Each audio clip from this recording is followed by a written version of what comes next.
switch to that, and there we go. Get dead to roll 20. So we are now Ready to live. roll.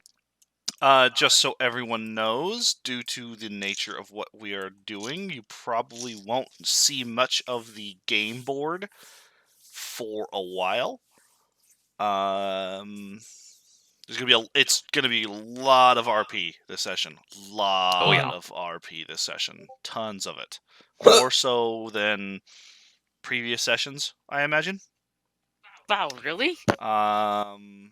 But we'll see. It might just turn out to be mostly exposition instead of RP, but we'll find out. So what happened last session, guys? That's a very good question. Right now, my brain kind of feels so overwhelmed by No, what's I ready do to know. I happen, was just I was like, about to kind say, of of all people, Susie, what? So what happened last session is that we contacted Vizerin to tell him that we had like all of our ingredients. So we went to him first after mulling over the idea of going back to the place of angels in my head, at least. But we went to his place. We gave him the ingredients. It took him 10 days to fully prepare for everything. So in the meantime, we all just kind of waited. Savra was doing some research about the suit of armor, but didn't really find anything concrete. I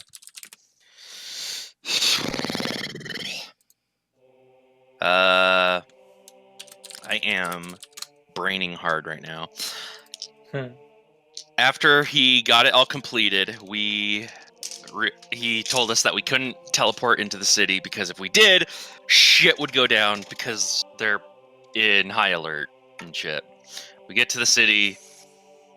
We, surprisingly, to our DM, got past a lot of shit real quick because we were just being sneaky fools. And now we're at the steps of a really large staircase that's 300 feet wide, 300 feet tall, has two fucking jade spiders at the top that apparently will come to life if we set foot on the stairs. So I asked Vizerin if he could contact any of his allies inside to deactivate them, and that's what we left off waiting on. All right. Well, that does cover where you left off. There's probably more that I'm forgetting. No, that's about it. You are waiting for approximately 15 minutes before you see a group of drow dressed similarly to Vizerin at the top of the staircase coming down. There's about there are 6 of them. I'm actually gonna go ahead and do where is that for myself because it's at 1%. All right, there we go. There we go. Yes, the music is actually very important this session, so listen to it, you fool. Everything is very much handpicked. And they descend the stairs. 2 of them hang back at the top of the staircase, so you see them casting something. They are both looking towards the jade spiders. You see some sort of spell coalesce over them. And by the time the other 4 get up to you, those 2 have finished and have caught up. Vizerin greets them and begins talking to them in... do any of you know... Wait, oh jeez, hold on. Now I'm dumb.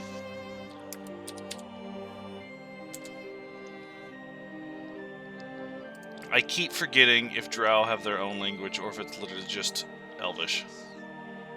I know that they have Undercommon, and that they have their own signed language. They have their own sign language, huh? That's pretty interesting. Drow sign. All elves. Oh, okay. Yep, they are speaking Elvish. Does anyone know Elvish? I know Sylvan. You can hear a little bit of commonality between Sylvan and and Elvish, yes, but Right. not enough to understand. Of all people that I know does speak Elvish, Song does. Oh, she's not here. Yeah, she is. Yes, she is. They're all with us. Oh, that's Yeah. right. You're all here. That's right. We weren't leaving anyone behind. That's right. Yeah, no. I apologize. No, there were not 6 mages. There were 9. Song seems to be listening. But they are exchanging words in Elvish.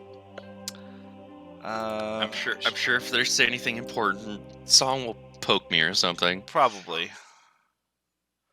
I'm gonna go ahead and figure out what. Okay, because I actually forget what language they speak. Ha ha ha! I'm actually gonna have to open up Gash too. Can just you know that some of us don't speak it. I was like, everyone can Okay, there we go. just post it out there, but you just need those two. All right. Their conversation continues on for about 2 or 3 minutes, and then he gestures to your group. He turns to you and he says, They have suppressed the Jade Spider wards, but it will not last very long enough for you all to get into the tower. I must stay behind and continue conversing with my associates and preparing things here. We must make sure whatever preparations they need to do is done, as well as make sure things are going how I wish them to. You will be going into the tower. You will be looking for Gromph's sanctum. Grimoire. His grimoire is in his sanctum. It should be the room at the topmost portion of the tower. Very last room at the very top. That is where the Magister's accommodations are.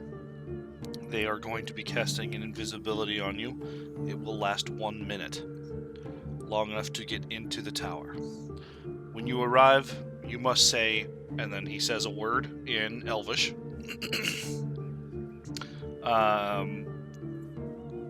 And he says, anyone in the tower that is not Drow will be under high vision and scrutiny through sentries and wards and spells, unless you are speaking the command word.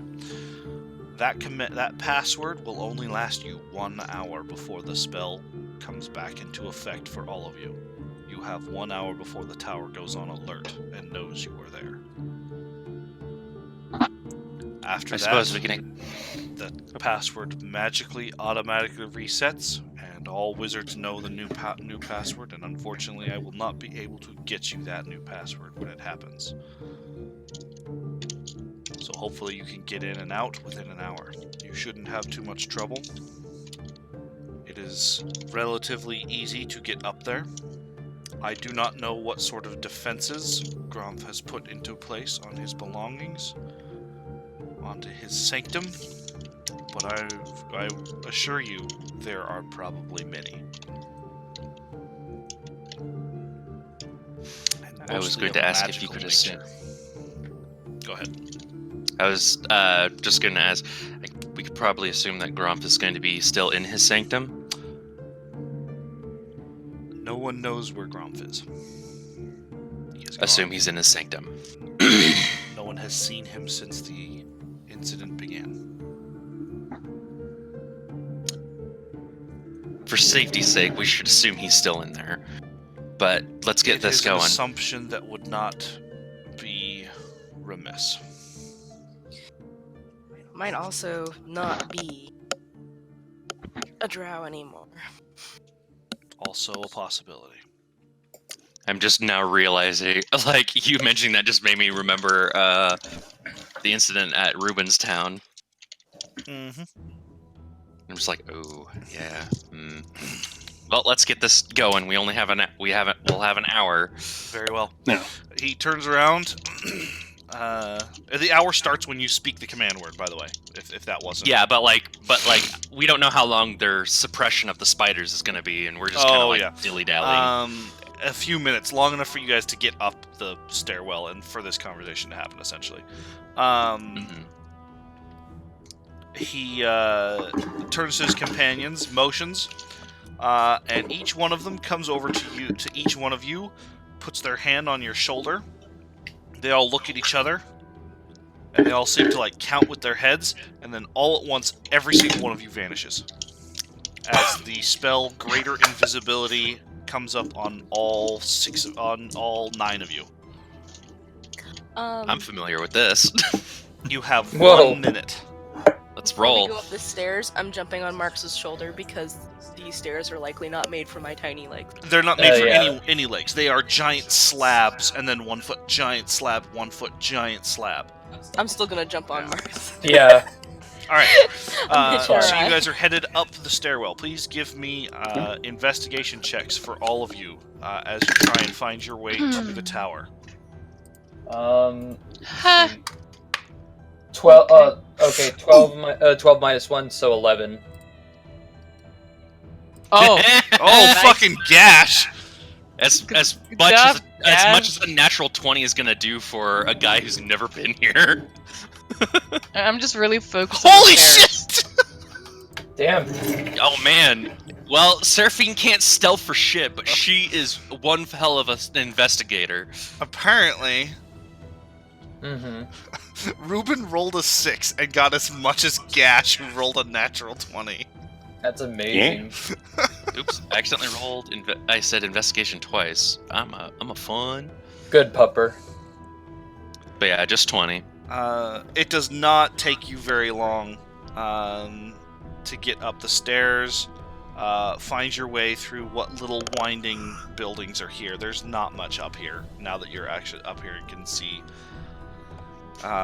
It's fairly easy to find the tower kind of tucked away in the back left of the area. And at about the 45-second mark, you are entering the doorway, and all of you basically quietly say the password as you enter the doorway. You are now inside the tower. Stairs. Are there stairs? 1 second. Excuse me.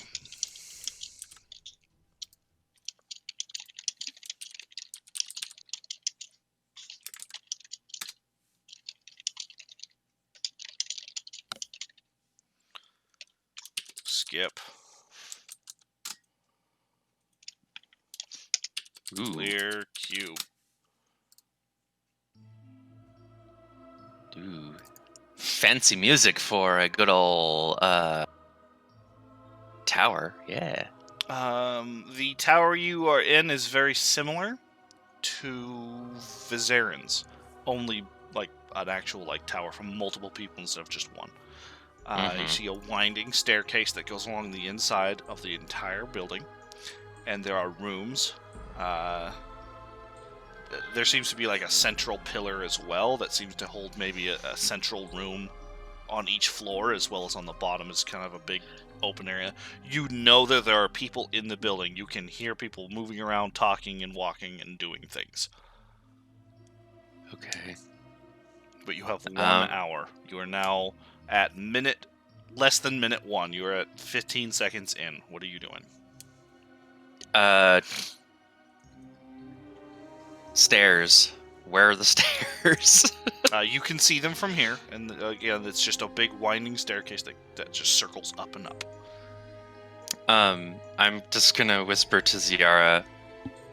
Are you still able to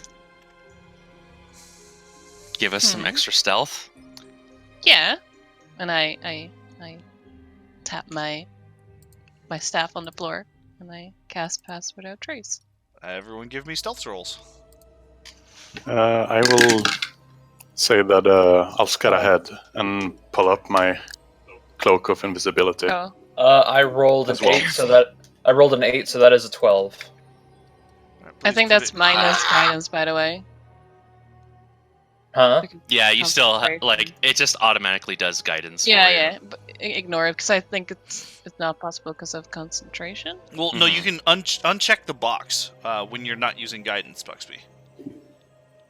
Really? Yeah, if you uncheck that box, it won't apply it unless you have What the box box? checked. Oh, no, I find it? yeah, I Found saw it. it. Perfect. Okay. I was testing you.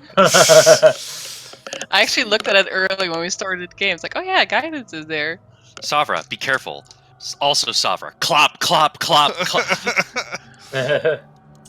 She says, "Okay, we have to be really stealthy," and then she puts her foot down, and it's like one of those marble tiles, and like just loud hop. Marks, what was yours again? Please put in the chat. Right. Sorry.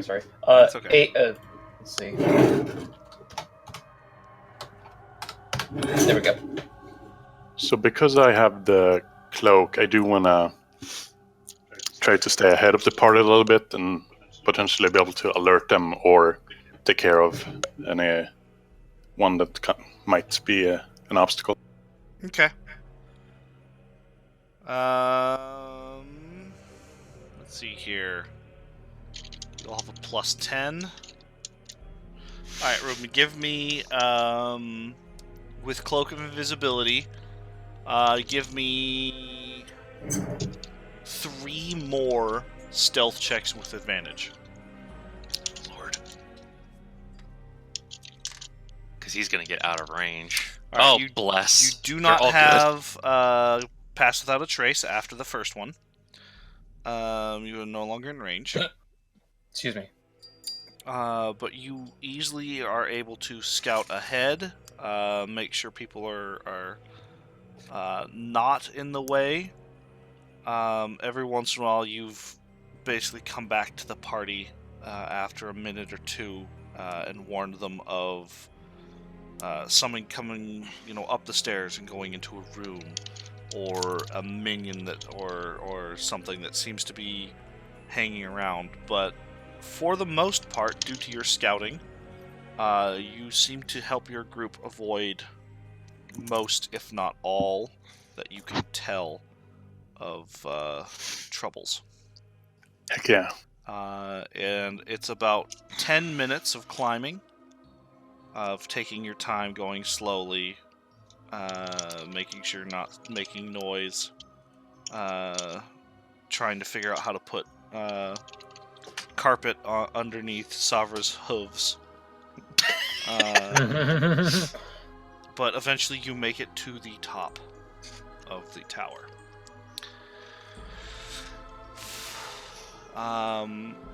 At the top of the tower,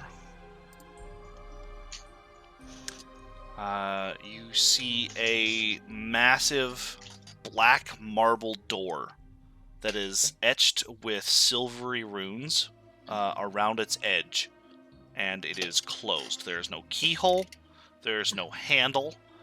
It is just a black doorway with silver runes and etchings. Are we all up there now? You are all at the top of the tower. Do those silver runes look familiar to me at all, or They are are- they completely different? Arcana check. Hold on. I dropped my dice on the floor. I'm gonna ask Fluke if it's anything he recognizes. Okay. Not super good.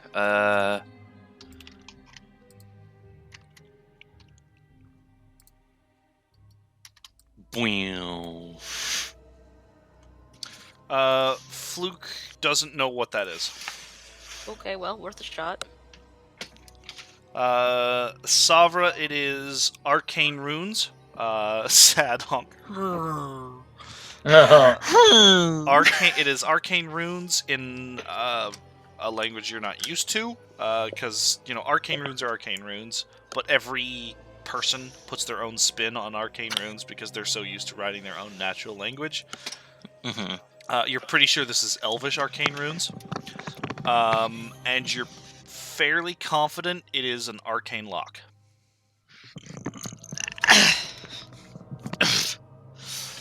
Okay, Oh, sorry. This is had to your give it- area of expertise. Uh, Hey, I know stuff. I know it's an arcane. I'm just gonna mention that, like, I think it's an Oh. arcane lock. If Ruben make that comment, by the way, like, can I? I know I will fail really bad with the roll, but can I stare at the door and like Of course you can. and make? Give me an Arcana check. You're fairly confident, Ziara, that it is a spell that you are not familiar with. Actually, would you be familiar with this spell? I don't have the D&D spell list up. Hold on.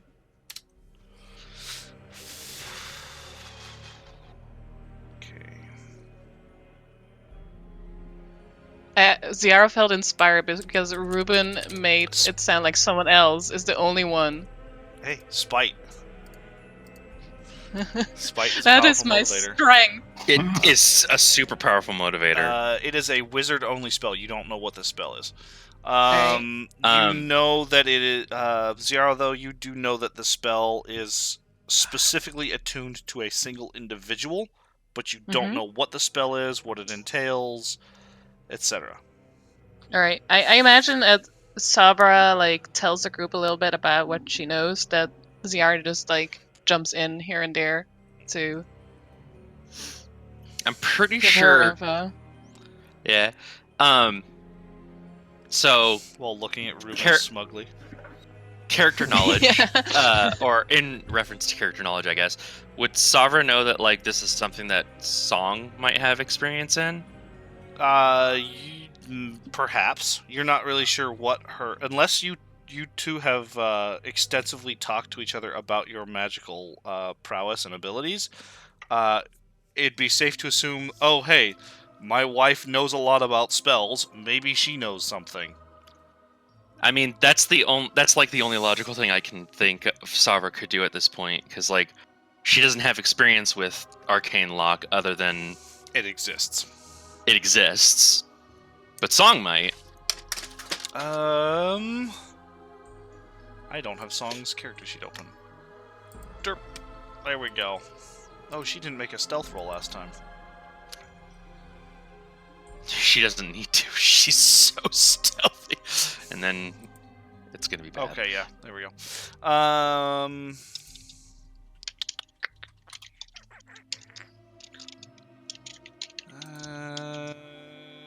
She will do an Arcana check.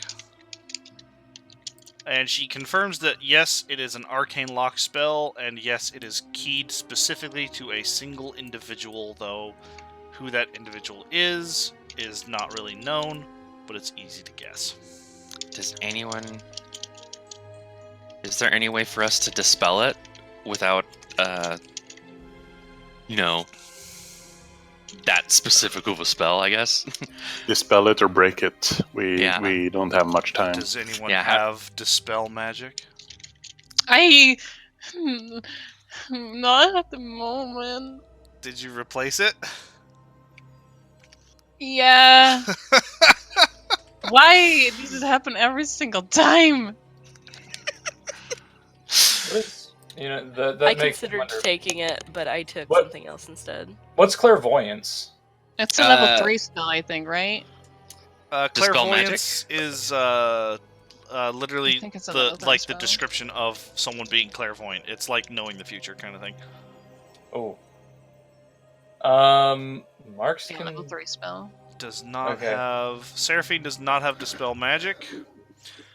hold Song I don't think Song has it either. does not have Dispel Magic because you use the other Artificer. Elida definitely doesn't as a monk. Yep. She's got big, strong fists. Punch it. Because counter spell won't work in this instant. That's only for things being cast. Correct. Oh, wait, hold on a second. Oh no, he has detect magic. I thought Fluke might have had. Oh wait, Fluke does have it. Oh, Fluke has dispel Are you magic. kidding me? Are you That's awesome. shitting me right now? Meeps, you Cheerful remember honk. that Fluke Thank has God. dispel magic. Oh Fluke, hey, Fluke wiggles his like tiny little finned hand, going like, "Guys, guys, guys!" Yeah, and, like we're all talking. Like, can you dispel magic? No, yeah, I can't dispel. And then Fluke is just slapping Meeps' shoulder over.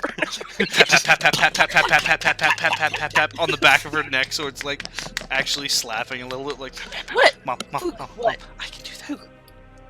Oh, okay. Fluke kind of Wait, you flutters over to the door. Hold on. He casts Dispel Magic. That's like one of his, Uh-oh. like his highest Hold spell on, that he it's- has. There we go. It didn't actually link anything. Okay, well, he needs to make a spell casting ability check. Come on, roll high. 25! Damn. Yeah. This fucking Fluke just kind of like see flutters over. You see his wings aren't flapping how fast the way his wings should. It's like a Fae in like the Fae dragons in WoW, how they're very lazily flapping yet they're still airborne. I love them. They It's were like a one big of those. inspiration to Fluke, by the way. I know. He kind of like like- flutters over the door, puts his little sticky gecko hand Yeah. on Very the tiny door. clap. You see his Kind of eyes weird. shine like a pearlescent pink a little bit as the runes on the door shine the same color and then kind of like fade, and you can almost like see some of the luster and some of the like essence behind the runes kind of like dissipate.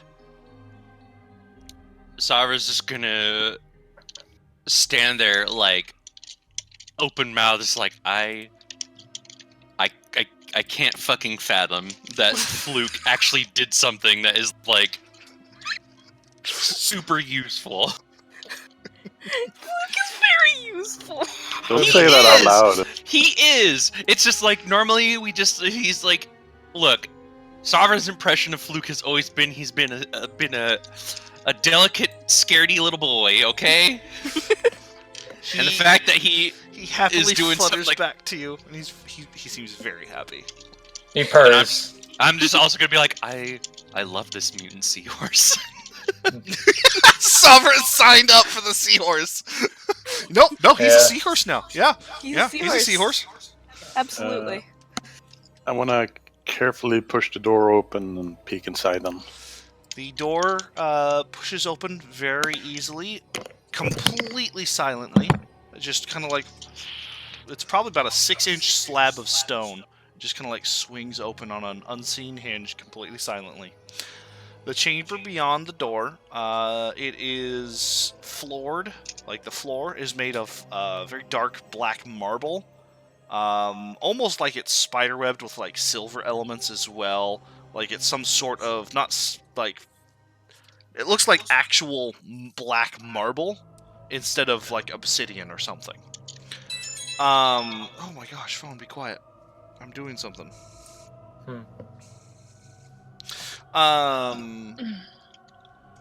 And I'm gonna the turn off my phone.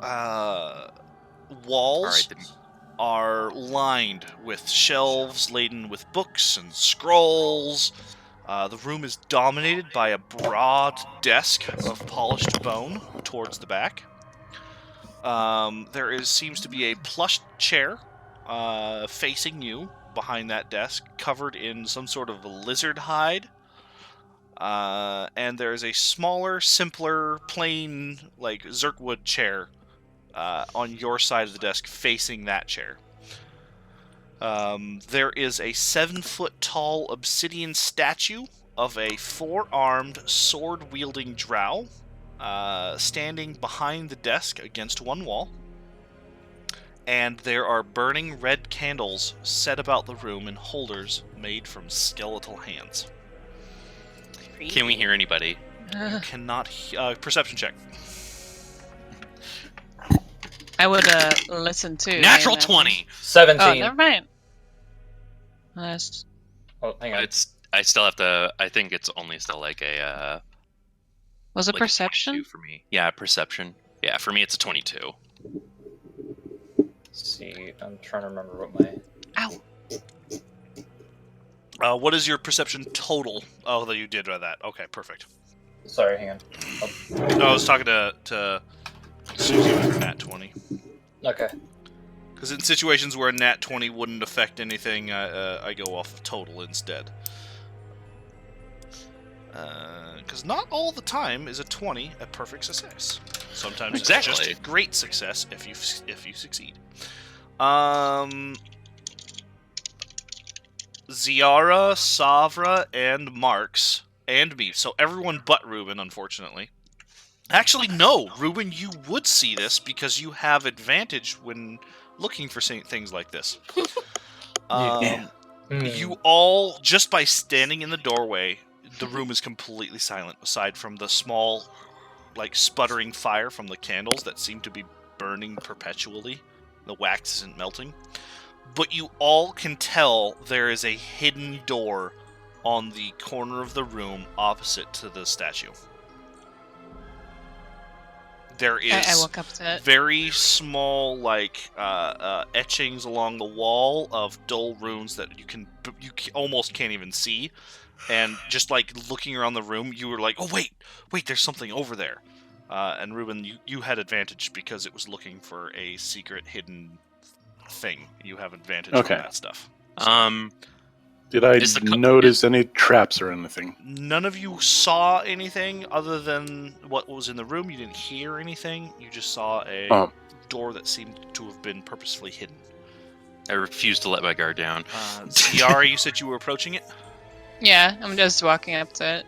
You're walking all the way up to it? I could consult spirits. Is the ground like just this polished marble? Just polished marble? Black marble. Nothing else on the floor? Nothing Sounds so else on the pretty, floor. I could... Okay. Okay, so at least there's no like magic rugs, okay? Not saying I want to go for a carpet ride. no. Okay. I mean, just so you guys know, I can class clairvoyance once with consult spirits. Should I do that? Ziara, how many hit dice do you have? I think 12. I think that is right. No, you should have 15. But no, because we didn't. I thought you only got a certain amount back when you rest. You guys have not had any combat since Yenogu. Yeah. Did I just not read? And we spent a couple of days at the other tower. So it would be back at max? Yeah, you all should be. Everyone should be at 100% max. You're at 15 hit dice. Okay. Okay, Bucks, don't worry. What? I said no. I said it's okay, Bucks, don't worry. It is a door. You look at it, and with your earlier perception, you can tell that the door is very similar to the previous one. Just like almost completely smooth door with very, very faint silver etchings. This one also does not have a keyhole. But the runes are completely different. They don't match up. It seems to be something different. Do I see Fluke? Is he invisible? Unless Meep says he's invisible, he should be perched on her shoulders at all times. I'm gonna also slowly enter the room. If he's not, I'm just gonna look at him and then point at the door. Yeah, I'm not touching that. You should do that thingy you did if you can. You want to give it a shot? I think he's got one more cast of it left. He does only have one cast of it left. We just gotta pump him up. Floop, Fluke, fluke, fluke, fluke, fluke. Clap your hands like you believe in him. Fluke flies over to the door, puts his little sticky gecko hand on the door. That's Gash's character sheet. Here we go. Guidance wouldn't work with this kind of with that spell, right? Yes, it would. It is a skill check. Can I? Then I want to touch Fluke and give him guidance. Roll d4. He's got a +3. It's an 11. Fluke. He casts the spell. Nothing changes, and he looks over his shoulder and says, "I don't think it worked." Oh no! I'm just gonna be like, it's alright, you got us this far, Fluke. Mm-hmm. Buxby. Hmm? For the record, he feels kind of like one of those. You ever hold like a lizard that has like a real like, I don't know how to describe it. Like a salamander. Yeah, kind of feels like a salamander. So it's really smooth. Yeah. Okay. I don't think I've held a salamander, but I've held Important detail. like the more dry skin. Yeah, he's a So I little on the assume he's sticky like- side. Yeah, I figured he would be. More like more frog-like than Maybe a little like a frog. icky sticky. Okay, so Okay. what do we do? Do we break it down? This is Okay. important. No, I wasn't trying to make a comment. Okay. I mean, if we are still being as very cautious as possible, Marks can consult the spirits, which allows him to cast clairvoyance once, and he'll need a short rest after. So, should we do that? What does it do? Let's find I- out. It's he gets to place an invisible sensor at a location that he's been to, or an obvious location that he hasn't been to. Hmm. The And, sensor lasts 10 minutes, and he can choose to see through it or hear through it. Okay, so Okay. basically it's like scrying, only you don't have to have something pass a check, but you also needs to be an obvious location, not a hidden location kind of thing. The Like, other thing is Hey, that I want to check in on the king of Gauntlgrim. Plop. There you go. well, yeah. The only Or we difference can- also is that clairvoyance only has a 1 mile range. Mm-hmm. Yeah. So I'm Um, wondering if we should use it like right at our exact location to see past the door. I don't know That's- if it. It's I up don't to you know guys. if it. I don't know if it gives you true sight though. It just lets you see or hear a location. You create an invisible sensor within range in a location familiar to you, a place that you have visited or seen before, or in an obvious location that is unfamiliar to you, such as behind a door, around a corner, or in a grove of trees. When you cast the spell, you choose seeing or hearing. You can use the chosen sense through the sensor as if you were in its space. So you cannot see or hear. You can only do one or the other, not both. Okay. Real quick, I want to close the door behind us, just so that anyone that walks past, I guess if they pay attention, they might see the runes. And Luster is gone, but I That's a want good to idea. make Alright, sure so the you door is closed. kind of slide the door mostly closed without actually having it quote-unquote closed. Does it open inward or outward? Can I barricade it? It opens into the room. Okay, then is there like a desk or something to? There's just push in front? the big polished bone desk that is centered in the back of the room. Okay, well that's too far. That's gonna make a lot of noise. It's pretty barren in here, honestly, besides the bookshelves. Then I'll leave that be. Okay.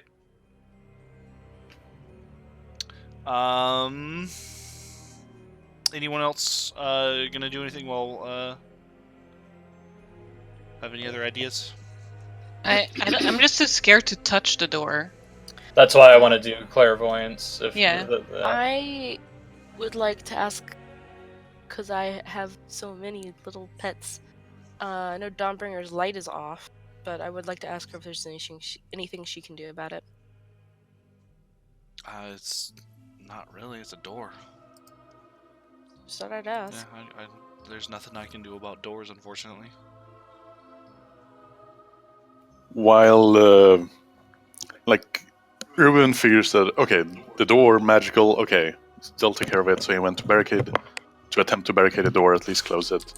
And I'm assuming while this is happening, he just takes a glance on the books just to see if there's if they're about all kinds of stuff or anything in particular. Alright, 1 second.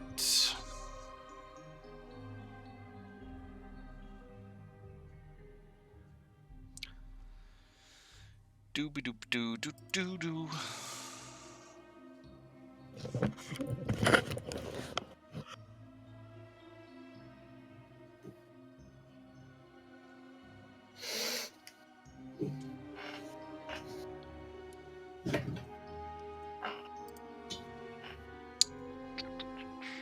You could pore over what's on the shelves. You feel like it might take about 10 minutes to figure out what's here. There's a lot of shit. There's tons of scrolls and books all over the room, and just taking it at a glance, you have no idea. Okay, well, it's not something that I'm gonna spend 10 minutes trying to figure out. By the sheer amount of it, there's probably about 15,000 gold worth of books in this room. Jesus. I will not tell Ziara. But there's there's a lot of books here. It might take you 10 minutes to look through them and figure out more details on them. Can I get the title of one book? Just like glancing. If they have titles. They are all written in either Abyssal, Elven, I think I can. or Undercommon. And the first one that catches your mind is a title that seems to be talking about something related to magic. Okay, magic garbage. Okay. Ruben will settle for that. Okay.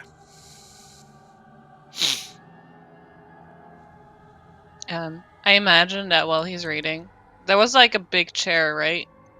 Yeah, there's a big, Lizard fancy skin chair. covered chair. Yeah. I want to sit in it while we wait. So while Ruben's looking around and your party is thinking about the door, you kind of go over to the chair, pull it open a little bit, sit down. It's pretty nice. It's a leather chair. It's leather made out of a lizard. So it's got that kind of slightly scaly texture, but it's still leather. Mm.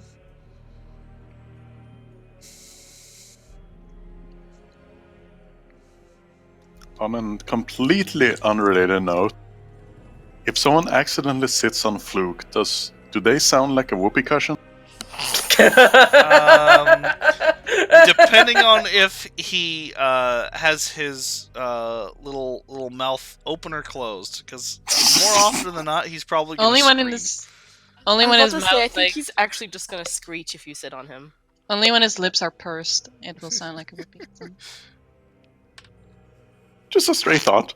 Just a stray thought. Shower thoughts, D&D edition. All right, sorry about that. I'm back. No problem. Ziara is currently sitting in the big plush chair, the leather chair. Pizza on the table. Pizza on the table. Ruben took a glance around the room. He did not tell anyone this, but he is fairly confident that there's probably about 15,000 gold worth of books lining this entire room. I also closed the door behind us. Yep.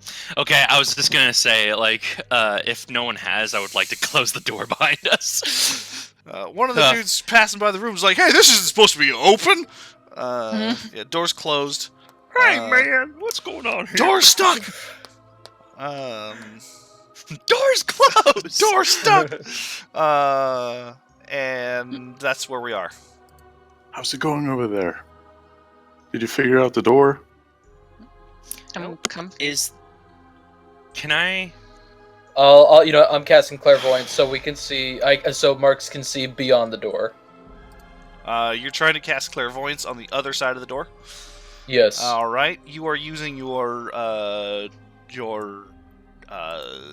It doesn't use a spell slot. astral project your Consult the spirits. ancestral guardian skill. Yeah, consult the spirits. Click. 10th level, you gain the ability to consult with your ancestral spirits. When you do so, you cast the augury or clairvoyance spell without using a spell slot or material components. Rather than creating a spherical sensor, this use of clairvoyance invisibly summons one of your ancestral spirits to the chosen location. Wisdom is your spellcasting ability for these spells. Short or long rest. Okie dokie. Clairvoyance. Can I make a suggestion?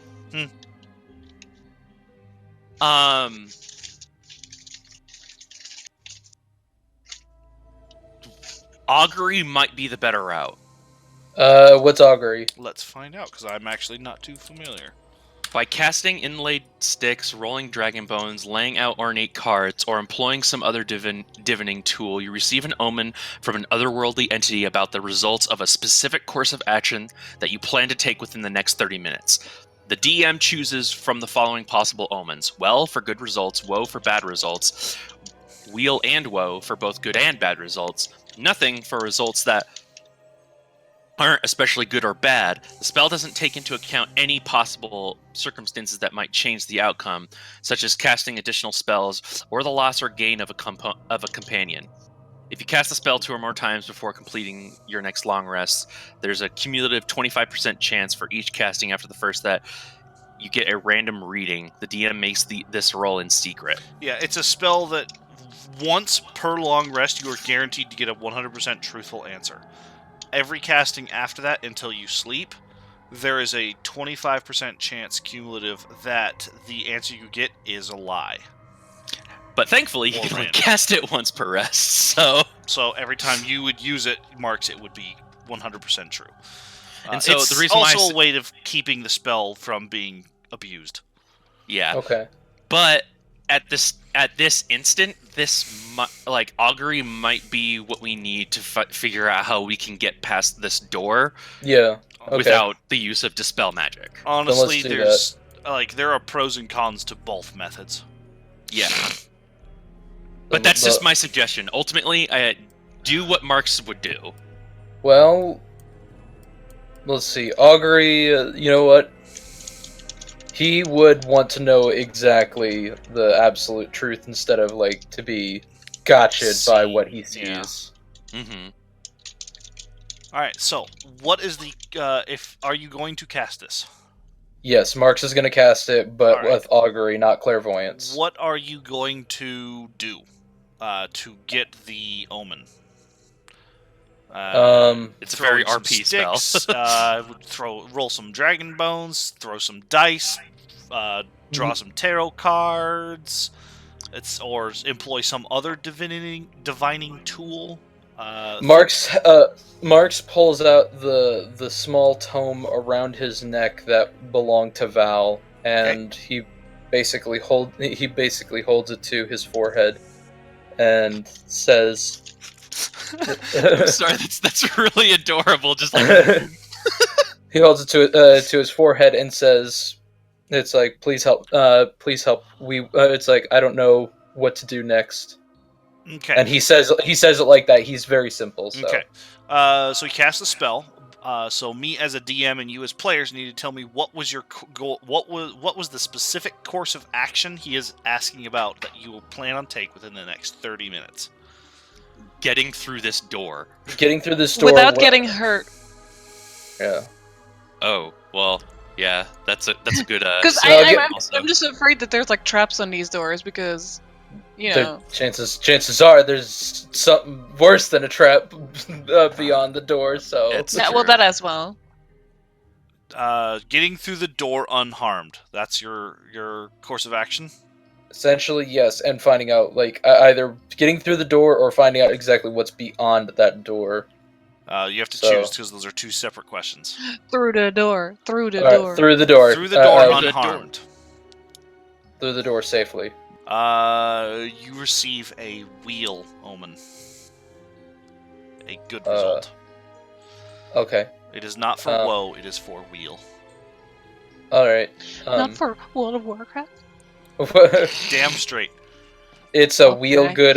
You could say It's a wheel of Woecraft. No, Oh my it's God. a wheel good woman. Ah! What are you, Fuzz? Stop it. Yeah, but real talk, what did Fuzz just say to that? I hope he's Fuzz they haven't energy. caught up yet. Oh, But yes, you receive a wheel omen. okay. Fuzz just goes, "Hey!" Well, like, He's assuming Fuzz. they're in the chat because of what you just said, but like, we are so damaged by all of Fuzz's comments in previous chats. Like, it's like he's here. Like, It's like he's here. I ain't We damaged. love you, This This is what I Fuzz. do normally. Fuzz, we love you. Please don't damaged ever in a change. good way. Damaged in a good way, yes.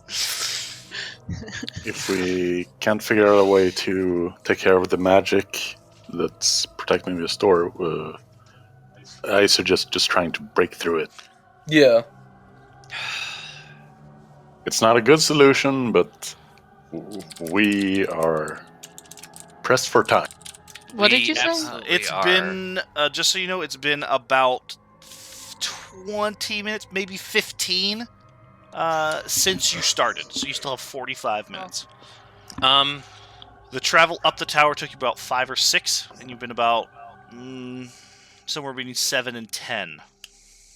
I'm gonna roll with Ruben's suggestion. Can I use Eldritch Blast on the door? I was gonna say I want to take out my sling. It's like I can help too.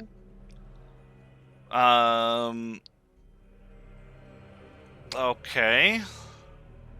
Go ahead and roll Eldritch Blast. I mean, you do know that causes noise and sound and stuff, Does right? my meteor cause sound? Yes, it would cause sound. It is a I'm like, massive meteor. Wait, no, Spirit, scratch that. don't Scratch that. Spirit. As I said that sentence, I'm like, yeah, it fucking would, you idiot! It's a meteor. Can I use Shocking Grasp on it instead? Like, just try using that. Yes. So you walk over to the door. You place your hand on the door. You can feel that the door has magical elements to it. God, I hope this works. It feels completely different from the magical elements that were on the previous one. You cast Shocking Grasp, and you can see little bolts of electricity go across your hand, and like about an inch or so along the stone, but nothing happens. That was a little bit too hopeful, I guess. Nothing. So maybe it's just resistant to magic stuff. I mean, no one's investigated the door yet. I'll investigate the door then. Like, you guys kind of like, Well, I mean, like, jumped into like jumping to conclusions, and it's like, well, you kind of just like walked in on this door, guys. listen, We're scared. exactly. And cautious. Anyway, Maybe too well, cautious. I guess that just gives me reason enough to like look over it some more, since like it just absorbed my Yeah. shot. I teleport behind Savra and I want to. Can I give her guidance? How do you Has teleport? has I'm a druid. I gained that ability. DBZ. has Savra said out loud that she's going to investigate the door? She probably hasn't. She said No, she hasn't. Ziar I'm would sorry, not want to Bugsy. give her guidance I because she just teleport kind of behind her touched and I the breathe in door. her neck. What you doing? you saw her touch the door with lightning, and then she kind of stopped and put her hand to her chin as she started looking at the door and gave me an Arcana check. Please don't fuck this up. Oh, it's an Arcana check, not an investigation. That's even better for me. Oh, that's nice, Susie. Just lose your dice on the ground. It's fine. We need to get you a dice tray. Well, I have a dice tray. It just I rolled it too hard that it literally bounced out of it. It's actually pretty decent. No, natural 20. It's fine. I believe that's the right number. 25, right? Yes, that is correct. Yes, I'm math good.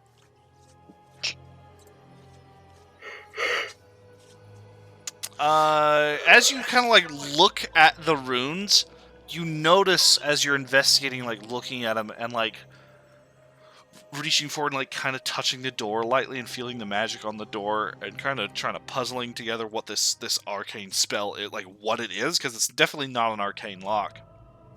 It's something you've never seen before.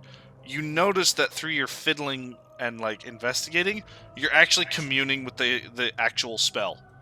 Like whatever spell's on this door, you're like connecting with it. And you're like looking at runes in a specific order. You find yourself like figuring out how to like puzzle these together, and as you're watching, some of the runes are shifting as you like click and drag them with your eye almost. Like you move them around on the door, and you're kind of like standing there with a single hand on the door, just kind of like looking up and down and around on these runes as they're like shifting. And after about 30 seconds, you all hear an audible click as the runes line up. They all shine a silver color, and the door kind of like shifts slightly. Sarah steps back with her hands up and just goes like, I don't know what I did, but I think it's open. Good job. Good job. Let's go. Guess we needed to just look at it more closely. Good job, Savra. Thanks.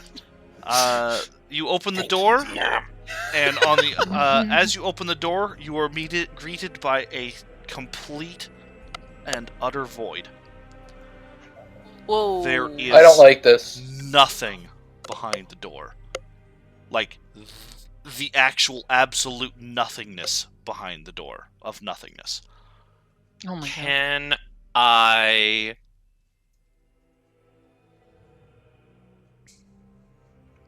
I wanna like put my foot in and just like see if there's floor. Reuben disappears. But just his foot? I'm walking through. No, no, Sabra Sarah, close the door. Marx is Oh. doing the same. Guys! Everyone is disappearing. All that's I left look at is me. Ziara and Meeps. I look at me, he's like, we can just close the door and like, leave. And Gash Wow. leaves. Gash is very worried, and he Uh. runs through the door. Song runs through the door. I grab Ziara's arm, and we are going through the door. Eladin Okay. surfing right behind you. Reuben, when you appear, you are in a stone room. There's nothing around you. It is not a closed room, though. There seems to be a path in all four directions. The walls go up probably 100 feet. It is well lit without any light source, and it is just plain sandstone walls just as far as the eye can see. You can see each path goes for about 50 feet, and then each one turns in a direction.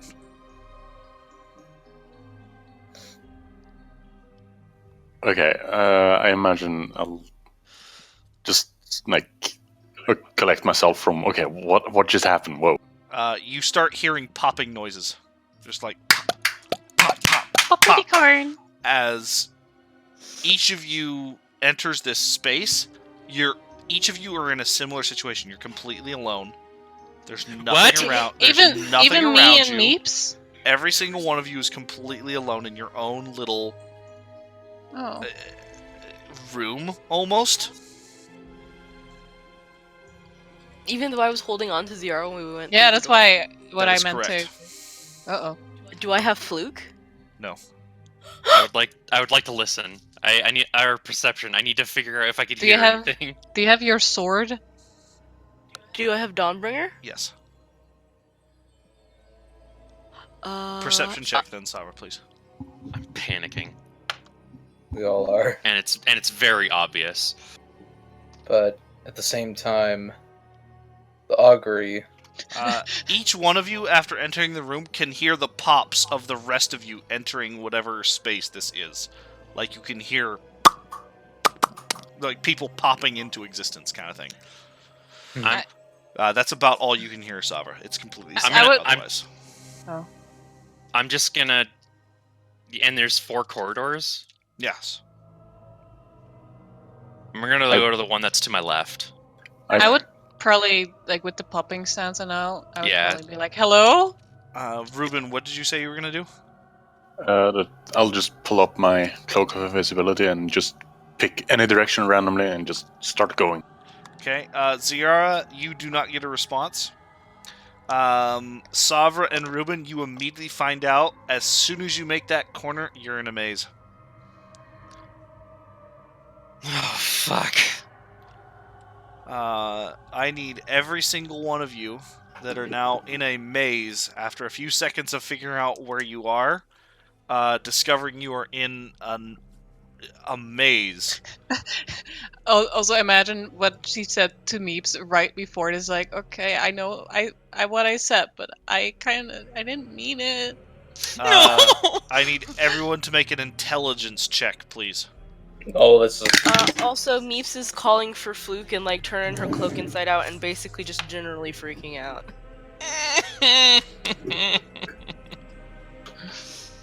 oh, this is bad. See, that's not a good sound. It's not. You said it was an intelligence check? Yep, you just click intelligence. Fucking radiating that dumb bitch energy. You've been drinking the juice again, haven't you? I have.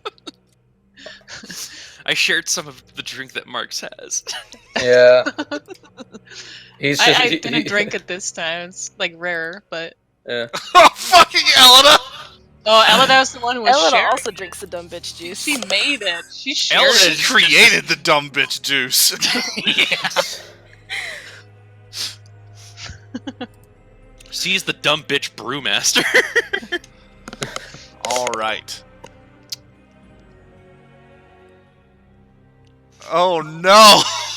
Marks is just a simple boy. He doesn't even drink any juice. Oh no, what Weird. happened? You hear Weird. 3 audible pops as you are exploring this maze and trying to figure it out. All of us do? Or Yes. Weird. Like, this won't add anything. This is just like be thinking, because I haven't cared about this for a while, but where's my plant buddy? Is he in a different part as well? He's on you. Yay! I guess he's not enough of a. No offense meant, but he's not fully developed enough to be his own person. His intelligence is very, very low. You know what? It just that just reminded me to think of something aside from like intelligence, but this would be like sort of wisdom. Mark's just remembered he has a tiara of nature, and it contains 3 unreplenishable charges of the locate animals and plants spell. I want to know if he can use locate plant and try to pinpoint Ziara's location because she has a little plant. You kind of attune to that and use it, and every time you get close to it, it stays 30 feet away from you. No matter where you go, how you go, what you do. What the hell? Damn. All right. I like that thought, though. That was a good thought. Sending.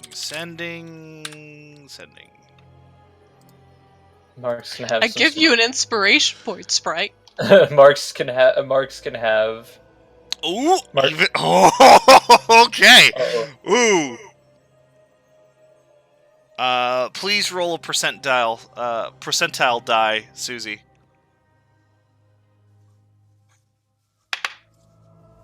94.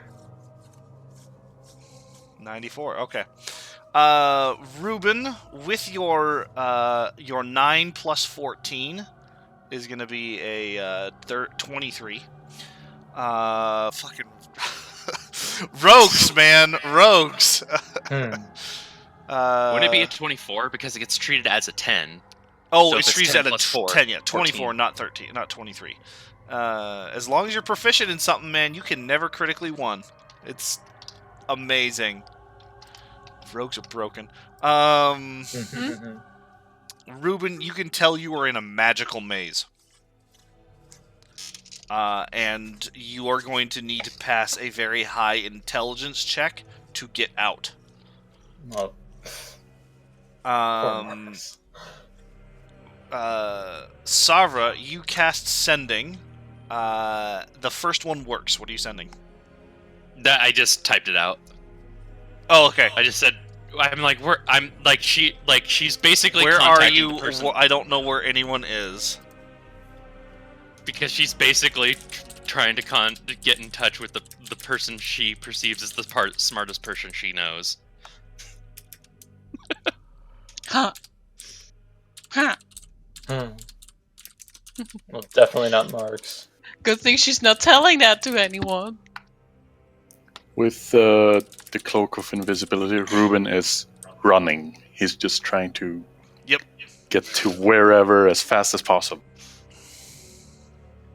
Meeps is also taken off into the maze and is scrambling around calling for Fluke or anyone else.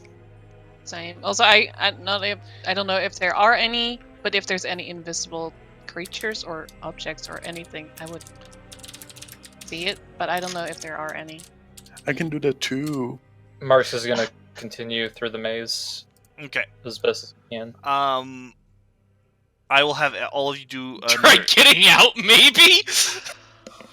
I'll have you roll again here in a second. Yeah.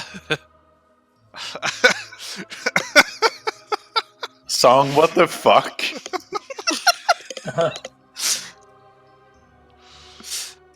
Very tempted to use the second one and just be like, not helpful!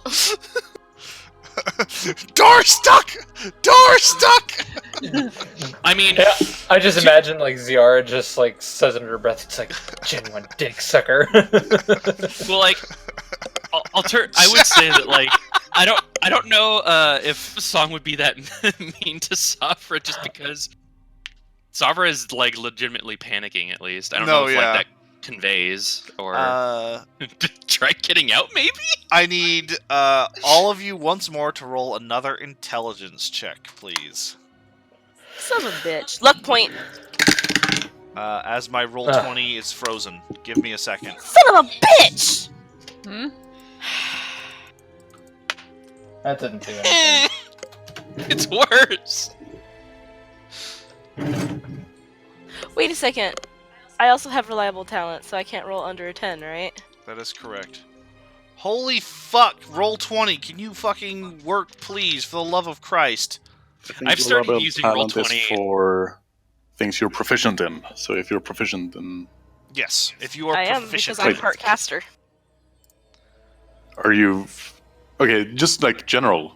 Alright. Can you be proficient in... Intelligence checks? No, you cannot be proficient in intelligence checks. You can be proficient in intelligence saves, but not checks. Yeah. Well, I'm never missing mind. Gash's That's character sheet. more It's like- somehow closed. An 11. Alright, well, Gash needs to make an intelligence check.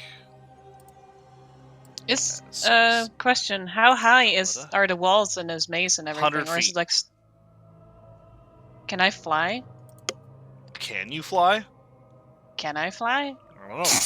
Can you fly? Do you have the ability to fly? Yeah, Do you? I'm a druid, man. turns into bird. Yeah. Meeps. Wait. Oh, yep. 21 is the reliable 20. talent. Mm. Okay. Okay. You were all still stuck. Ziara, you turn into a bird and you start flying up, and you notice the walls growing. No.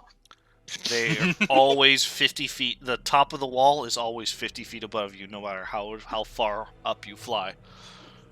Oh, lame. Whoever made this maze was thinking about druids. I'm gonna try to calm myself. Savra, you get a message back. Or Oh? You get a message. Okay.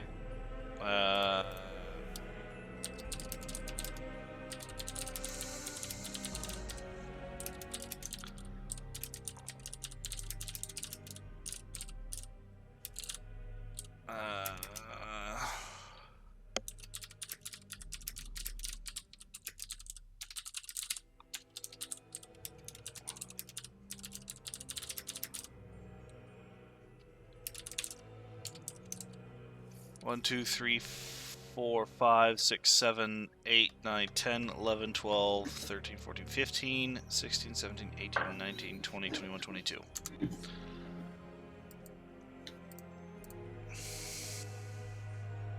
And none of us have run into any of each other or anything. None of you have seen each other. None of you have hurt each other or any other creature.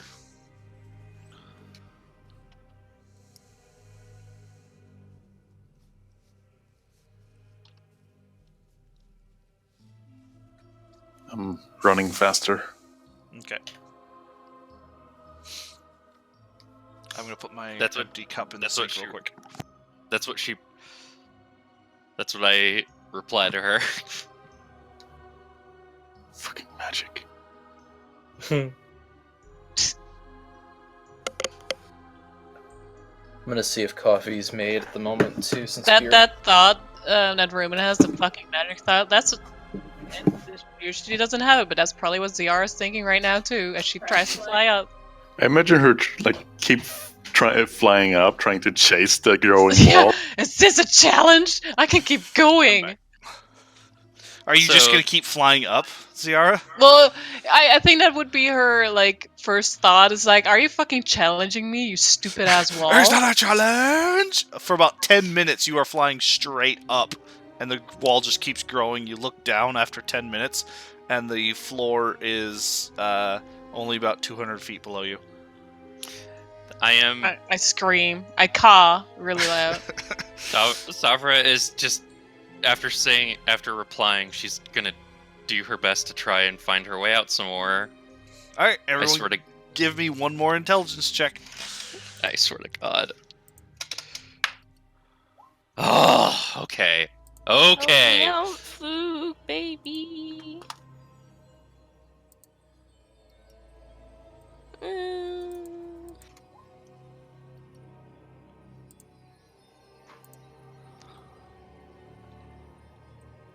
Hey, this maze is totally a city, right?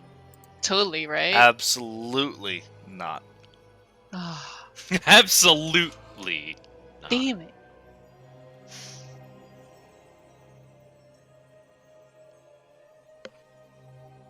If you know what I was gonna mention. I know it's not a city at all, but it was like, if this would be really nice, but no, it isn't. You are all still stuck. Wait, what was that, You Susie? are all still earlier? stuck. I'm just panicking. Yeah. I imagine Ciara's still stuck because she's like challenging the wall, then realizing she can't, and she goes back down. Meeps is taking off on a full-on sprint as fast as she can go. Same with Savra. She's pretty much throwing away any stealth at this point. Like, she's Ruben's just running running trying to and find her cursing way to around. himself. I'm flying around. Give me another intelligence check. Stupid as goddamn fucking magic. Ruben hates magic so much. It just has Okay. to be magic. It just I'm has still to be, stuck. doesn't it? I All right, so hang on. Finally! I just want you to know Elena's gonna be trapped for life. No! Holy shit. I'm gradually going up. Rip Elida. Oh no, Marx is too! Yeah, Marx is just gradually trying to, but like,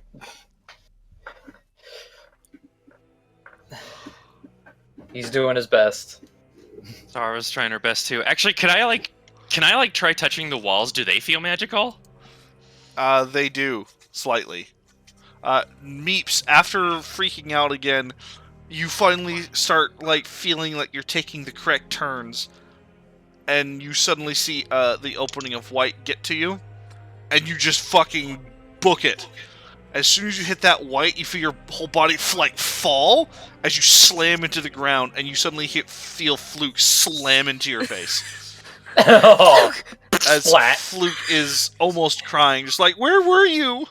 Oh no! Don't do that. Oh, No. I'm sorry, buddy. Is the magic similar to the one that I'm touching on the wall? Similar to like the door at all? No, not really. Ah, damn it! It's different. Also, Song and Seraphine are there. And they are basically like, where the fuck are you guys? Are you guys still in that maze? We got out pretty quick. Yeah, I was still in the maze. I didn't find anyone else. Fuck. All right. I was even yelling and no one could hear me. We heard some pops of people coming in, but that's about it. What do you have to do to get out? I just started running as fast as I could. We just... They shrug. We solved it, I guess. We have to be smart. I hope the others can get out. Unfortunately, you have to be smart, yes. Poor Marks. How is Marcus gonna get out of here? Maybe if he bumps into someone. Maybe. I think we're all in our own individual Yeah. mazes. Oh. I guess we're trapped into this held together, matey. I'm gonna keep searching to Yeah, find my way out. Marks is gonna do the same. He is, despite the fact that he's not super smart, he is still very stubborn and very motivated.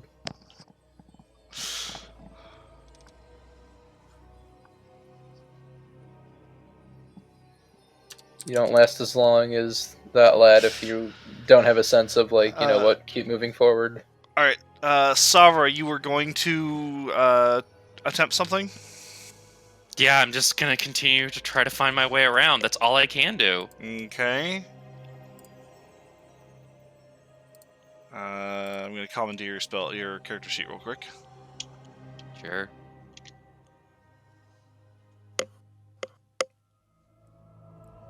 Okie dokie.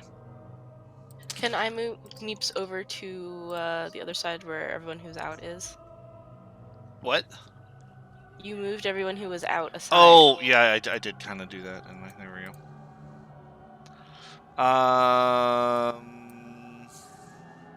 Well, let's see here. I'm gonna have while you guys are still going through the maze, I'm gonna have everyone who's out please make an Arcana check.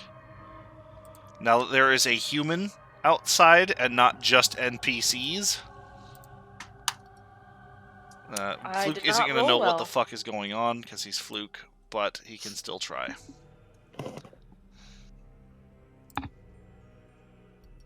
Yeah, I did not roll very well. Are you proficient in Arcana? Mm-mm. Okay.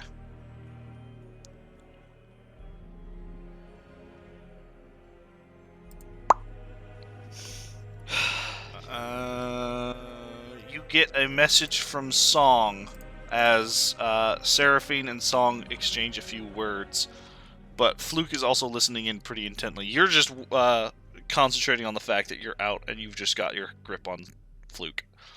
Kind of freaked out, Meeps. Okay, so what does Song send me now? She's burning her spells just to fucking guide her dumb bitch wife out of a maze. Yeah.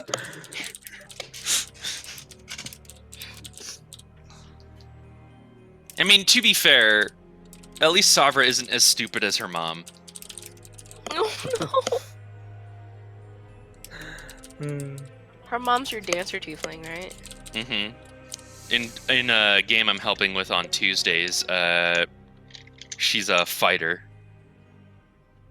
but she still has like the entertainer background and all that. So she's more of like a BDSM dancer. Oh jeez. Oh, so she's Midnight. Kind of. Huh? Look at that cute owl. That's me right now. Oh. No, I don't want to. Oh, I see it. It's precious. ZR going through the maze. Doesn't load. That's cute. Oh, he's I dancing. Beaty toes. I'm not gonna answer song. I'm just going to try finding my way around one more time, and if I can't, then I start to the teleport. All right, everyone, give me one more intelligence check. Nat 20. Fuck, of course this is gonna make me burn my spell. Oh my god. Okay, so that's 20. Hold on, let me put that in. Because that is. Savara. There we go. You are all still stuck. What? Pardon? With a nat 20? Excuse you? Excuse you? What? Then Marks can't get out. Oh my god. Marks is stuck. He can't get out with a -1. Uh-oh. Oh shit. Don't worry, I am your GM. I'm sure he has a plan in place for people. Oh my god. You know what? If that's my nat 20 for the day, I'm gonna be so angry. Oh jeez. This is what I get for getting some pretty damn good rolls last few games, and it's just like, hey, guess what? You have the best roll right now. You're fucking trapped. Okay, I'm just gonna pop the teleport. Weird. Okay. You concentrate on song, and in a panic, you Okay, let's see here. There's 1, 2,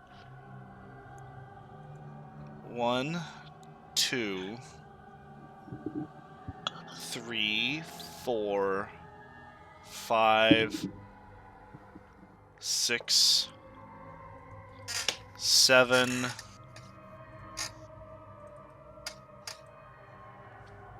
There have been 7 intelligence checks.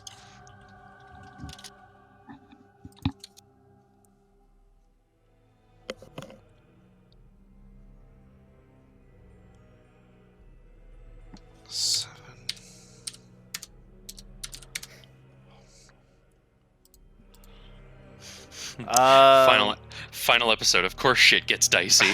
Yeah. You all, suddenly, as you're running through this maze, panicking, you all suddenly feel your entire body get pulled, and like you feel your whole body get like phased and pulled through walls as your whole world just like pops, and you all appear in a heap on the ground.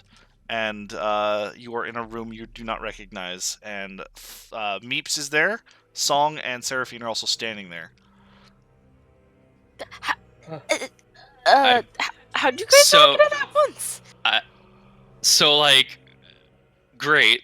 Burns my spell. I hope that really didn't give us away. Also, doesn't say anything, but just runs over to Song and like, She hugs you hugs- back. like she's just terrified at this moment. Just like, that was the scariest thing she's ever been in, kind of.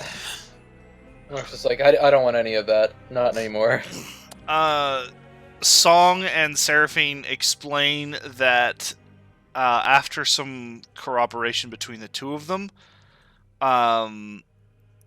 it seems to be a extremely specific and bastardized version of the maze spell. And they had a feeling that because of that, they can see the black void that was there. Like, it's behind you. There's another doorway behind you, and there's a black void there. Because of the fact that it's different and seems to be changed, they had a feeling that if you cast something powerful enough, it might overload the spell. Right. And That makes Song sense. wanted at least you to teleport to her, that if it didn't work, she admits out loud that if it didn't overload the spell, at least you would be back. I can't help but squint as I an can't help owl. but chuckle at that because I know that she cares. That I'm just gonna be like, we've already wasted so much time. We need to get moving. Seraphine states that she's fairly confident it's probably been about 35 to 40 minutes. You all take stock of the room you're in. Now that the quote-unquote cutscene is over, it's hilarious that this is now being described. My poor hamster. Oh, wait, what the fuck? Me failing to get out of the maze. Oh, I'll have to look at it in a second. My computer is so bogged down with YouTube right now. I've got like 30 fucking tabs open. It's Saturday RP. Oh, I love everything about that. Oh, Jesus. Hold on. I love hamsters. Oh, Jesus! And it just runs back in. Fucking hamsters. Launched. That hamster got yeeted. Jesus. Oh my god. Okay, well now that like nightmare Okay. is over. You find yourself in a circular chamber. Chamber. You a find chamber. yourselves in a circular chamber. It is lit by similar magic candles that you saw in the previous room. It is floored in the same black stone marble. Only the floor is also inlaid with magical diagrams in both silver and gold. There's various arcane circles and things. And as you look around the room, you notice that there is a female drow standing in the center of one such magic circle.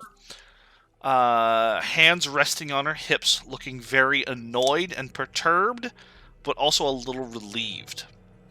Behind her, there are shelves and cabinets that hold ceramic pots, glass vials, and other arcane paraphernalia.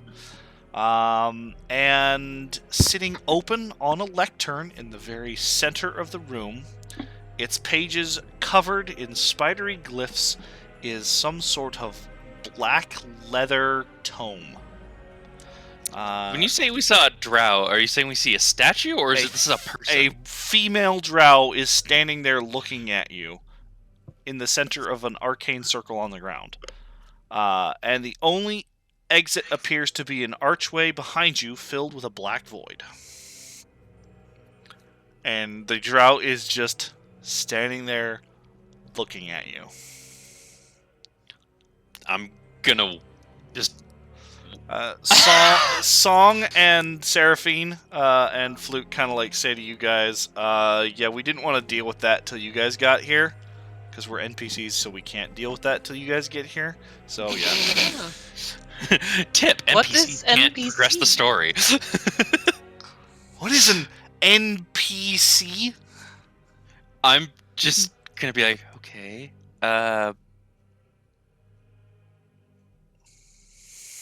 I'm just going to say, I'm just gonna say, hello, like see if it's. She I uh, want to land on Savra's shoulder, by the way. She- 'cause I'm still. points to your. She points to her mouth, points to your ear, to her ear, and says something in Undercommon. And Seraphine kind of. Oh wait, does Seraphine know Undercommon in this version? I forget. Well, if she doesn't, I'll Okay, yes. cast. Seraphine and Elida kind of like nod and then look at you and says, "Yeah, she doesn't understand Common." I got that. I'm casting tongues on myself, Okay. and then I'm just going to say, sorry, who are you? She kind of like clears her throat a little bit as it sounds really dry and dusty. I am a drow priestess. My name is Ilara, and I would really like to leave. If you would please help. I don't know how long I've been stuck here, but I would really like to leave. I'm just gonna be like, and if we let you out, you're not going to tell anyone about us, are you? I don't know who the fuck you are. I just want to go home. I don't know how long I've been trapped here. And she kind of puts her hands up, and you see her hands stop, like they're pressing up against a wall in midair. And Mhm. she kind of like leans in and is like, I've been stuck here for too long. Without breaking eye contact, I'm going to say again, but more sternly, so if we let you out, you will tell no one that we were here. I don't care who Right? you are. I don't care why you're here. I just want to go home. She's going to say it very I frustratedly, wanna. but I cannot express. Confirmed. I cannot express it enough for myself. But she is literally going to yell at her and say, "Just agree." I just look at the runes right down here. And she points at the like silvery. I am not letting you out until you are not, promising you will not mention any word of this. They are speaking in wanna under. use She is speaking in air of undercommon deceit. right now. Oh no, wait, right. Yeah, that makes sense. You can I hear won't be able what Savra is saying, but never mind, I not forgot. what she's saying. I'm still invisible, so I'll sneak a little closer. Look Okay. at the Um, runes. Go ahead and give me a stealth check with advantage, please. Okay. Okay. She continues just saying, listen, these arcane runes right here. Break the circle, and I can go home. But Savra just yelled what she just yelled at her. It's like, we're not letting you out of there unless you promise not to tell anyone that we have been here. Period. And she You either looks agree at to you, that, or you're not getting out. She looks at you again and just says, again, I don't care who you are. I want to go home. I cut the tongue spell. Okay. I'm not listening to her anymore. And she just keeps talking. Like she's saying something in undercommon. Seraphine and Elda kind of like lean in and just say, it's kind of weird how she's not answering anything and talking pretty roundabout. I don't think it's a person. I think it's just here to waste our time. Also, a drow priestess would be a priestess of wolf, right? Yes. Also, why the hell would she be locked in here? I don't care. I don't now. You can tell she's now saying something in Elvish. I'm not. I think she's just a fucking illusion that's just wasting our time. That's all I'm gonna say. Good, and give me an Arcana check since you said you wanted to look at those runes. Now that you've crept closer. Yeah, and I'm also curious if I hear what Sovereign is talking about, or if you I'm can. too far. No, you can definitely hear what they're talking about. This is not a big room. You can tell the runes are magical and are in effect. Like they are activated around her, but you have no idea what it does. Are there any rocks or pebbles underground? No, it is a clean. You'd have to pick something up off of a shelf. I will just say, if Ruben could understand her and hear someone asking for help, this would go very differently. But yeah, he's not touching the rune. That's okay. She's now saying something in Abyssal. I'm going to just. I understand that. I'm gonna walk over to the tome. Ruben, you hear her like she's. I hear you, Savra. She's looking at Savra while she's talking, and she basically says in Abyssal, "You're ignoring me. I don't know why you're ignoring me. You were just talking to me. Hello, arcane circle right here. Can you hear me? Hello." Can I get out of turn into my normal self and then on my shoulder? I jump off and then turn myself and then use one of my sling ammo pebbles. Can I toss that at the drow just to see if it goes through her? You toss the ammo, and it hits something in mid-air and bounces off a wall almost. Just bounce, but and then not lands her. on the ground. Yeah, you toss it in her direction, and it bounces off of something in midair, and then just kind of like right next to her, and just kind of like tumbles to the ground. And then she like stops, looks at Ziara, and looks at the pebble, and in Abyssal Ruben, you hear her say, "What the fuck was that supposed to do?" Gash kind of like is giving her a weird look, because he can understand her. I'm calling. Oh, I don't know where Ruben is. I can't see him. Let's see. Oh, hey, I don't even know that he's here. Wait, quick question. Can I see Ruben with my cloak? Because he's invisible. Do you have my true cloak sight? can see through that. My cloak can see through invisible objects and people, I Wait, think. what? Yeah? Hold on. Cloak of... Oh, no, it's called the Robe of Eyes. Robe of Eyes, yeah. Hold on, my internet is loading very slowly because I have... You can see invisible creatures and objects, as well as see into the ethereal... ethereal... Is that how you pronounce it? Ethereal. Ethereal plane, out of range of 120 feet.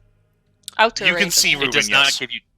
Okay. You can see Ruben, but you don't have true sight. That is correct. You can. It gives you part of. You cannot see through illusions or shape-shifting and stuff like that, but you basically have true sight.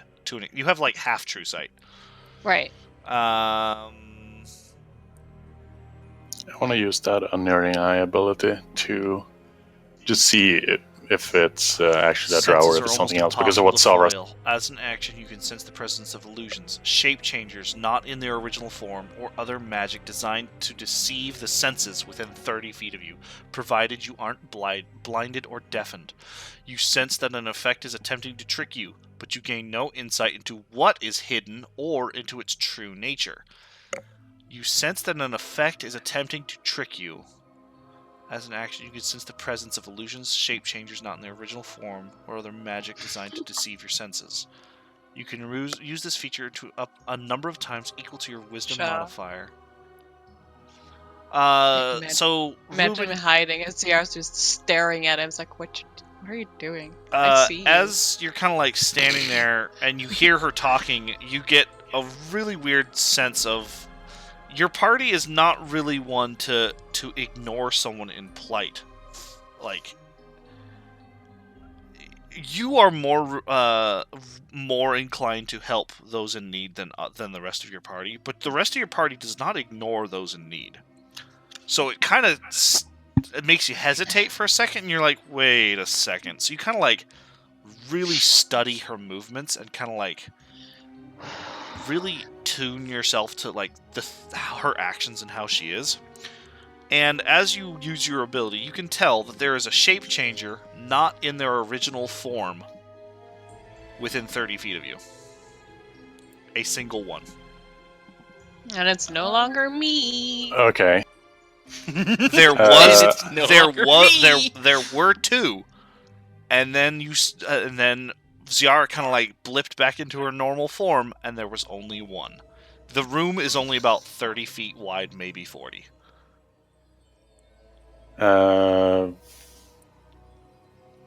Okay.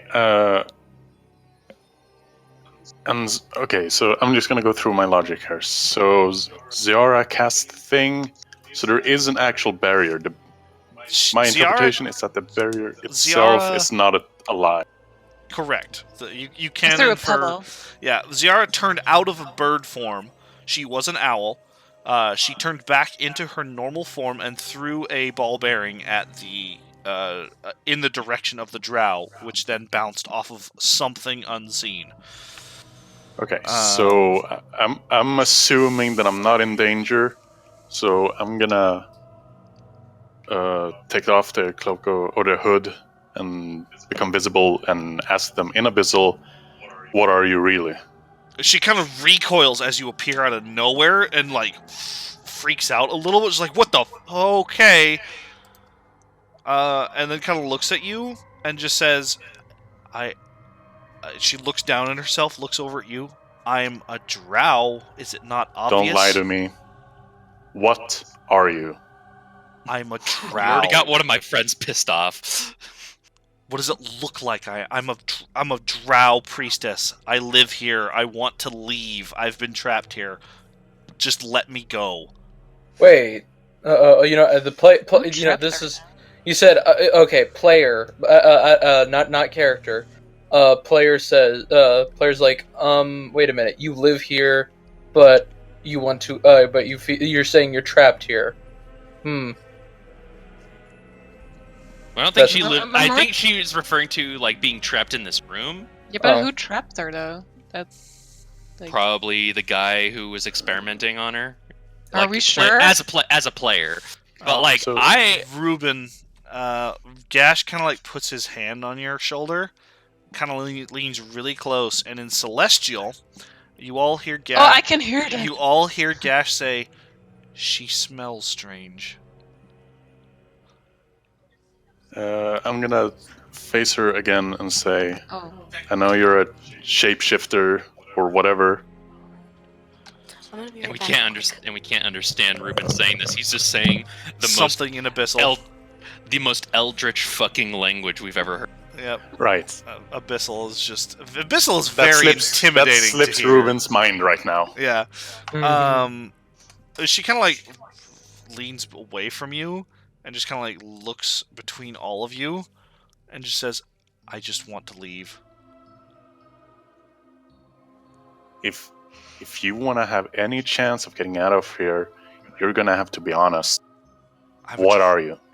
She looks down at herself, looks over at you, and she it looks like she's about to say something, but she stops, kind of like squints her eyes at you.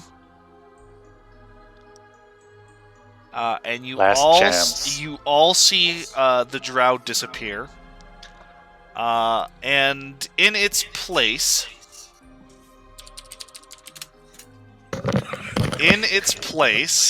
you Oh, God. see. I'm so glad that ability paid off. Yeah. That's a cool ability.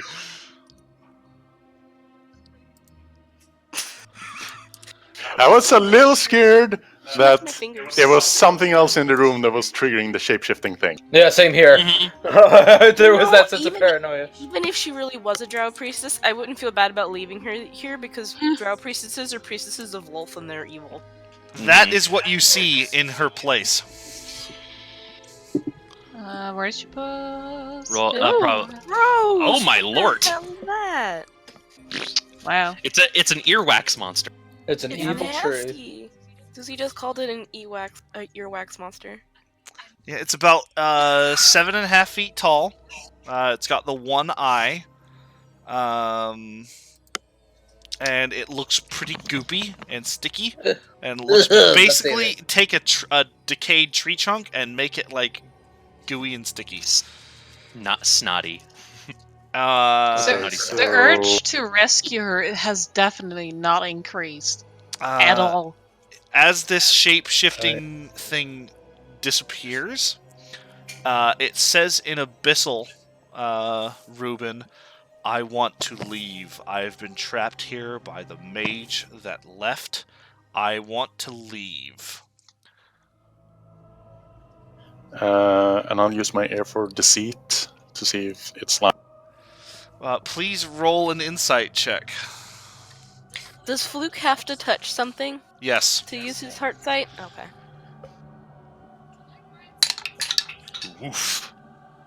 Yeah. He is fucking lying. He has no intent. You can tell by the way his eye is moving, the way his body is moving, and the way he says it, that he has no plans on leaving if he is freed. You don't know what he has planned, but he has no intention Probably. of leaving if he is freed. Probably a big feast, I say as a player. Yeah. So You also know Okay, that to that- this is a demon. You are because of your early your delving into demon lore. You know this is a demon that is heavily allied with the forces of Lolth. So I'm gonna say, you're still lying, and I'm gonna take cash and walk back to the park. And I'm just gonna be like, it's lying. Lying. Gas just looks like a Sphinx cat for a second as it just says lying. Yes. That's Mark's like saw a huge exhale. It's like, oh man, I felt. It's like for a moment I would have felt really bad if we just left somebody in there. From what I can tell, that is its true form. You can tell that says- is its true form. Your ability, like once it changed, you knew the ping that you were getting, it was gone. Yeah. So I told the party that is its true form, but it says that it wants to leave. It is very much lying. We should just leave it there. I don't trust earwax anyway. I was gonna leave it there when it was a drow. Likewise, because it wouldn't. By the way, this entire time it's just gonna be either yelling obscenities at you, telling Lolth is gonna eat you, that it's gonna eat you. Oh, shut up! It's basically just being a bitch in this cage. As you're in Abyssal, Ruben, it just keeps talking in Abyssal. So I'm going to walk up to it and just start making faces at it and like Get away. it doesn't touch pay the attention runes. to you. It's just like talking at Ruben, and it knows Ruben is not listening whatsoever, and it just makes it angrier. Sabra, Mark please picks up give me Meeps. an Arcana check. Gotta make use of that new proficiency, baby! And Savra's... God damn it. Fucking... I need the right button. And because Savra's dice are being, bad, it has gone into the fucking... What you call it? Time out, boss. Ciara, as Ruben is talking and Savra kind of goes over to this book and starts examining it, you notice that there is a massive diamond on the workbench behind, on the back of the wall. Oh. We're talking I- the size of someone's head. Oh. Massive. Okay, while they're talking and I notice it, I would try to sneak Yeah. Now to it that because the I interesting know stuff is people would done, stop. you have time for Ziara to be Ziara, so she just starts scanning for shinies. Ziara be Ziara. I cast Pass Without Trace on myself. And Okay, you cast Pass Without Trace and give me a that's- stealth roll. You're using Don't up a lot worry. of your spells. No, it's Pass Without staff. Trace It's is free. free. Oh, that's right. Fuck. And she casts guidance on herself. I was about to say this is terribly in character. No. Yeah, this is terribly in character. Terribly in character. And I'm proud Sabra, of Buck speaking as to you're it. examining this book, you can tell there's no magical traps. The book is the book sitting on the lectern. There's nothing magical about anything there. You all see Ziara just kind of like poke her staff into the ground a little bit. You all know Pass Without Trace went off. Wait, do you choose what creatures get She affected by it? chooses. Okay, so she Yep. just kind of like knocks her staff on the ground a little bit and just kind of stays there. And then you all see her just sidle. This is just completely ignoring everyone, the fact that she's in a room with everyone else with no darkness whatsoever. She's very gently just taking a step every once in a while, and you all look at what direction she's going, and there is a massive head-sized diamond on a table, and Also she's slowly weird. making her way there. The closer I get to it, the faster I run. Like I just Oh, imagine. She's just slowly- Mark's step. They're Mark's running. just like- I'm just- step. little red flag goes in Mark's head and it's like no, runs over. I runs grab over it. to No, I grab it. I grab it. She leaps on it and like bear hugs the diamond. Mark's I picks snip her it. up. No, I hold the She's diamond. holding like, the diamond. It is now in her grasp. It is a Well, Mark's is holding massive Ziara while fucking she's holding the diamond. This is mine. No, we can't take this. Mine. Mark's tries to pry it out of her hands, but No. gently not to rip her arms I off her can't. shoulders. Get Oh, along, yeah. you two. You can see she's I found it. But we can't.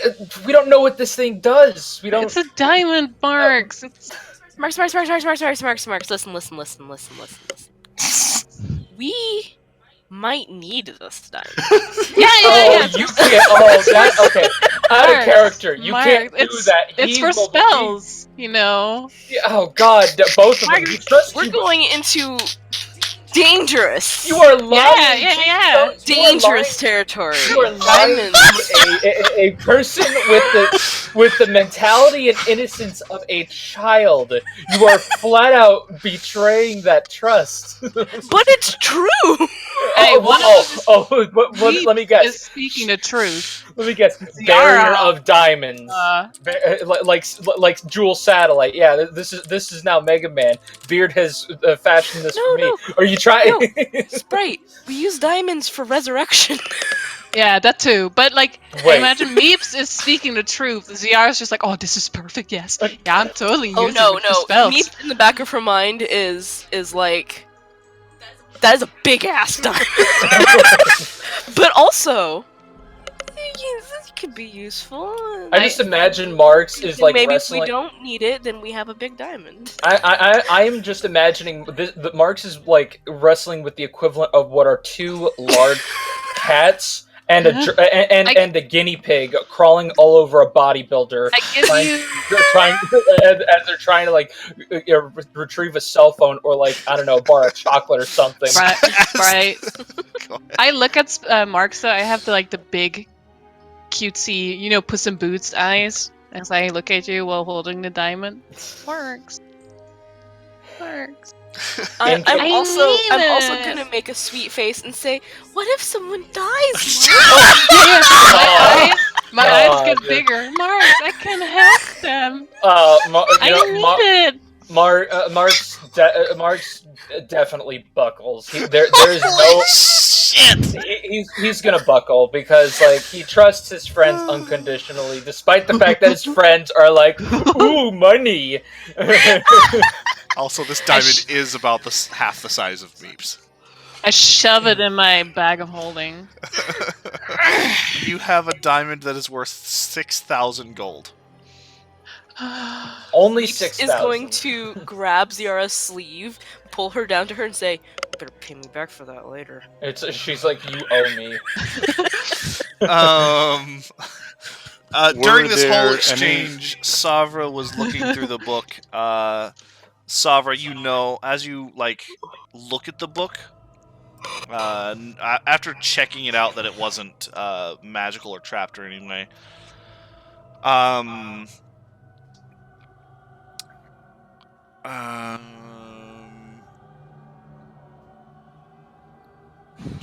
As my friends are just like arguing, I'm just like, all right, let's get. We're arguing about a diamond. as you look at this book, you can tell, like, even like without flipping through the pages at all, you are immediately confirmed beyond a doubt that this is definitely the Gromp's Grimoire. It is titled. I got ahead of myself. The Book of the Eight in Elvish. Zaun Olil, I think. Zaun Olil. As Elida. As Elida, son of a bitch. Zaun Olil. Now I'm just imagining Elida attempting to pronounce it. Zaun Olel. It looks like it's Zanolel. It is a book that describes rituals for summoning and binding powerful demons. The page that it was open to is a chapter that talks about summoning Demogorgon. All right, I'm just gonna be like, we got what we need. Let's get the hell out of here. And then also the whole like, seeing what everyone's doing. Like, are we finished? I look can we go now? extremely happy, even though this is like not a happy Ziara, situation at all. This is one of the happiest times you've ever seen Ziara. like that unnerving happiness in a place where you shouldn't be happy and in a good mood at all. Was a beard. I know my passive perception is pretty high right now, but I assume that I just have an incredible advantage when there's shiny stuff near me. It's like she can't lie. I'm just gonna look at everyone and just be like, okay, All right. that's a big diamond. You're Yeah, it's mine! You're pretty sure you're at about 50 minutes now. I'm just gonna be like, we need to get out of here. Song puts her Okay. hand on your shoulder and says, "Listen, before we go," and she looks at Seraphine, I can't cast anything super powerful. You two can, and she points at Ziara, and you as well. I don't know how powerful it has to be to get out, but I would say at least 5th or higher. And Seraphine kind of nods. So if to overload the to overload the spell, I'm hoping it doesn't have to be a teleportation thing. Seraphine chimes up like, yeah, we don't know if it's teleportation specifically or if it's just powerful, but if we get separated by touching that shit again, and then she points at the void, the black void at the other door, and we have to deal with that maze, I'm going to do my best to get everyone out with a spell. If it doesn't work, and you don't come out within 2 minutes, since we're in such a time constraint, someone else is going to have to try something. Right. if it doesn't work, if we God, I hate this. I do too, says Song. No, I'm saying this as a player, that I hate this. Because I'm thinking it's like, well, there goes my level 7 spell slot, and I could potentially use my level 8 to cast teleport again if we really need to. And I don't want to. Was it level 5 or level 7 that she said? At Level least level 5. 5. Okay. She thinks, so if it doesn't work, then, Yeah. but let's give it a shot. All right. Yeah, we don't have if I much have choice to, here. We need to move. yeah, I'm just going to Seraphine say, agrees. I'm just going to say that if I have to, I will burn teleport again. Right. Use it. If 5 minutes, 2 minutes goes up, and we are not out of that maze, use it. Because we are so close. I don't want to have to fucking deal with this bullshit tower. And whatever Me neither. defenses it has. We need to get out. Alright. I'm gonna walk right into the goop. Alright. You all just kind of like book it into the abyss. You are all whisked away. Before Go ahead. I just spit in the direction of the demon, and As everyone else leaves, Gash and Ruben are the last ones to go through. Gash is about to go, but stops as he looks at Ruben, and Ruben just looks at the demon, who's still like yelling at you and saying Lolth is going to eat you, that kind of stuff. God damn it, bro! Come on! Spit right at it. I just imagine like Ruben, instead of spitting, I just imagine Ruben turns back and then just gives him the middle finger and then just walks off with the shit-eating grin. Oh, doing the what's the Avatar lady? Not Aang. Oh yeah, I know what you mean. Yeah, doing the I'm looking at you thing, only with 2 middle fingers. Just Cora. Cora, thank you. Just backing up Right. into the abyss with 2 middle fingers. Mhm. It just curses at you more, Ruben. All right, let's you are try now getting out of here. all in a maze, very similar, extremely similar, if not identical. With the last 2 pops, Seraphine was the first one to enter because she needed to count the people going in, and then Savra, you were the next. Once all the pops happened, it took a few seconds for the last 2 of Ruben and Gash, but almost immediately you are suddenly whisked through the walls as previously and find yourselves appearing in a heap in the middle of the first room. To which Seraphine just kind of like breathes a heavy sigh of relief, just saying, okay, I'm glad casting a healing spell worked. Me too. Let's go. Let's get the fuck out. To which Song points at Ziara and says, do your thing. I stare. What? And she kind of like it's half the lids, same. half lids her eyes and points at your staff. Oh. So we're going down the stairs this time. Yes. Mm-hmm. Yeah, I will say again. I will scout ahead, pull up my cloak, and All right. Everyone, give me a stealth check. Ruben, yours is at advantage. Okay, hang on. Hey, Lock it- Seraphine actually rolled something above a 10. Okay, when it comes to right now- stealth. roll 20 is locking up for me, so... It took me a let's minute see. as well, so you're fine. Yeah, hang on, so... Fluke is I've started- on your shoulders as usual, hun, so he doesn't need to. Oh, stealth. What was your stealth, Marks?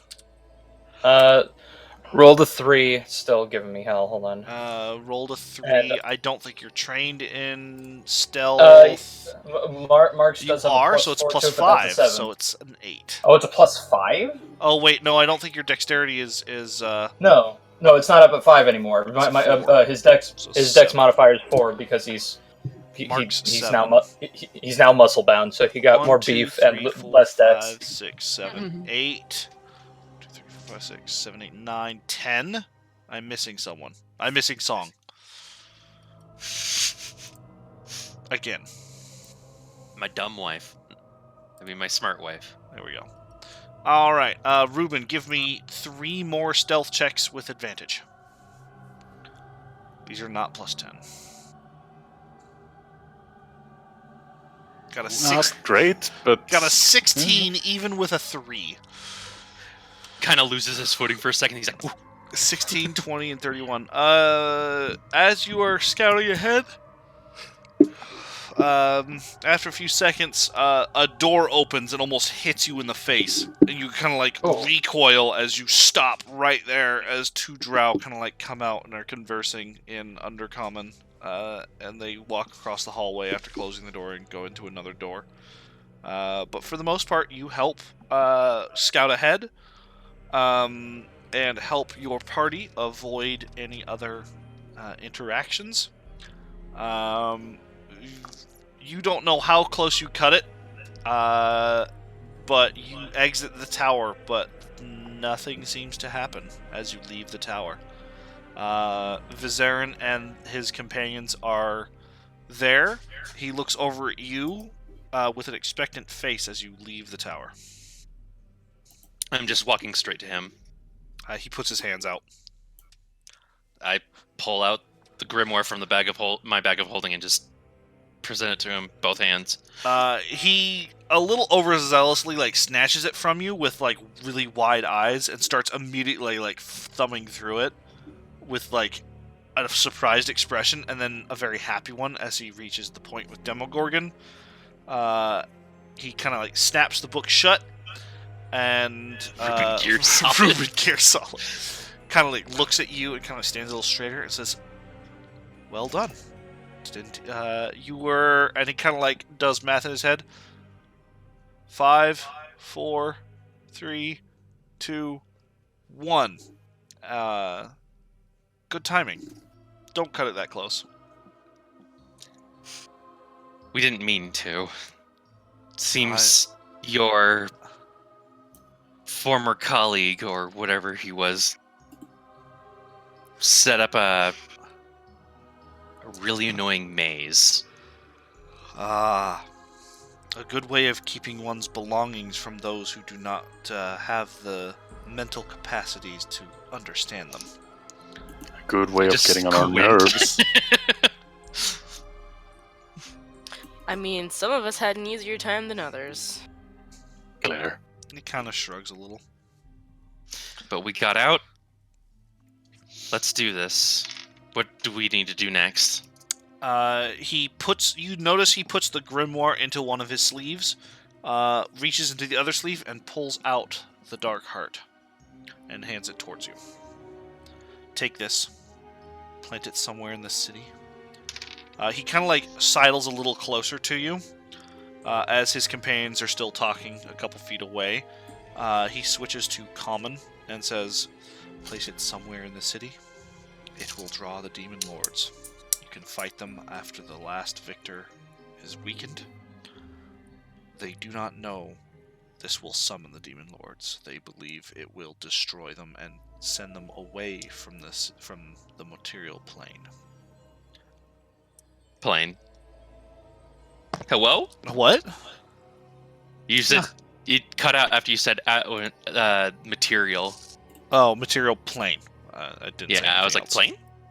Okay. They I'm just believe the ritual. I have convinced them that the ritual is a ritual designed in banishing them, not in summoning them to be banished.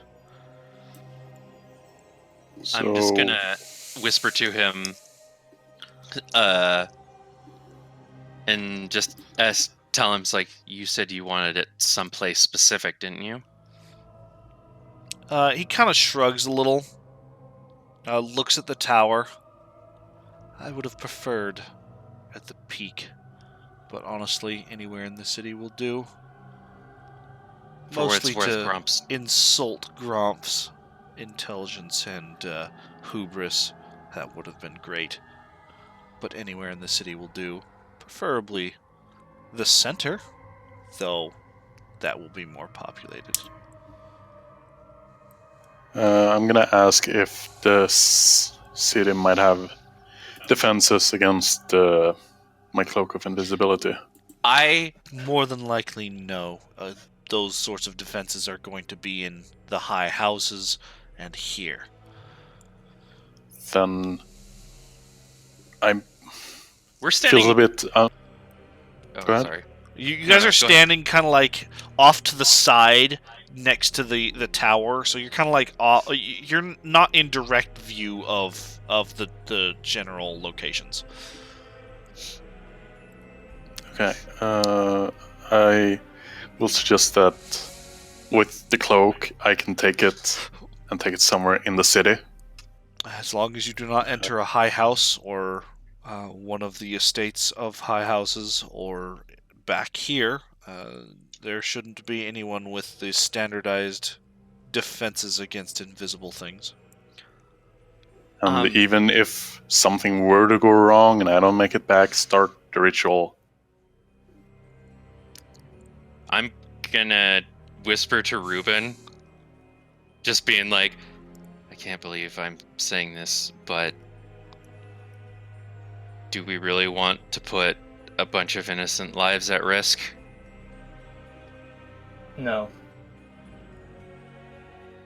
Remind me, wasn't this a city of people that Drow. worshipped? It is a city Yeah. of Drow. Drow, as a whole, usually worship the demon god Lolth, the Queen of Spiders. I just want to see. Want to people- see what Ruben's reaction is. The Drow people are very much a enslavement race. They enslave lesser beings and use them as slaves that are fully mind controlled and or conditioned to be completely subservient and never want to rebel. They are oppressive in nature as a people. There are good individuals of Drow. Usually on the surface, they are the outlier and are apart from average. But all in all, anywhere from 99 to 999, 1 out of 100, maybe 1 out of 1,000 is someone you would consider a good person. But only because Drow just have a completely different way of living. So, in response to Savra's whisper, I guess it'll just say something like, "There's no innocence here." And I'm just gonna whisper back, like, right, we're in agreement then. I literally wanted to see what Ruben's reaction was gonna be. I mean, Yeah. if even Ruben is like, there's no, like, I don't care. There's no innocence That here. says a lot. If these things didn't worship demons, maybe, but it's sort of a sore spot. Yeah, No, like, I you totally guys get it. are literally like within sight of the biggest statue of a spider you've ever seen in your life. It's an entire cathedral building, and there's iconography, statues, tapestries of like everything you could think of religious-wise, all over the city of Lolth, and spiders. Like you couldn't look in a direction and not see it on your way here, stealthing through the city. I'm just gonna tell Ruben, I'm just like, good luck. I'll nod. And so that I'll return back here once or wherever you guys might be heading when I'm done. Wait. If he sets foot on the stairs, won't that set it off? Well, didn't we use the invisibility to get past it, or was No, that just to get inside the tower? The mages turned off the wards. Oh, they're still like. So the wards As are far as back we in know. place now. So if you touch the stairs, yeah, you're probably going to set it off. Is there? Because I recall when we were looking at like the actual map of Menzoberranzan, is there like kind of a cliff that we could probably make a rope for Ruben to descend down with? Vizarin kind of like puts up his hands and says, "We're getting a little ahead of ourselves. I must return to my tower to complete the ritual with the grimoire." And he pats his sleeve. "Unfortunately, I have to. I cannot complete the ritual here. I have no spell components. I have no circles. I have no anything. So I will need to return to my tower. You will need to prepare the location by placing the Dark Heart somewhere in the city. You will send me a message when it is ready, and I will begin the preparations for the spell. It takes 9 hours to cast this spell. So you will need to find a place to hunker down and hopefully not draw attention to yourself for 9 hours before the spell completes and the ritual begins. My companions will allow you to get back down the stairs safely, but you must decide, are you going to place it here or somewhere else in the city? If you are placing it here, my companions will leave you." We'll place it in the city. Very well. He kind of like puts his head up, points his fingers in a direction and says something, but no sound comes out of his mouth. You see his mage companions a few feet away react, look over, nod, and then they converse, and they walk towards the jade spiders. I'm gonna mention. Oh, I do have a quick question though about this decision. He looks at Don't you. we have allies in this city? We do. But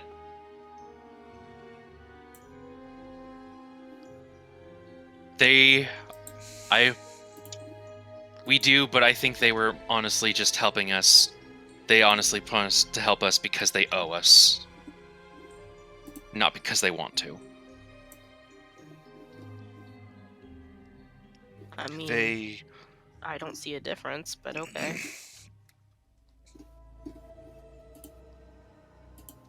Oh, are you talking about The people we met with at the purple worm nest. She's just going fucking nuts, hun. I know, I don't know what's up with her, but she's sure as hyper this morning. Jinx ain't a little Alternative- problem. Maple's going nuts! So real quick, I want to take a look at that map again real quick, because we still have that in Saturday RP, right? I believe so. Oh, hey, there we go. So from where we are at, can we see like the outskirts areas? Hold on. Load, please. Load, please.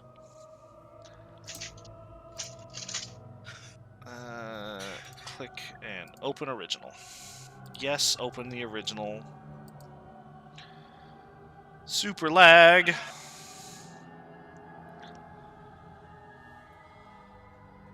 You're in Tirbrish. You're in the very top of the city. Like, you can see almost the entire city from where you are. So, based off of what Meep said, I'm just gonna say, I mean, we could plant it in the outskirts. Which part of the city are you pointing at when you say that? I'm pointing towards Donic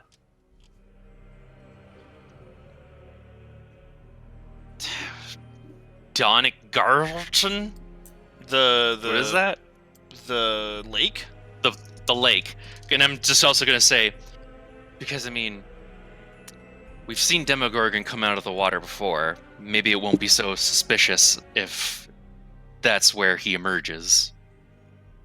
That makes sense. Uh, I just want us to have as much backup as possible. And I feel like if we drop a big bomb in the middle of a drow city, the allies that we have here are not going to be as willing to assist. No, you are right. That's a perfect, like a perfect argument. You're right. Vizarin kind of pipes up and says, "Well, if you have allies here in the city, do not tell them everything." Well, we didn't tell them everything.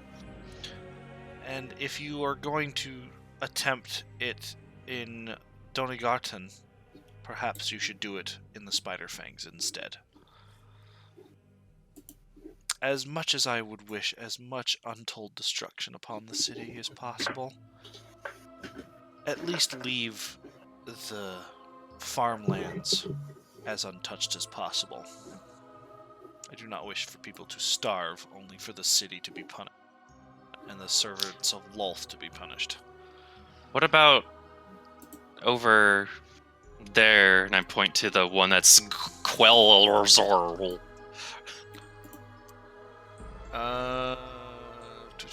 If I can see them, I don't know if, like, you if see it's the too big. high. You can see the big rise.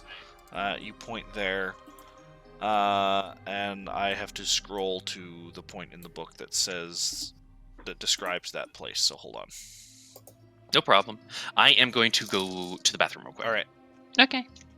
I also want to suggest to the guy to start the ritual as soon as they get back, because if it takes 9 hours, then It takes. like we have plenty of time to. I would love to, but the dark heart must not be moved during the ritual.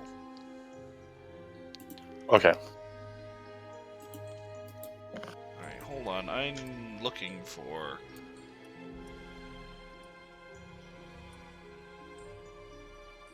Terbrech, the Rifts. Yeah, okay, Quell. Okay.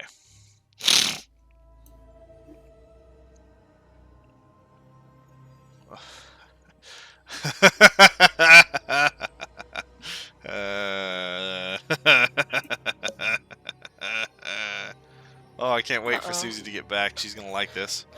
Oh dear. Then I guess that's like a big noble area.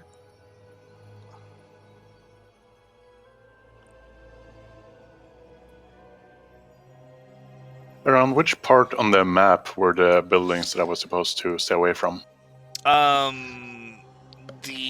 He initially said like any of the high house points, like the centers for each of the 4 main drow houses, which are basically going to be the 4 biggest and most ostentatious buildings on the map. Okay. You can easily see 3 of them.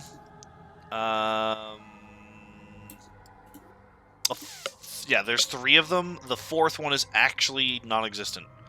It was destroyed during Demogorgon's rampage. And via other things. Like, it's a house that's basically been falling for a long time. Okay.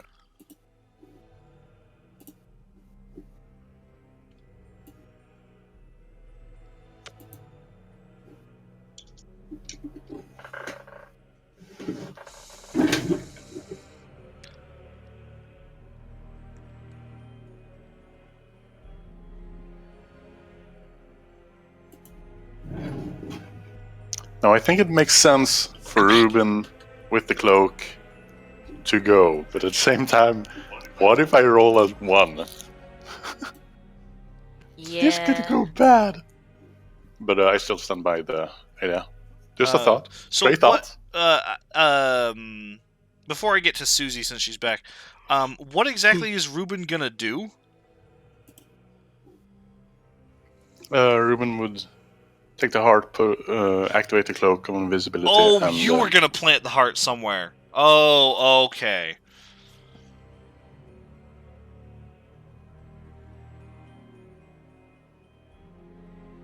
Yeah, because I have the cloak, so that seems to be the safest instead of our entire group trying to sneak. Mm-hmm.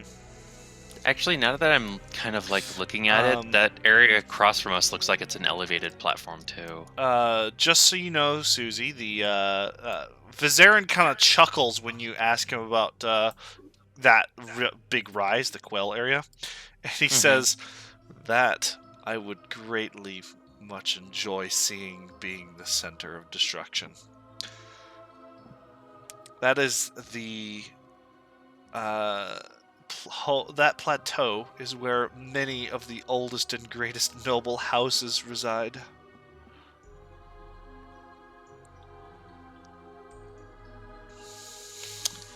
It's also where the ruling council dwells, so that would throw the city into more disarray than any other.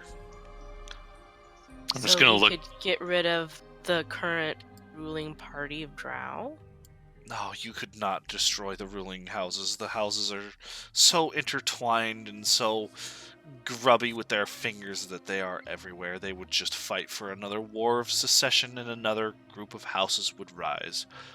But the current ruling political entities run things from that tower there, and he points to the real big one that's covered in stalactites all around it, near the Indigo Ways. That's basically their White House, he says. Gotcha. Okay. That's their White House right there. So what if we can kill the Drow president? Yes.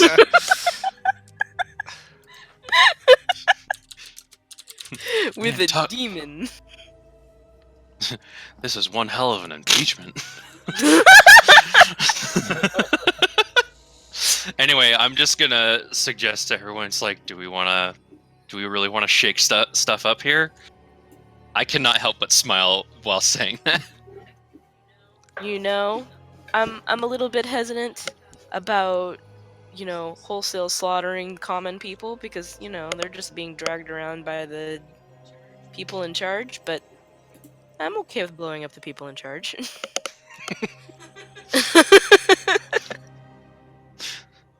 Let's do it. Agreed. Your NPC companions agree.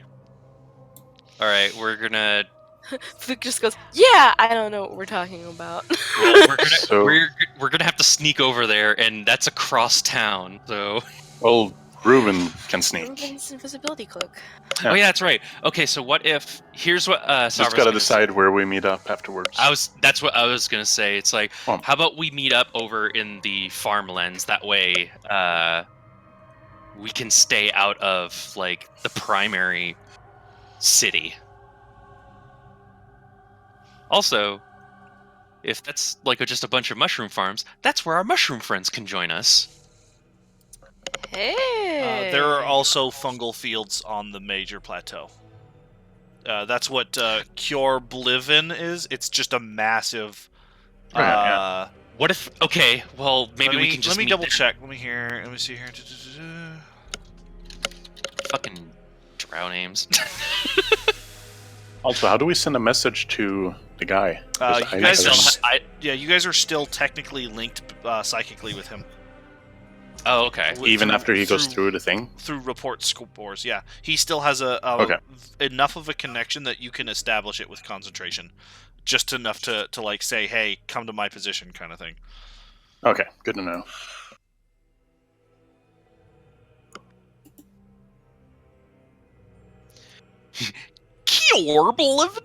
Yeah. Alright, are we in accordance then? Yes.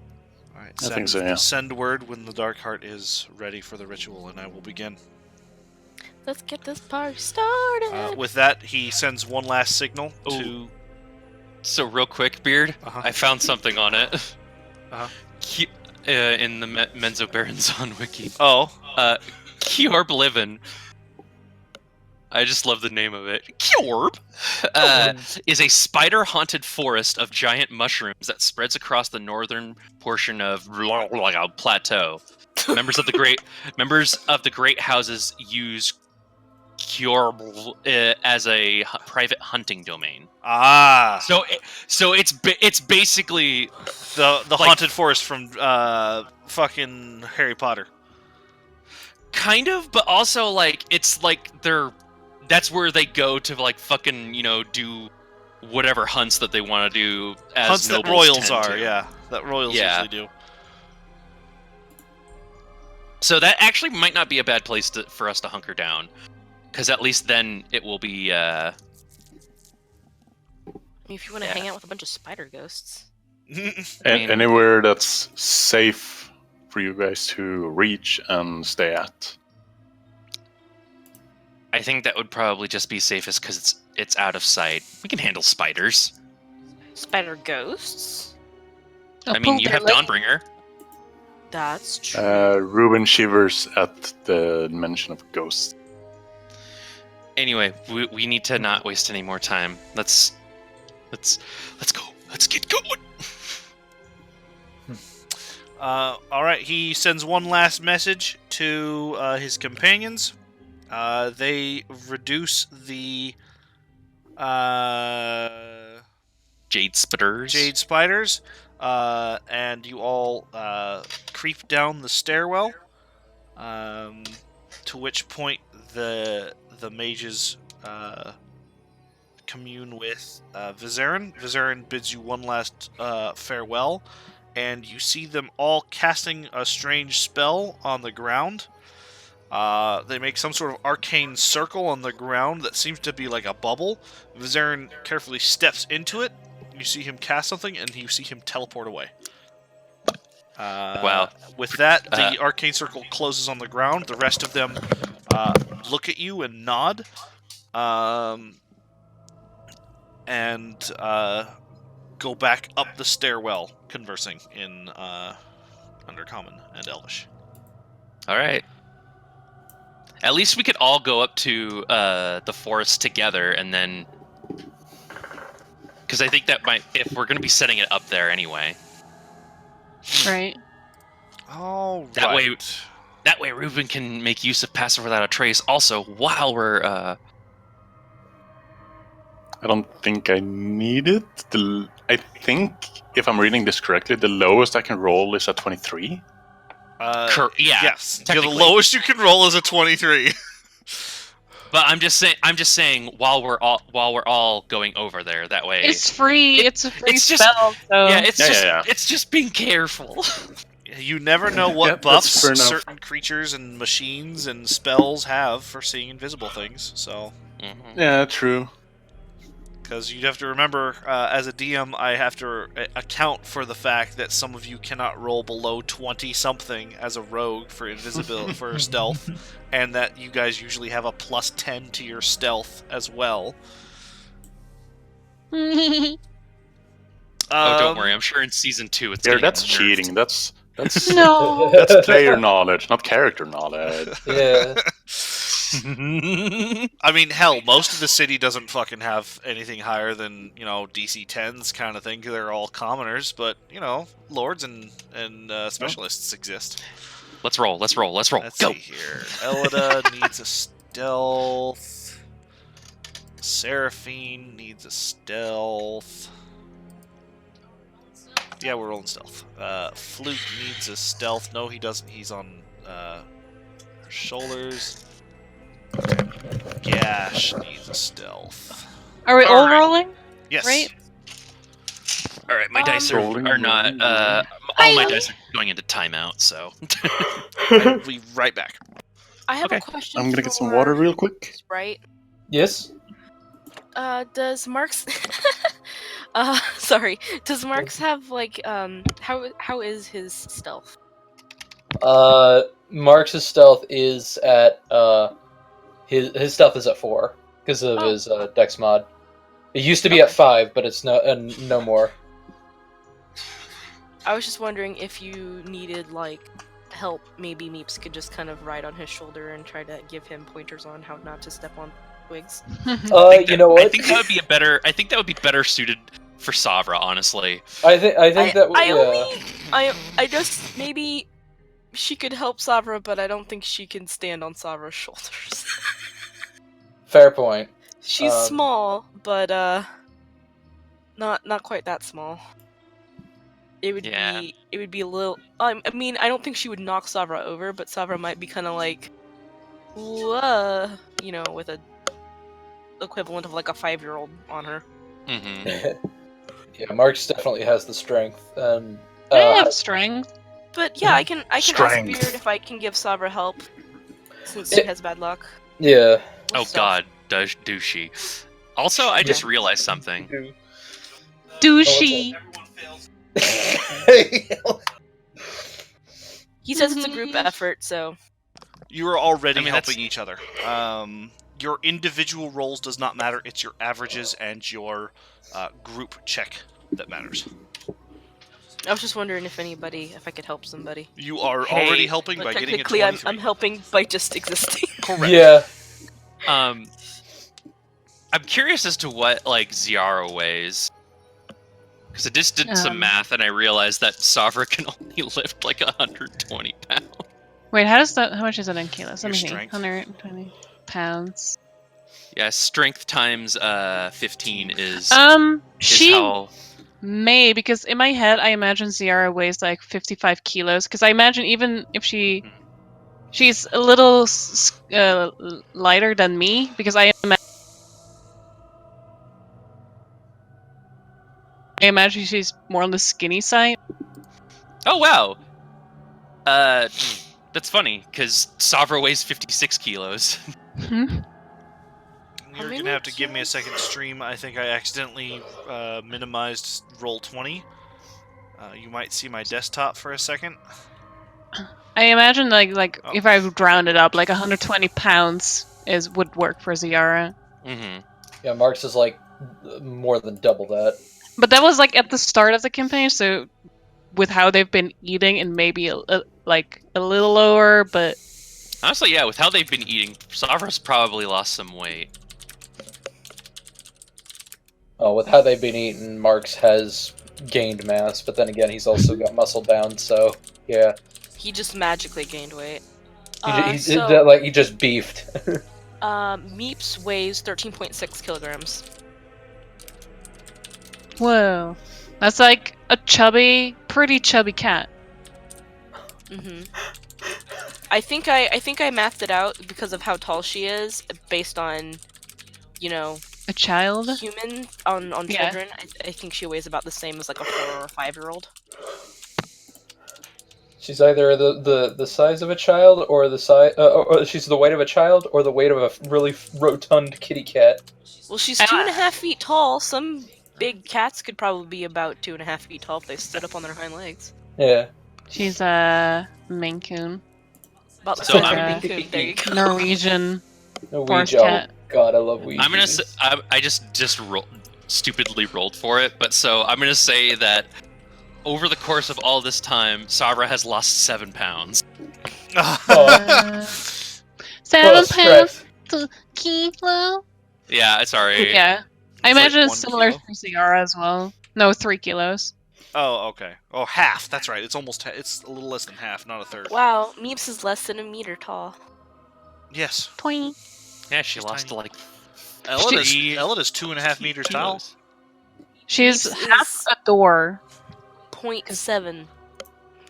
Jelly, she's half a door because at least in Holland, like everyone's always like, okay, 2 meters. That's about like as tall as a door or a door frame is. Yeah, so she can just reach the doorknob. Yeah. There, I put All both right. measurements onto her info, just so we have She, that or for excuse RP me. reasons. Marks, what was your stealth? Marks' stealth is, oh, wait, I gotta roll another. Wait, did I roll stealth? No, you might have, but you didn't put it into the chat. I think it was. No, you're right. I didn't. Hold on. It is. Not 47. Not About to 7 say, either. Jesus. There we go. You rolled a 7, so you have 17 with Pass Without Trace and a 19 for Savra. 23 for Elida. There should be 10. There should be 9 rolls. 1, 2, 3, 4, 5, 6, 7, 8. Luke? Hmm? Or does he not roll? 1, 2, 3, 4, Luke is on my 5, shoulder. 6, 7, 8. Who are we missing? Did I do Song? it again? God damn it. Song. Song? Song? Yep. Song? Where's Song? Song? Dead. Did it again. Where's my Song's wife? just floating through the air, not making any sound. Did it again.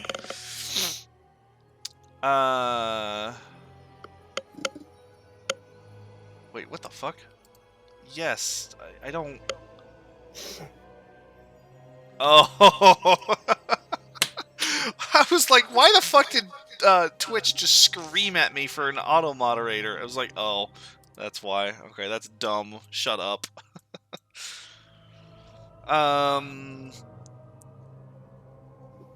Let's see here. So the lowest we rolled was a 17. Excuse me. On average, you rolled about a 25. Looks like maybe 20. It takes you about an hour and a half, maybe 2 hours, to stealth your way through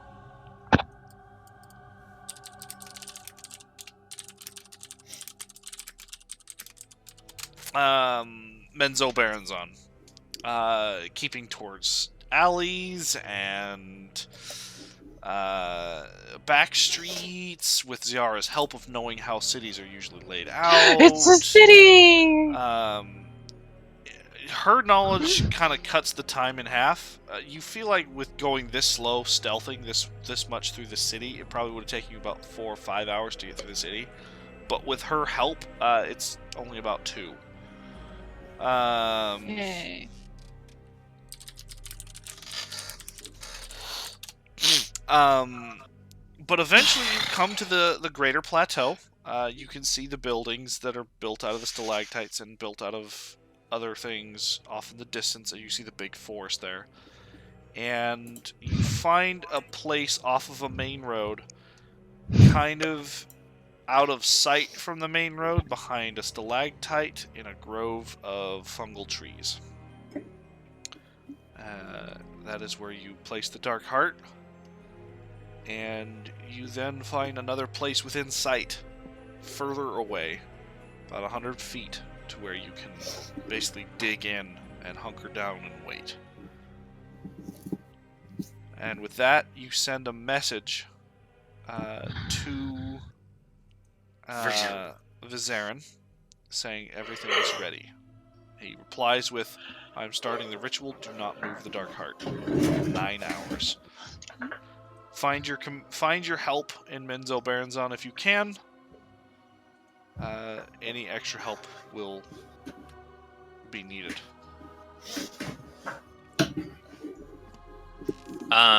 So we're like in a big fungal patch, right? You're kind of in the mixture between a grove of fungal stuff. Oh, hold on. I actually need to change the music. I was supposed to change this earlier. I mean, it's been very appropriate still while we have been plotting.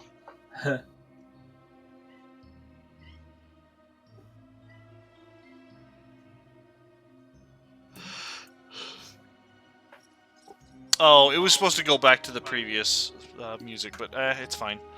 This one's fine.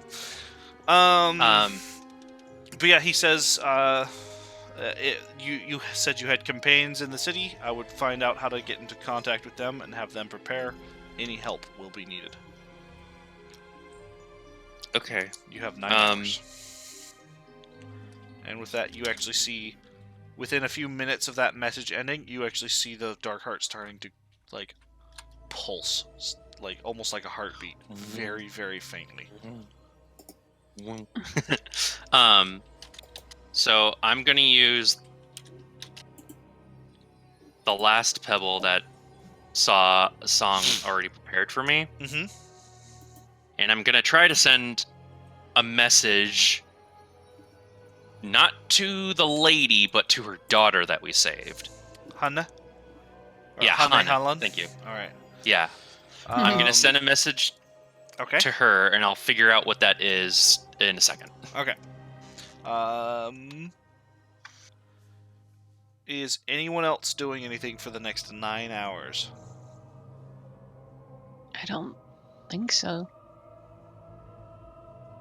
I'm just hanging out and holding Fluke. Okay.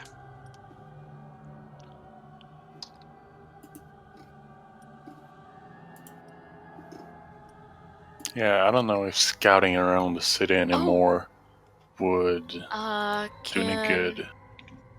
I ask someone to put something in my ring of spell storing? Of course you can. Yes. What would you like? What you got? How high can it store? 3 or 5? Welcome The- to I think the Maxavra. ring May is I take your 12. order? What, Ruben?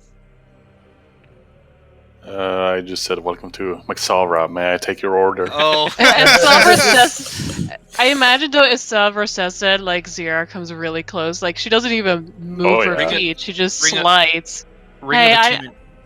I can spell. Zara puts in spells without asking. Yeah, touch. Where is my ring of spell storing? Ring of spell storing can store up to 5 levels worth of spells at a time.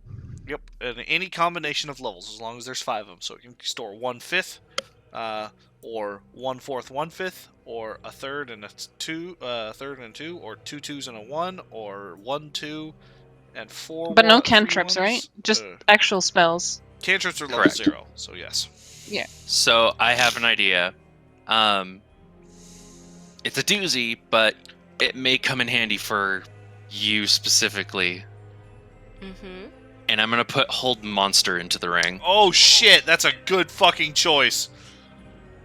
You know, I just took hold person, but hold monster is very, very useful. Hold monster affects more things than hold person. I know. Yeah. I'm just What saying kind the of element irony is is that? that my last spell that I took is hold person. Hold monster is the that- strongest because it says creature, not humanoid. Oh, Mhm. yeah, I was talking to Susie about that because I had hold beast for a good while, but we never really found beast Yeah. that I could cast on. Oh, don't worry. Is it a we level will when 4 we're spell? back. Dominate Hold Monster? No, it's a level 5 spell. Okay. Yeah, that's everything. Alright, that sounds extremely. Uh-oh. Oh, Discord, no! Just give it a sec. Fuck. Come on, Discord.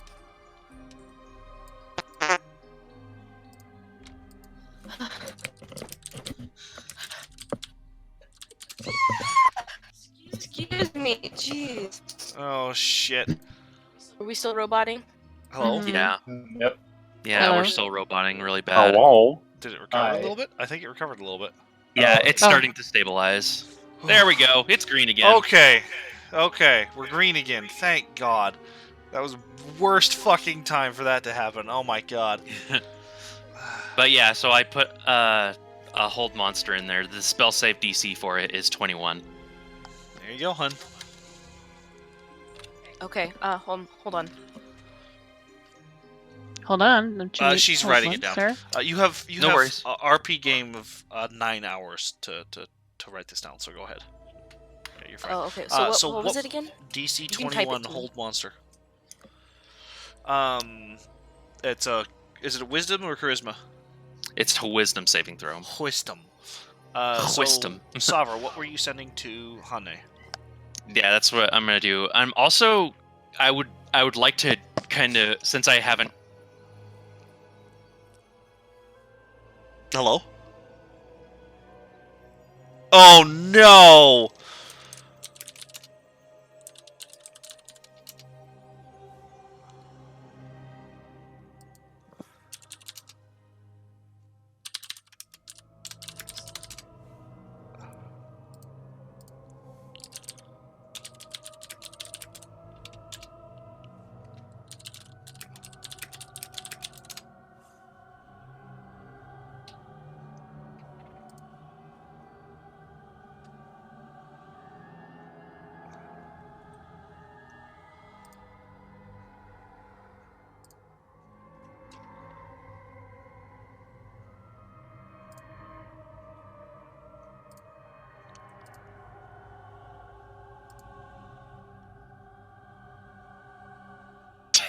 I'm still going to the. Yes! I'm still going. Yeah, I'm still going to the restroom. but I'll be Okay, back. so Discord's back. I changed the server. US Central is fucked. We're on US West now.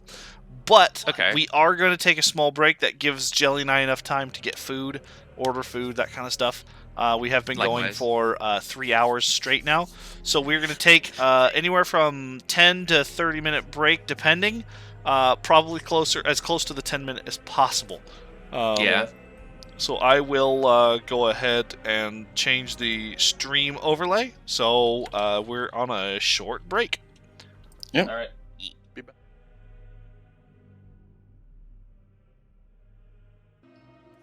Turn us back to the stream. Okay, there we go. Right before we took our break, you had contacted Hane.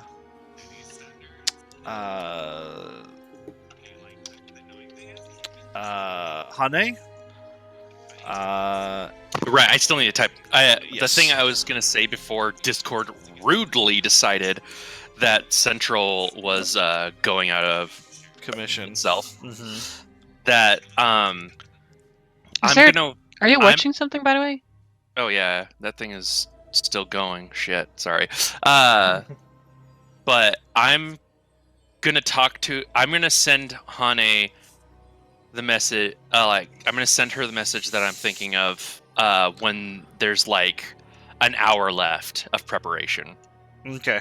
Because I don't want them to get too much of a heads up, and that starts potentially cascading into people searching for a problem. You know what I mean? Mm-hmm. I'm just being cautious, so I'm gonna wait till like we have an hour left before the ritual's done, and I'll let her know. Okay. But what I will do right now is I will try to contact Basidia and tell him that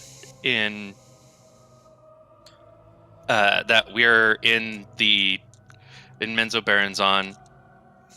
We will need your aid soon. I will contact you one more time. When I do come to the whatever this name of the plateau is. Okay. And then- You know he got the message and he responded with very well, essentially. Okay.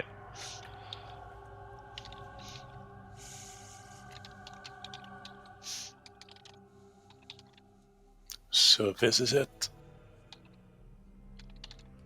Mm-hmm.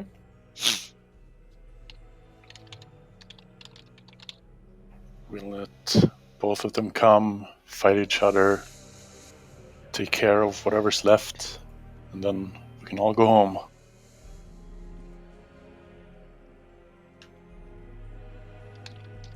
Pretty sure it'll be that easy. So this is the message Pep that talk. I know. this is Pep talk. pep talk. This is the message that I sent her an hour before the ritual's done. Kind of give her like the heads up, be like, that should give them enough time to scramble. Time to pack your bags.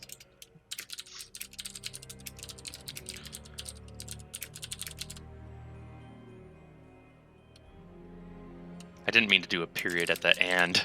Oops. That's no problem.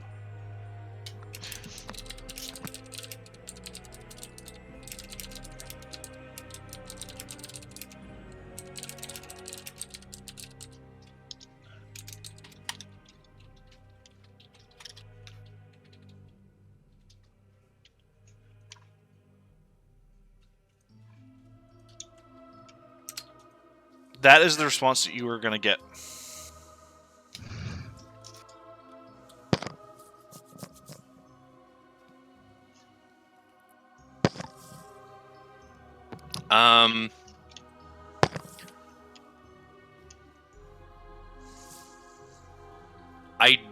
I don't have no means to send her another one. Well, you do. I mean, Song has to give me a pebble again. I just like Like, song, I ran out again. I ran out of candy. I'm sorry. Can I have a Um, the only thing I will tell her is that I'm saying, to my knowledge, they are coming to the plateau. We are waiting in hiding for them to show up.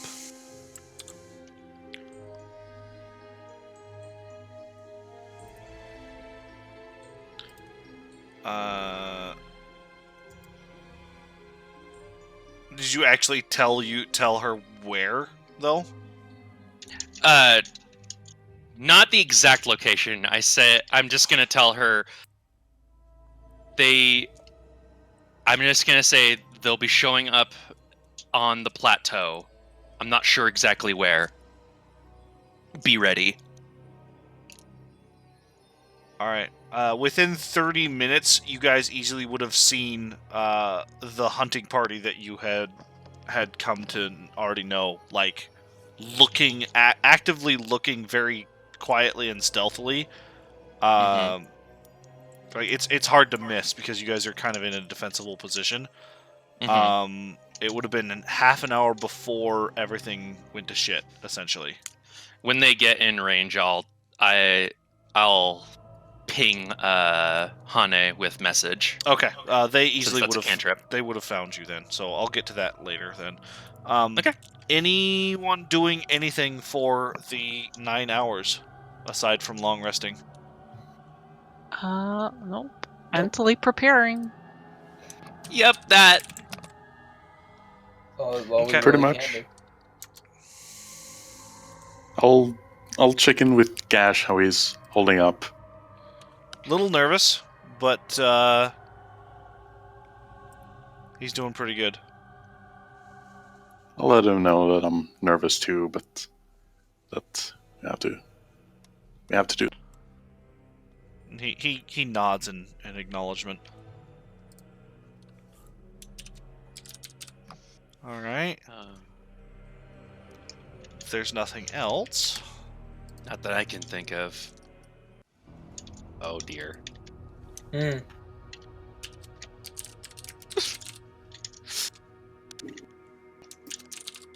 music changed.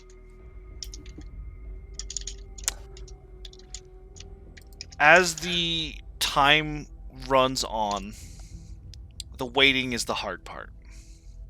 Time seems to drag as you remain alert, weapons drawn, every nerve singing with tension, filling the air around you. Eventually, you see Hane and her group and her mother. They're honestly just their small hunting party of about 15 to 20 or so people arrive on the plateau and start searching for you. Savra calls them over via message. And Hane and her mother, forgive me, I forget her name already. I do too. Zora. Zora. Arrive and they greet you fairly warmly. They're happy to see you healthy and whole. They're glad that you are here to help get rid of whatever demon threat is threatening the Underdark as a whole, as well as their home. Mm-hmm. They don't know what to expect from whatever it is that you're doing. But at this point, the Dark Heart is floating about 6 feet off of the ground at this point in the ritual, and you can see like small arcs of black and purple like energy, like every once in a while, just arcing off of it silently. The purple essence of the Fair's Rest that you have seen in multiple places in the Underdark is kind of like slowly gathering and coalescing in your entire area, like within a good square, like 300 feet kind of thing. You were gonna say something, Susie? Oh, I was just... The only thing I was going to mention to them was that, like, this... I'm just going to pretend that I didn't know that this is where, their nobles all live. I'm just telling Hane and her mother, Zora, that, like, that will be luring the demon lords here so that they will do battle with one another. We'll be taking care of the one that is left standing. This seemed like the most isolated place to minimize civilian casualties. Zora kind of like looks around and nods and says, "This may be where most of our older and more noble families reside. They are somewhat further away. This is just mostly a hunting ground. But your tactic is a sound one. Taking out the weakest link after it has already destroyed the other weakest links is beneficial and a good strategy. It is a hunting tactic." We managed to pull it off once. Here's hoping we can do it again. And she nods, and then she motions to all of her team. She does like hand signals, and they all just disperse. They just like melt into the environment around you, and it's hard to keep track of them. And you lose track of almost all of them. Yeah, because my perception ain't that good. They just like hide so expertly, you're unsure if they were ever even there. But her and her daughter stay nearby. And then after filling them in, I'll contact Basidia one more time and say, it's almost time. You can come as soon as you're also prepared.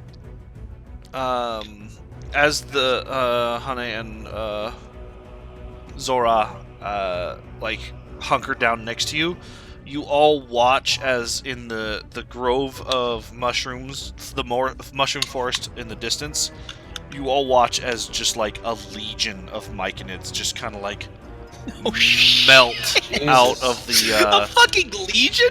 like there's easily 100 of them just melt out of the fungus forest on the other side as they just all fungal walk out, and you all see them turn around and like walk back into the forest and hide, and a lot of them take up positions to make themselves look like parts of the forest.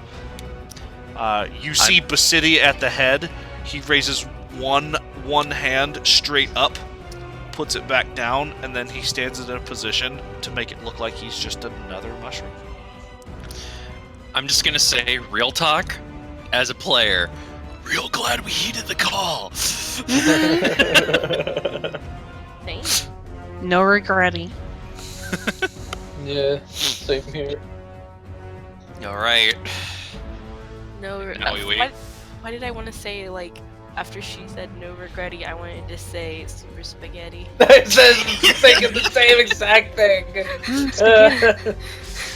No regretty, super No regretty, mum spaghetti. As the time ticks down and you know it's in the less than 10-minute mark, you start seeing swirling lights begin to flare in the darkness around you. The glow of the Fresris, you can see just like a visible spider web of purple energy just all throughout like 300 square feet around you, and further. It's starting to spread even farther, as in these little pockets of where this purple is coalescing, you see you hear audible humming as it like kind of shakes you to your core, just like that dull hum of like natural hum. But it kind of is starting to rise and fall as if it's like a vast heartbeat. The Fresris kind of starts gathering even tighter and brightening, and it's causing swirling pools in these points in the air that look like holes that are just torn right out of the air. somewhere far away, echoing through the entire vastness of the Underdark, you hear a roar, just like billowing, rolling down the darkness just by itself, just a single noise, as shadows start like coalescing and shifting in these depths of light, these pools of light that are in the air, and you know that the demons are coming. Boy. I know that you posted that earlier, Jelly, but that's me right now.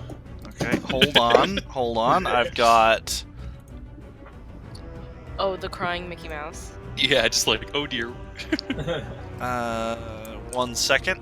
I'm actually...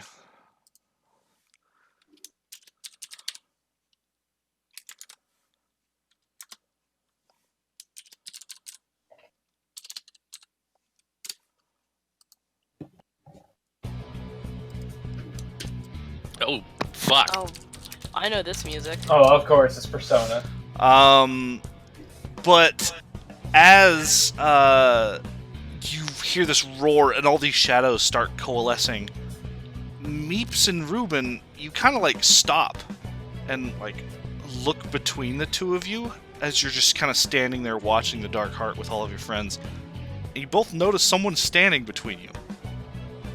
And you look down and you look over and it's Jim Jar. This fucking guy! What? And he just has his hands on his hips, and he's just looking at the heart, and he's got that cloak on from when he was giving out the cards. Looks at both of you, one after the other, puts his right hand towards Meeps, and his left hand towards Ruben to like do a double handshake, and he says, "So, one last bet for good luck, eh?" Oh god. And he just smiles at both of you. Do we all see him or just them? You all see him. I'm just kidding. What's the worst that can happen with a demon lord coming? You know? He has his hand stuck out to both Meeps and Ruben. Meeps is going to take it enthusiastically. Yeah. Ruben is confused, but He will takes your hand. shake it. He squeezes, and it's kind of a comforting grip. And he shakes once. He says, "I bet you can do this." With a blinding flash of light, he just disappears, as like little motes of light just kind of like burst from where his form was, and kind of like coalesce on each of you. You all have been blessed by the god Garl Glittergold, or Jim Jar, as you have come to know him. You all have 1 point of inspiration. Hell yeah. Awesome. Also have gained the Blessing of Wound Closure, which is the exact equivalent of having a periapt of wound closure on your person. If you are dying on your turn, you stabilize at the beginning of your turn. Whenever you roll hit die, you regain double the amount restored.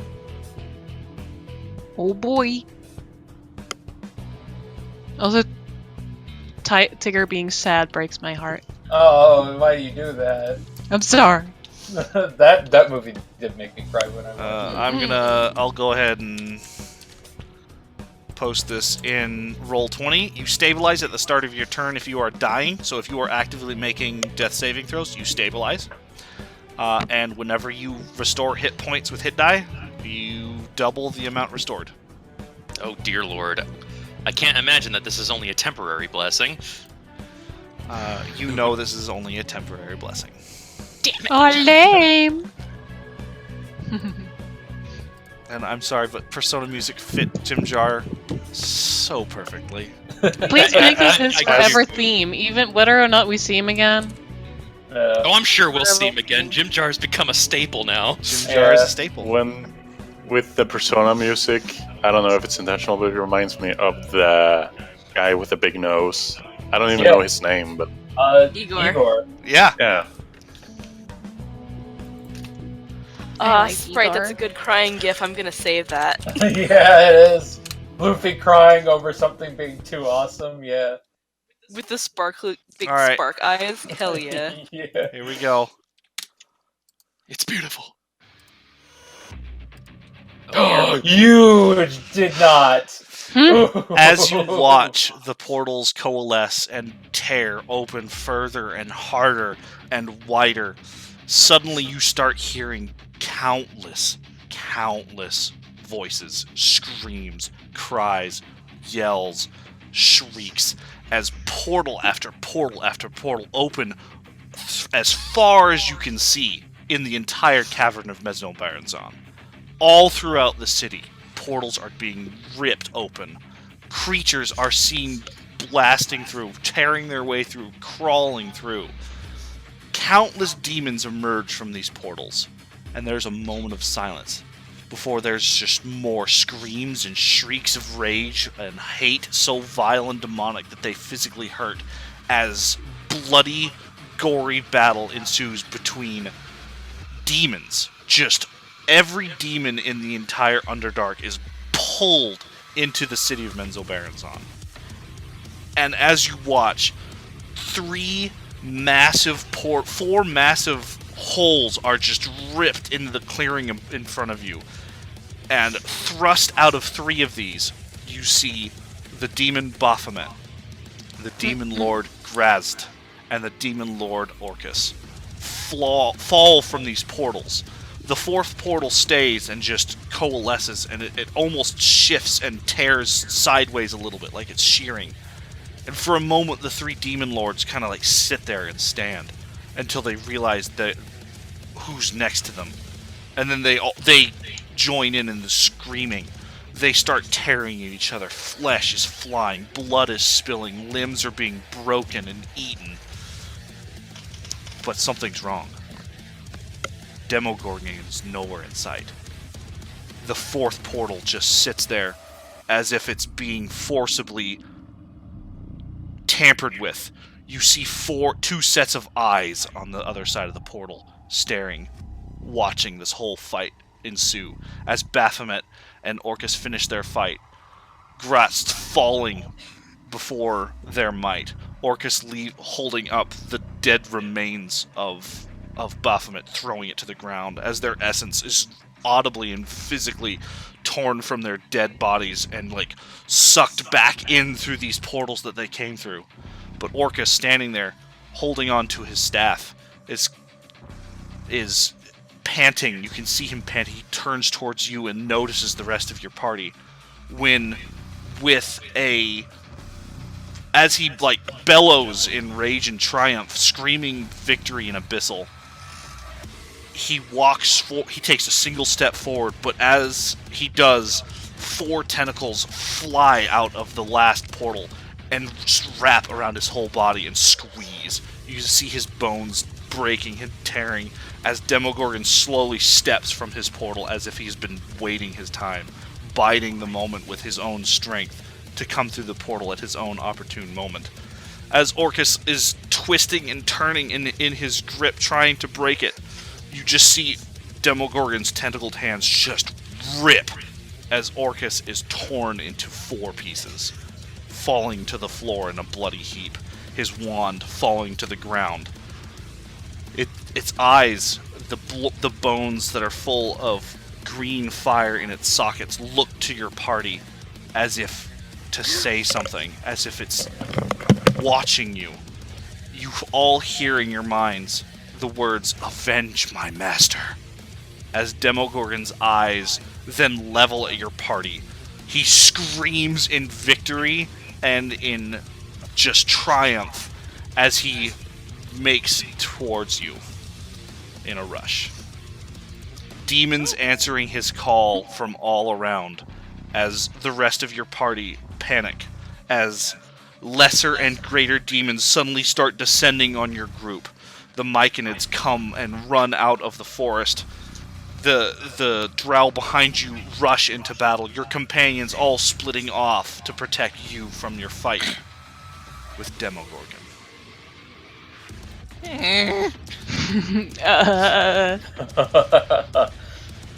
Hello. Let's do this. Yeah, let's rock and roll. How can you have a fight with demon lords and Without not having to. not play Doom music? Like, I was seriously. Oh, that's perfect. No, but- you cannot. By the way, in I think Ziara is Saturday missing. yeah, Ziara is missing. What? Oh shit, Ziara is missing. What the fuck? Where am I? Oh, You're not on the current battle map. I didn't even see that the page updated. Oh, But there I I am. was going to say that I blinked a picture of what Orcus looks like in Saturday RP. All right, I'm gonna Cool. actually pause the music really quick. Uh-huh. I think something might have happened with the thingy, so I'll be right back. What's going on? I know, but that's the problem.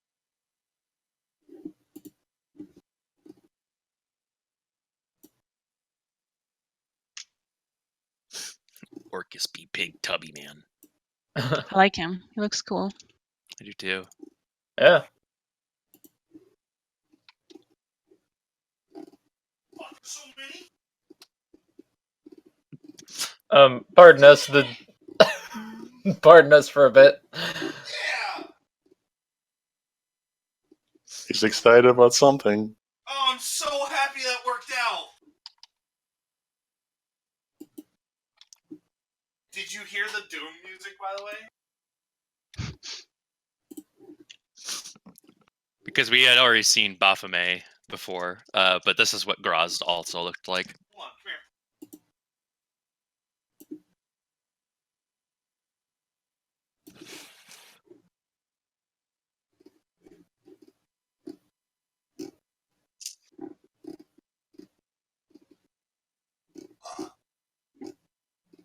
Was that a burp? It sounded like it. Just a happy cheering earlier and then suddenly quiet and a burp. Demogorgon is a big boy. Demogorgon. Demogorgon. Demogorgon. What will you do when you have Demogorgon? God damn it! I tried to do the parody of the Hobgoblin song, but I couldn't do it.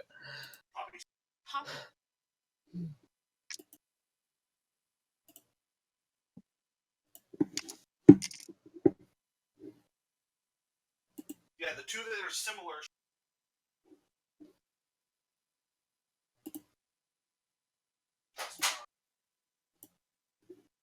Still warm.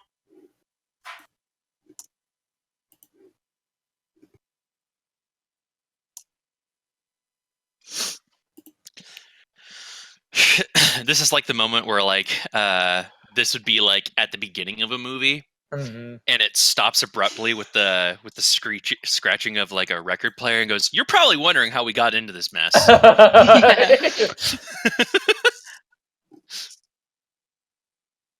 Well, it's a long story. That's what I feel like the sudden pause is like right now. Right. No, he's a god. Beard, we can hear you! He's not a god. He's just a demon lord. Kind of. I mean, they are very strong. And this is the guy that made us all go mad just from seeing him way back. Yep. So this is gonna go real poorly at first, I imagine. Nah. One hit kill from our side, you know? Hmm. He's going down, whatever it takes. Oh yeah.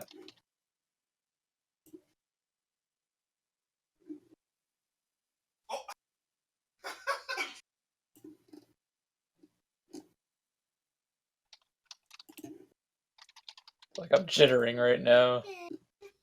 Yeah, actually, my hands are like pretty jittery too. You want to see my face waiting for Beard to come back? Here, hold on. Let me get the face. Back. Okay, this was my face waiting for like you guys to come back. Oh my god, that's creepy. It's like let's fight a fucking demon. BRB. Sorry, our food arrived. No, it's okay. Oh, no This is worry. like the perfect timing for our food to get here because that means I can mute between my turns. Okay. Also, Beard, since you're away, I mentioned to Bucks, Sean, Sprite that like the sudden pause right now feels like that moment in the beginning of a movie with a record scratch, and it goes, "You're probably wondering how we all ended up here."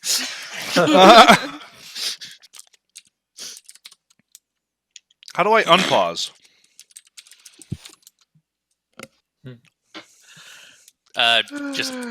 Just think I it's guess play? just say play. I tried. Continue cue. or Pause. Continue. Skip. Reboot. Clear queue. Oh dear. Okay. This is a song. Okay. la la la la Elmo. Wait, is it still playing? It's playing now. Yeah, it's. I think it it's started over. I mean, this is like. It sounds like a choir right now. It's playing it, hun. I can hear it. Is it playing the right one? I think it's No, playing it's it not. It's playing. later than he wants it to. I know what song this is. There we go. It's the same one. It Yes, still it sounds was. like- It's the correct one now because it was playing the individual song, not the playlist. Now it's playing the playlist. Okay. Oh, okay. Gotcha. All right. Well, time for us all to die. Oh, Time to roll initiative. Yes, please roll initiative, everyone, as Demogorgon rushes at you. Roar! and we poop our pants. Nah, Marks doesn't get feared. Oh wait, that's right. Bless roll 20 right now because I was like my dice are being rude. I put them into timeout, and roll 20 is like I got you, Bay. Repeat all. I'm waiting for the shoe to drop on this track, and I'm gonna start freaking out. Oh yeah, like with very how soon. calm it is. Oh, It I know what sounds like it's I know This what is- track drop. this is. This is a very specific track that Emily and I will know extremely well. Intimately. Oh yes. And there it is. It begins. Oh boy. All right. Add Alright. turn. Are these the current turn order? No, these are not. Remove all. Yeah, they turns. Wait, are they? Yeah, Yeah, looks like it. that's Gash what is I on just there. rolled. Oh, What? it's the old. It's got the old turns on there as well that you guys can't see. Okay, Okay. there we go. That was easier. Also, the other NPCs aside from Gash are busy fighting lesser and greater demons that have also been ripped through space-time. Yeah, figured. So Gash is also fighting them. Gash is right next to Ruben, getting ready to fight Okay. alongside okay. The other you guys. The other NPCs are. Gotcha. That is correct. All right, Meeps, I need your turn. You rolled a 21. Marks, I need yours. You rolled a 12. This is going to be a pretty long fight, so please do your best to know exactly what you're going to do on your turn when it comes. Yeah. Just be like you're up next. If like, you just- roll, if you want to roll physical dice, you can do what's called pre-rolling, and in a notepad, write down what you rolled for your turn, and just keep rolling turns ahead of time, so that you can use that turn, or just copy paste into the chat and be done. Anyone who uses physical dice is welcome to pre-roll. And then when it comes to your turn and you decide, oh hey, I don't want to use that attack, I would like to actually do this action instead, you can then the next turn go back into your queue of attacks, kind of thing. Okay. First up, though, is a very specific demon. Because he's the boss. That is correct. I don't even know what his speed is. There it is. Oh, well, he's going to come to here. Just Yep. He will notice he is a 5x5 square. he's huge. He is about. He's He is colossal. gargantuan. Oh. He is off the chart of 5e. 5e doesn't go this high. He is about 40 feet high, 45 feet tall at the crux of his little furred head. His limbs have those tentacles. He's got the barbed tail. He's very much husband material, honestly, for a lot of people. Stop it! I know. I'm Stop sure it. there's a couple people here that would agree with me. Like All of you. design-wise, he definitely Right. is. I mean, I'm not Sorry. into the tentacle hands, but No- his face no, is pretty cool looking. No one gets dessert tonight. Round it. He is going to.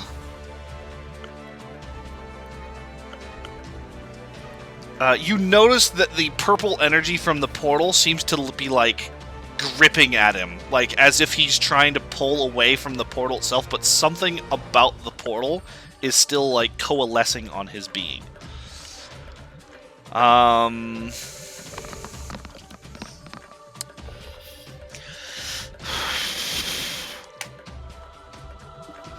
He then turns to Savra, and both sets of heads look directly at you. Of course they do. And his eyes shine directly into your vision. Do you avert your eyes? Well, yeah. Because Uh, he's fucking. You must I know it. keep your eyes diverted because he is concentrating something on you as you suddenly turn your eyes and block as both of his heads are concentrated right on you and they don't break contact, and you can physically feel their presence on your body. Okay. Is that all he's doing?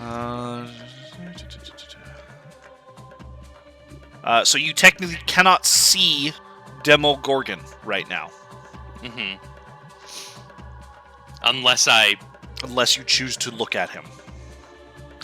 You are technically automatically succeeding the saving throw right now, Uh-huh. but if your eyes contact him before a certain point in time that I can't tell you, you will have to make the saving throw. Mm-hmm. He is then casting a spell as one of his tentacles points towards Marks. Oh, god damn it. Marks, please No, give me a... I'll break eye contact then. I'll make eye You contact do not then. know he is casting a spell because you averted Okay. your sight. Okay. Alright. I wouldn't be able to hit. Okay. Oh no! Yep. Marks, please give me a charisma saving throw. Let's see. He, Alright. he knows I'm the spellcast. He knows I'm the glass cannon. He knows. It's almost like he's a demon lord. Yeah. There we Sounds go. like he can read my You thoughts. feel something crushing your mind itself, and then you're able. It almost causes physical pain, as if something is. It almost feels like something is ripping your mind from its socket, as you just shake it off. Demogorgon screams in fury at that, and it is no longer his turn. Savra, it is your turn. Okay, well, I don't let me know that he- reread something here. okay. God, I love this track.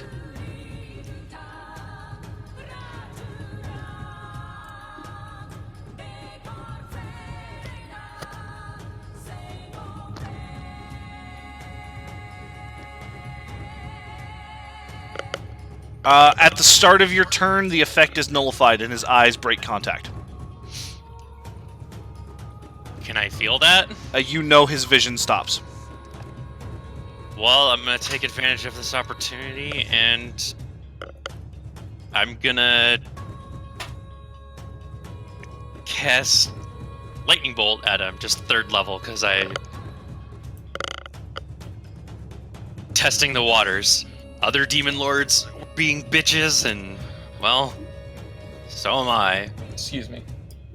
Okay. Test launch, just level 3. Holy shit! I'm gonna keep those rolls!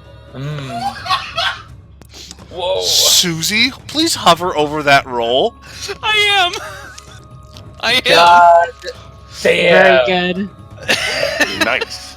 You Fucking rolled a fan. 5 8 times in a row, essentially. I know, I'm so stoked! Holy mother of God. We're off to a great start. You know it. Yeah, we are. Okay. DC 21 dexterity save. Let's go. What is your dexterity save? It's that much. He chooses to really succeed. Of course he does. Are you kidding me with that kind of damage roll? Of course he does. I know. I'm cool with it.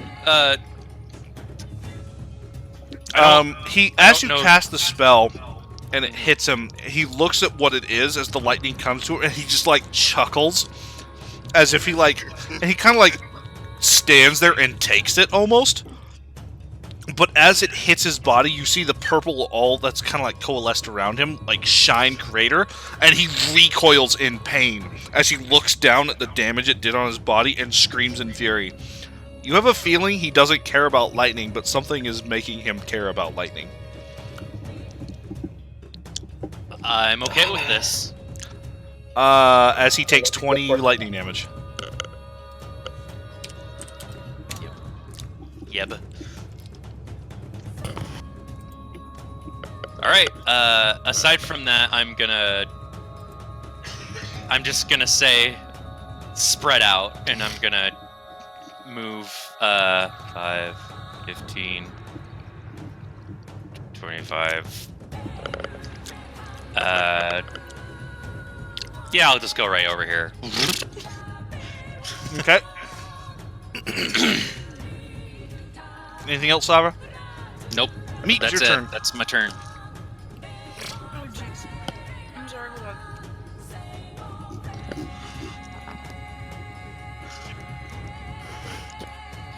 Yep. I'm a little iffy on the quail egg in the meatball bun.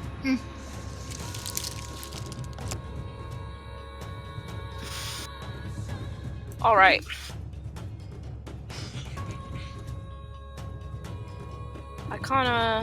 I like Savra's flank out idea. I would like to. I'll just say as a player, I'm saying that because I'm just basing it off of the fact that he has got giant tentacle arms. I don't want him to like be able to sweep hit us or something, because like Yanogu was able to do that. That's true. I'm just using what knowledge I have of other demon lords to fight this guy. Meeps is going to place her hand on her chest and cast haste on herself. Oh fuck. All right. Vroom vroom. Vroom vroom. How do I do the thing Meeps. where I draw the little line for her to walk along? Right clicking.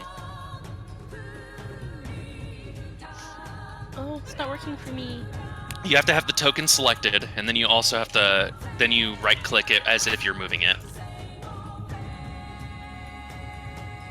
Eh?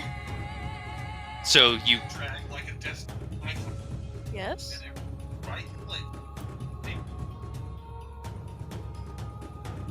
Yeah, it's like moving a thing in like an RTS or whatever. There we go. And I'm about to see Meeps go.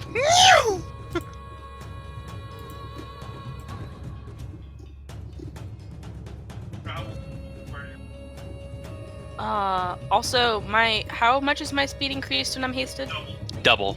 Okay. I can get up to where I want to be, no problem.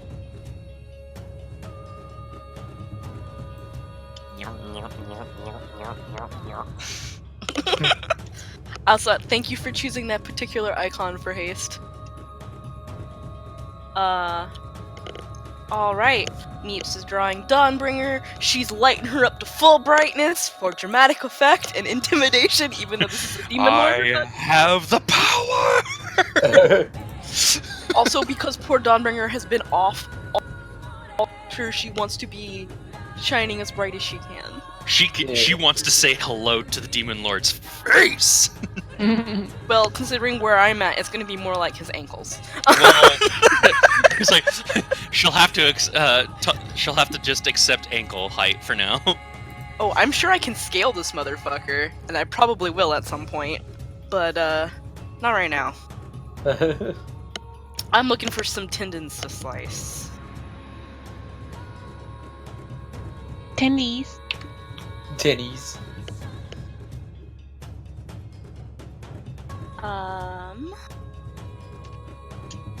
Do I still get 2 attacks, or do I only get 1 for casting haste on myself? You only get 1 attack for the turn because your main action was to cast a spell. Yeah, so you're basically getting the extra attack from haste. Mm-hmm. Okay,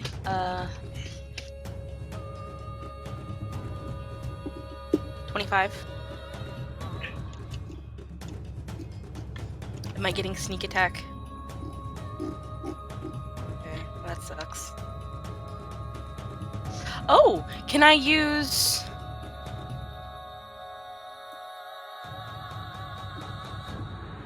Oh, I don't have it on here, damn it.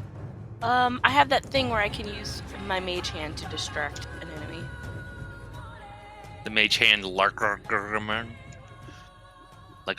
or however it's part of it. No, it's actually a new thing that I got like 2 levels ago. Oh.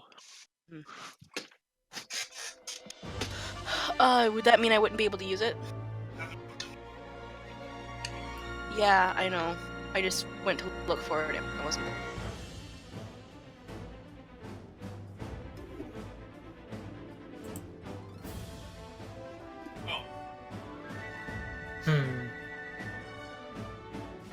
I love it. We have Xenogeneva. Arcane Trickster. Because I want to know what that ability is, because I need to know if it's a bonus action or not. Because if it's a bonus action, then yes, you can do it. Excuse me! At 13th level, you gain the ability to distract targets with Mage Hand. As a bonus action on your turn, you can designate a creature within 5 feet of the spectral hand created by the spell. So you have to cast Mage Hand first. But you're already concentrating on a spell. Oh well. Mage Hand is not a concentration spell. It lasts for 1 minute, but it costs an action to use. I'll cast it next turn. I'll be doing little damage. Okay.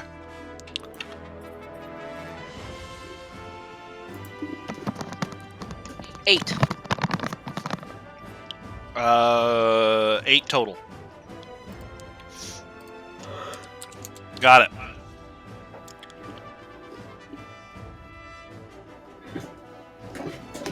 Like I said before, I know it probably doesn't really matter, but I'm shooting for cutting some tendons. Okay. Trying to give him a manicure, make him fall. Some manicure cutting the back tendon on the back of somebody's ankle. Fuzz recommends break one of his toe claws. It'll hurt really bad, and he has to use a turn to use styptic powder. Just jam your tiny dagger under the nail. No. That'll get No him. more. Ruben, it's your turn. That was a little too visceral. Ruben, do it. I'm sorry.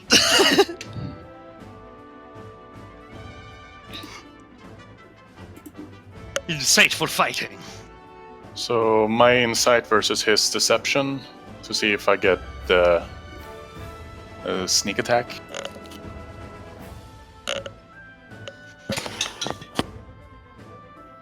Are you pro? Oh yeah. He rolled a 23. Okay, so that is a fail. And then I will use my short bow and do one of the arrows of demon slaying. And I think I've set this up correctly. So we'll see how it works. plus 8, because your dexterity is 3 plus your 5. Yep, okay. That is gonna be a hit.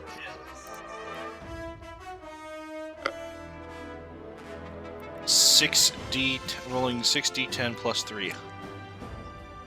And he does a DC 17 Constitution save Or take to see half if he takes damage. half damage. This is not a... Constitution 17. He rolled a 25. So he takes half damage from that. So he takes 17 from that. But you also get sneak attack. Because Meeps is in 5 feet of him. Mm-hmm. The only downside to being... Well, not the only Wait, downside, sorry, I was looking on the page. What do you say? Sneak attack. but sneak attack, because Meeps is within Mhm. 5 Okay. range. 5 feet. Oof.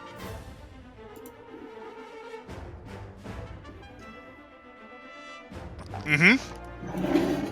And that's my turn. Reuben, after that, he screams and looks at you. Bring it. You must succeed a wisdom saving throw, please, or avert your eyes.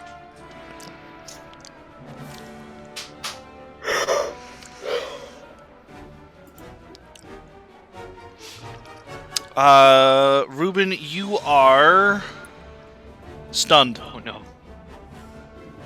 as you fail the saving throw. Oh dear. It's Marks, baby! Marks, it's your turn. Okay, now I have a question. Well, okay, first off, Marks, I want to have him rage. So let me go ahead and take off one. And he's currently raging. Now, I want to know if Marks can use 2 items at once. Would that count as his action? What items? Well, I want him to use a bigwig. And I also want him to use 1 potion of Fire Giant Strength, which gives him a 25 to his strength. Holy shit.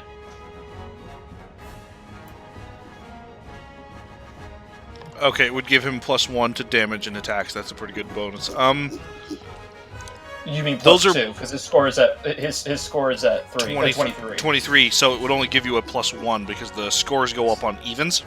Oh, fair point. Yeah. So +1 is still good because that's Yeah. an extra 1 damage and hit for, I think, an hour. Yeah. Mm-hmm. They are both a bonus action, so yes, it would take your action and your bonus action to eat both. Okay, then I will have Marks use the big. Oh, let's see. You know, what, I'll have net him use positive, the big wig first. the potion would help you out the most because it's a Okay. +1, whereas the +1 to both hit and damage, whereas the bigwig is just a +D4 to damage. You're right. it- Okay. Mathematically, it's technically better for the potion. Then, all right, I'll have him use the potion, and he's also going to be raging. And let's see. He Get is, up on in there! He's going to be essentially at the front line and attack alongside Meeps, but be the obvious distractor. So he's going to use Brave and his extra attack. 12,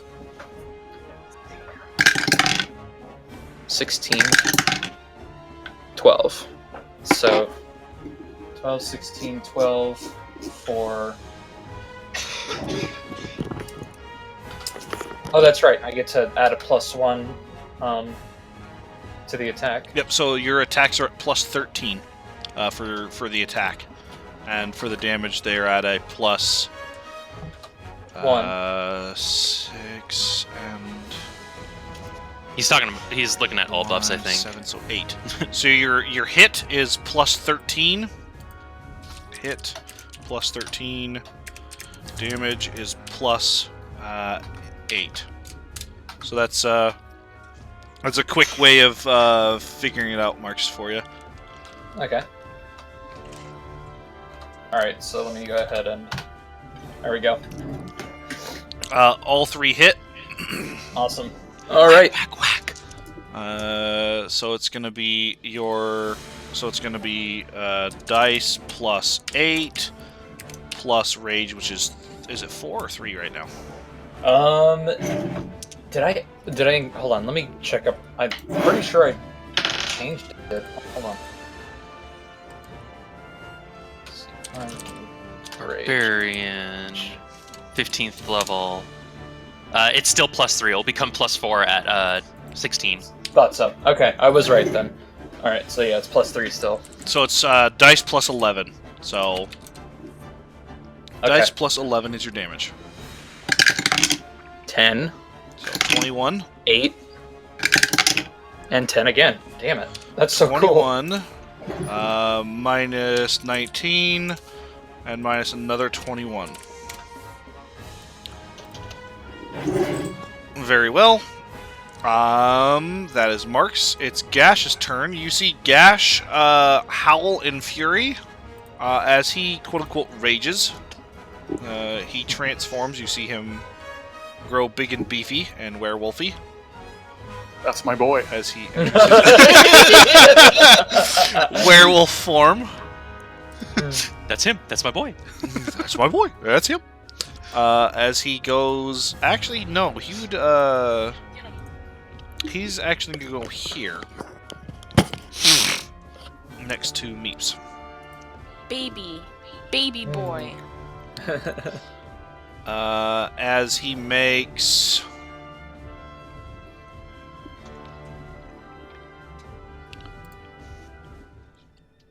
Three attacks. Oh dear. This is now Gash's theme.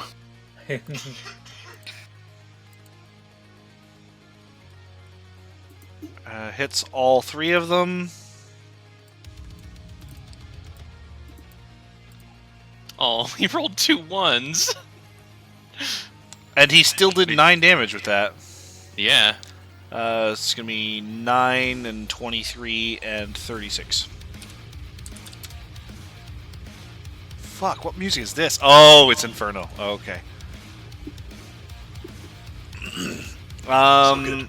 Demogorgon screams in rage at the end of Gash's turn.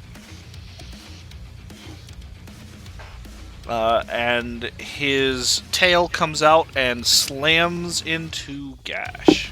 No. Slams into Marks. Marks did more damage. Okay.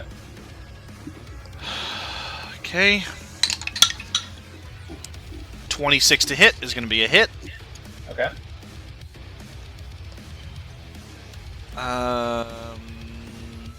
Wait, how much? Oh, okay. Wait, how much? Oh shit.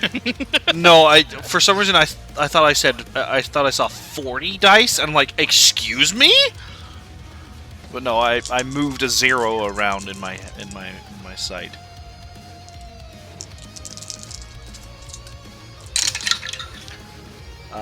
From his magical tentacles, Marks, you take 19, 21, 28, or his magical tail.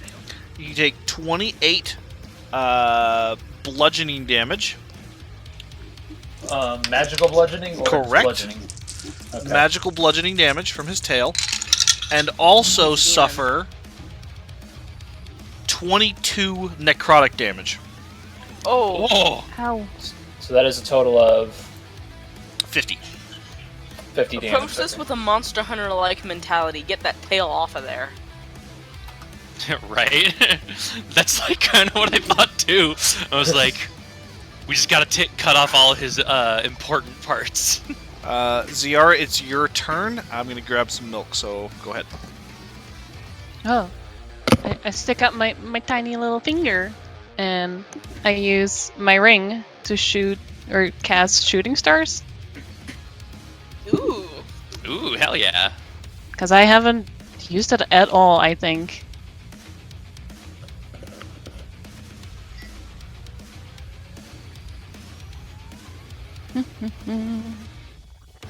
I can probably roll for it. think What Beard is- worked as much on the playlist for this fight as he did like everything else. Oh, of course he did. I'm just saying, I saw him like clicking around on YouTube looking for music for quite a while. So, Ring of Stars. I do 3 chargers, and I make sure my friendos don't get hit.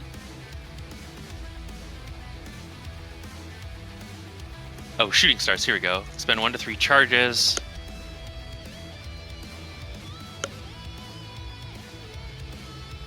Every charge you expend, you launch a glowing mode of light from the ring to a point you can see within 60 feet of you. Oh, damn. Mm-hmm. So he's going to be... He has to make 3 dexterity saving throws. Yep. And... Yeah. You could probably definitely roll the damage, so it's like 5d4. Listen, 3 times. Mick Gordon is amazing. Yes. All right, so what is Ciara doing? I'm using. She's sticking out her tubby little finger and points her ring of shooting stars at him and casts shooting stars at 3 charges. The highest level she can. Mm-hmm. So what does he need to roll? 3 dexterity saving throws. DC 15. Oh, there's 1 per damage, not just 1 in total? Yep, it says you launch a glowing mote of light from the ring at a point you can see. It's like for every charge you expend, you launch a glowing mote of light. Also, of course, I make sure that my friends don't get hit with because any creature within the 15-foot cube, but I get to choose where I launch the shinies. You're doing it at basically the back of his cube. Yeah. The back of his cube at his heads. Yeah. So you know.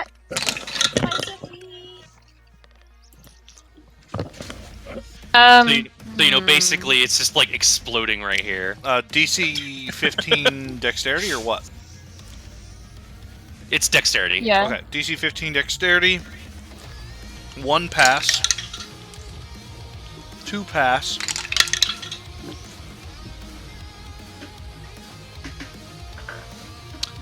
2 pass, 1 fail. Okay. So the first 2 will do half damage, and the last one is full. So 6, 7, and 11.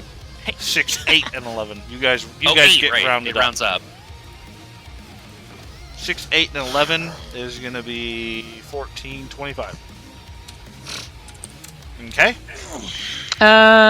As I'm from to move, I want to see how far is that. Oh wait, I'm not allowed to move that far.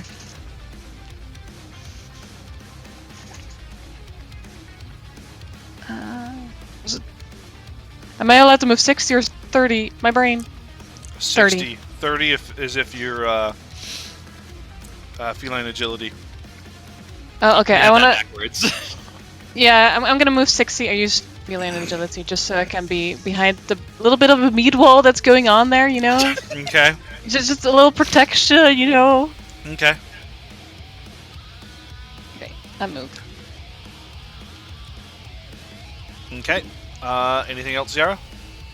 Nope, that's it. That's all I can do for now. It is his turn. Ooh, him a mad boy. Him mad. Him mad. Ruben, your stun wears off at the start of his turn. Also, the ring doesn't disappear or like No, break it or just anything if I recharges, use yeah. all charges. Okay, good. Yeah, it's one of the few things that doesn't get hurt if you use all the charges because of how Yeah. it works. Good. Ooh. Ooh. I like this. I know this music and I like it. I'm happy.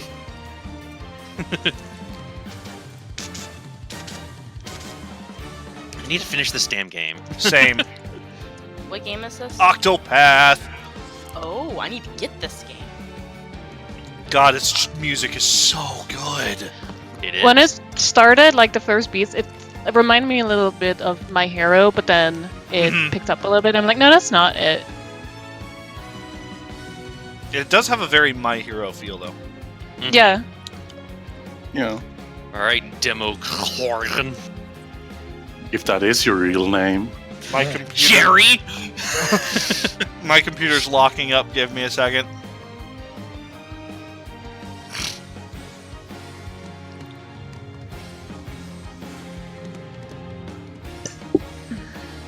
All right, there we go.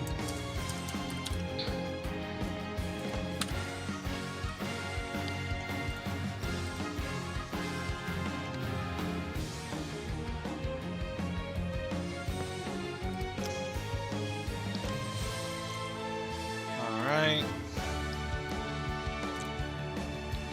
20, 10, 20, 30. I hope.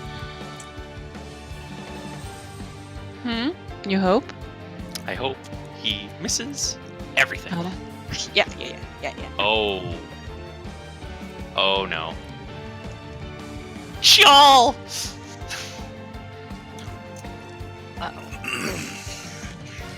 Oh. Okay, well that's not worth it. So he's not going to do that. He is going to make attacks. Roar.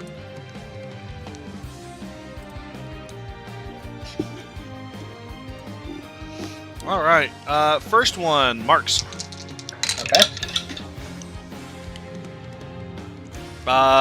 You're being. Oh, I rolled advantage on that on accident. Nope, I gotta re-roll that.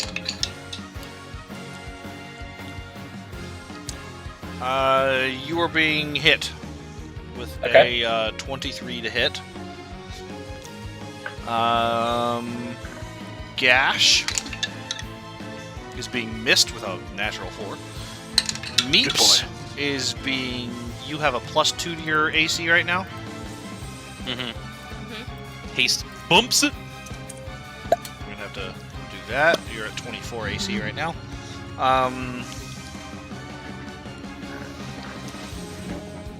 He actually does hit you with that, barely. What? Barely. Alright. He rolled a 25.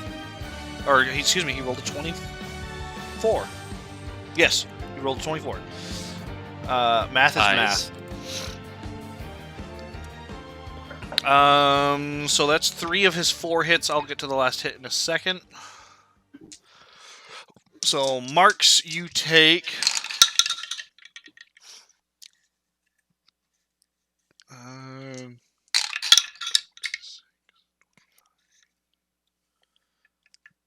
37 damage.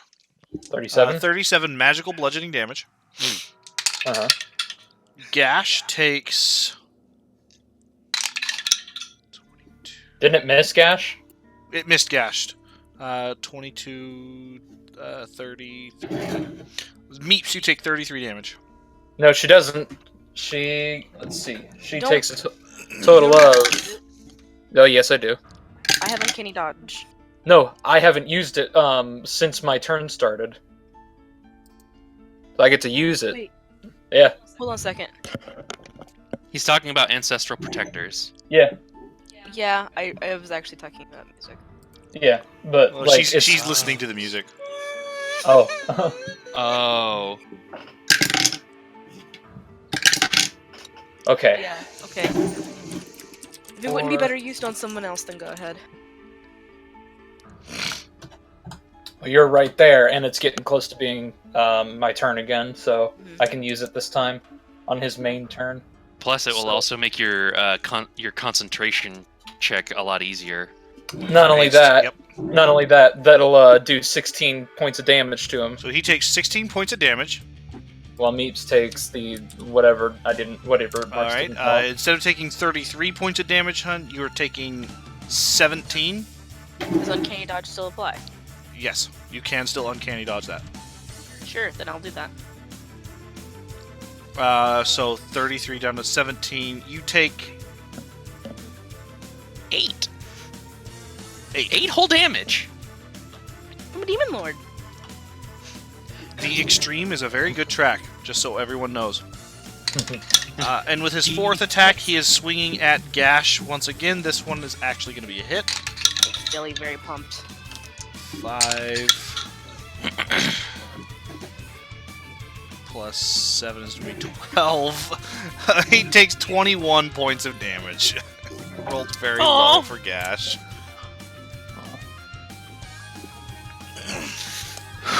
Savra, it's your turn. Hell yeah! I really like what Ziara did, so I'm gonna try something because I haven't got to try this yet. Using my level 7 spell slot to cast Crown of Stars. Sparkle. So I have 12 motes over my head. Mm-hmm. Oh wait, this doesn't require concentration, doesn't it? I No, thought it it's did. duration 1 hour. Oh hell yes. Well, fuck.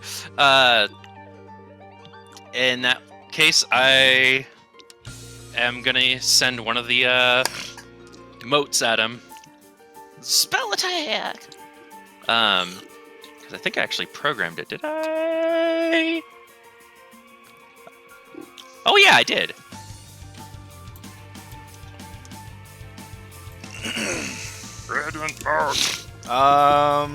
That's gonna be a hit. Dang. This is such a good track.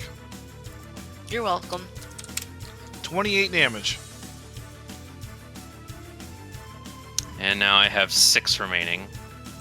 And I'll move over here. Just launches a small orb at him. Okay.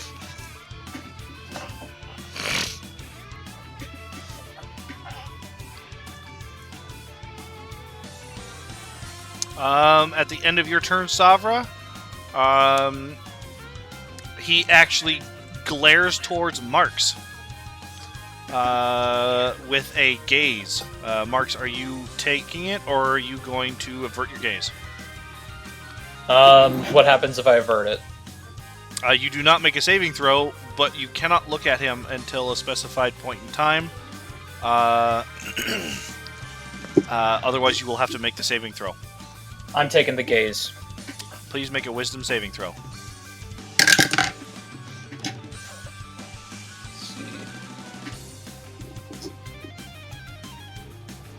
Oh, hell yeah.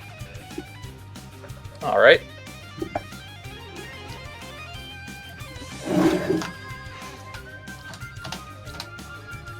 And... oh, okay. No, I don't add more to that, but still.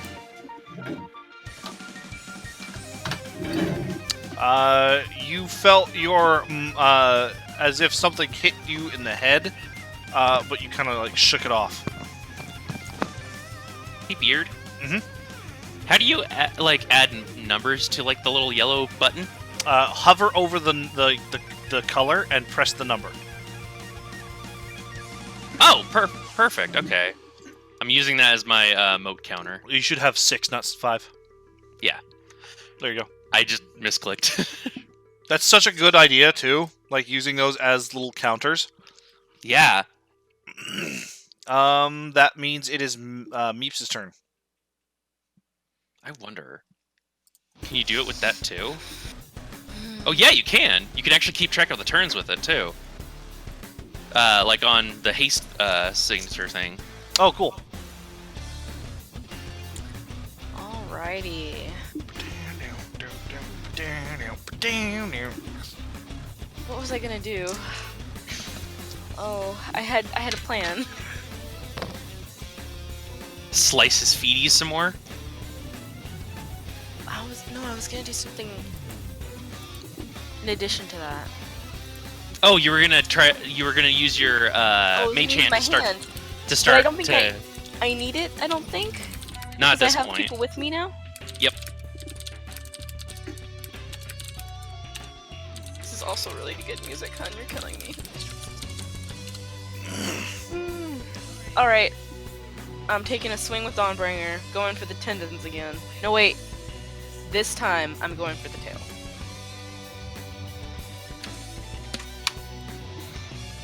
More that these kind of things probably don't actually matter, but...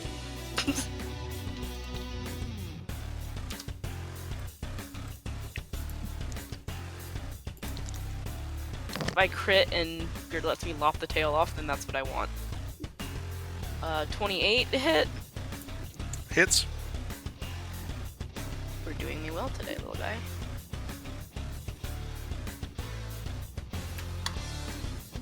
Hell yeah. Alright, that's gonna be 14. And I assume I get sneak attack. Yes? Yes, of course you do. With all these people.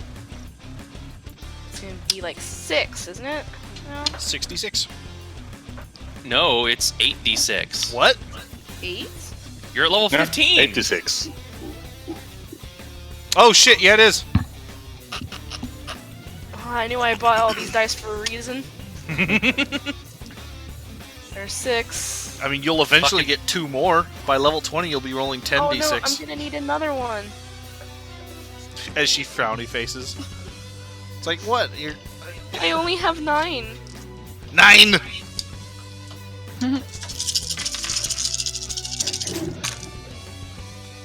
Oh, I did not roll very well. I'm sorry, everyone.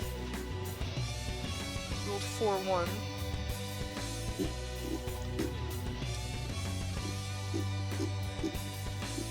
Nine.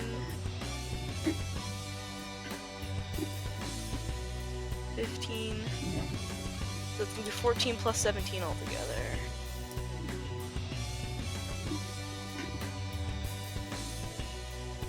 I think that's 31.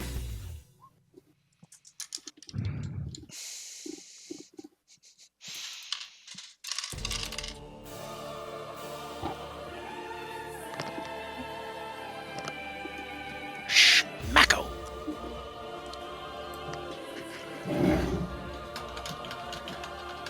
You slice, you dice. He hurt real bad.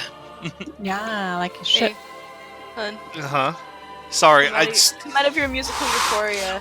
The entrance to that song is just... Ooh. 31 damage, got it. Oh, this song. Familiar? I It's combat know which sport. game it's from, but I know it more from I Wanna Be the Bashi. Oh. You have your extra attack now, Meeps. Oh shit, I have 2 attacks! I mean, it doesn't get sneak attack, it just is normal attack, but... Don't matter.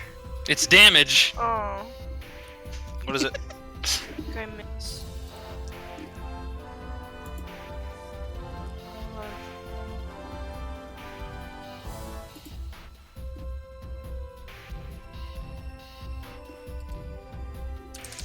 17. Miss. I thought. I got one pretty solid hit in there. Yeah. One is still better than none. Exactly. Exactly. It's one If I more missed than we didn't twice have in a row, I before. would be very upset. That's one more hit he doesn't get to take. Yeah, exactly. Meeps, at the end of your turn. He swings at you with his tail. With a 29, he's gonna hit.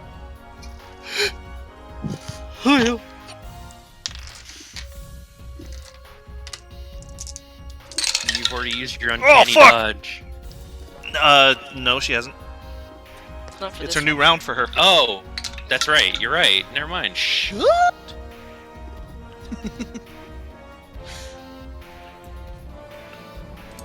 How does evasion work? If It's you only on saves, Uh, right? all dexterity saving throws are permanently halved or nullified. So a failure is actually a half, and a successful dexterity saving throw is nullified. If it's an area of effect or area of whatever. I Yeah, figure. something that forces you to make a dexterity saving.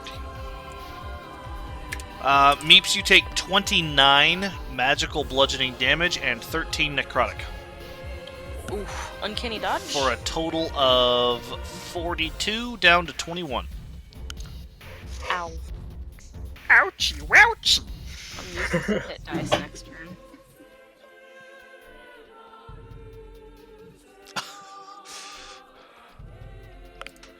If I make it. Oh, the door did get closed. Good, because I was getting cold. Whew, it is cold. pretty cold Ruben, here, it too. is your turn now. Okay. Do I have sneak attack? You would have sneak attack because you have multiple friends, yes. Okay, in then I melee. don't need to use insightful fighting. I'm just gonna go with another arrow. Okie dokie. That sounds great. That's not great. 29 is, excuse me, a 16. I don't know where I got a 29. 16 is actually going to be a miss. Yeah, and that's my turn. And for the record, this arrow, wherever it's laying, it's still Gotta go find it. Yeah, it's still an arrow of demon slaying Yeah, until, until it hits deals something. its damage. Until it deals its damage, it is still intact. You just got to find Can we it. actually mark it out on the map, wherever it is? Roll a percentile for me.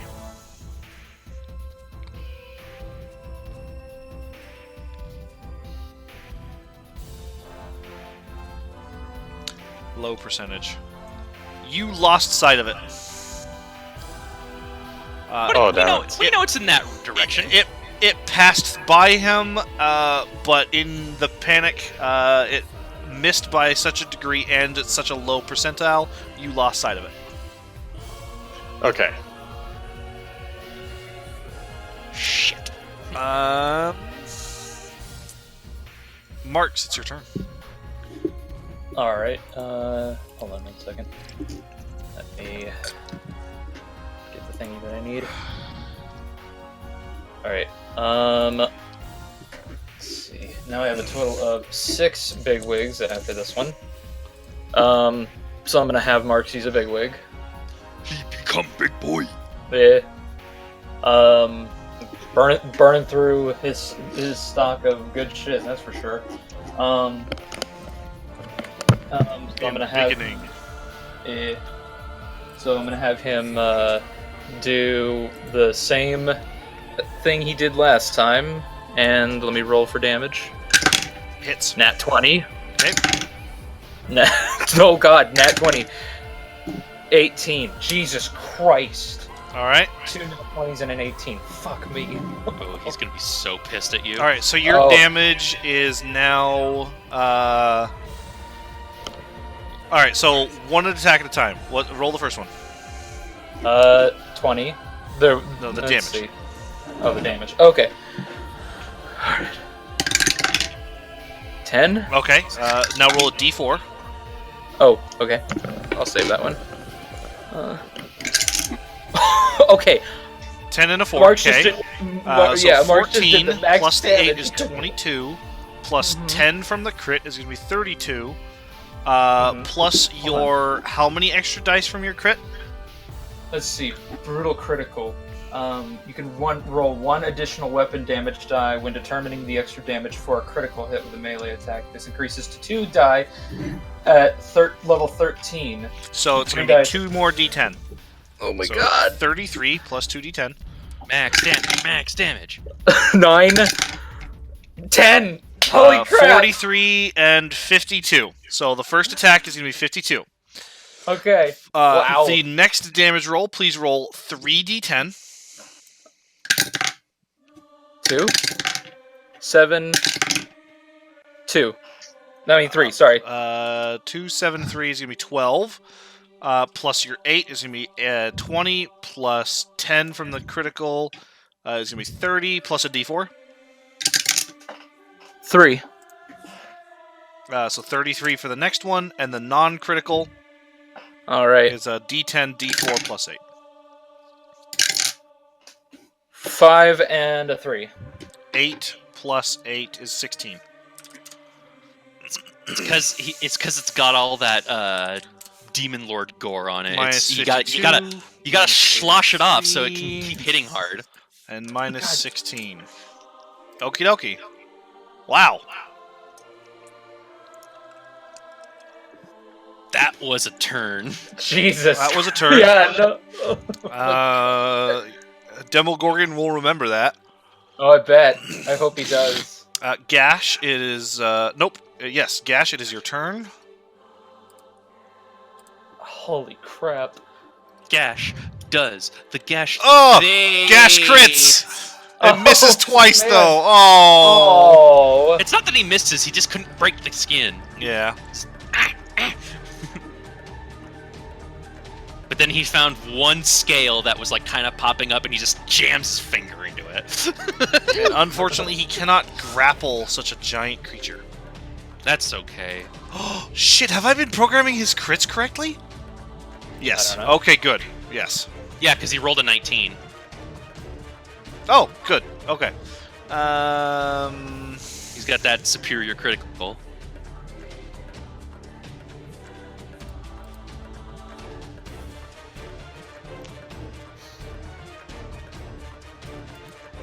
Sorry, I'm double checking his abilities to see if I hadn't forgotten anything, and I hadn't.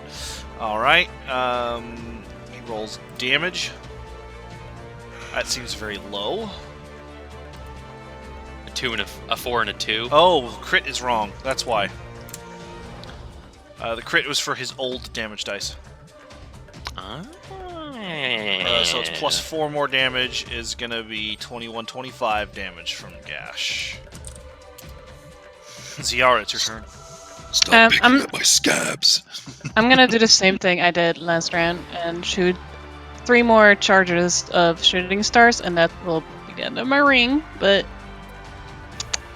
Very well.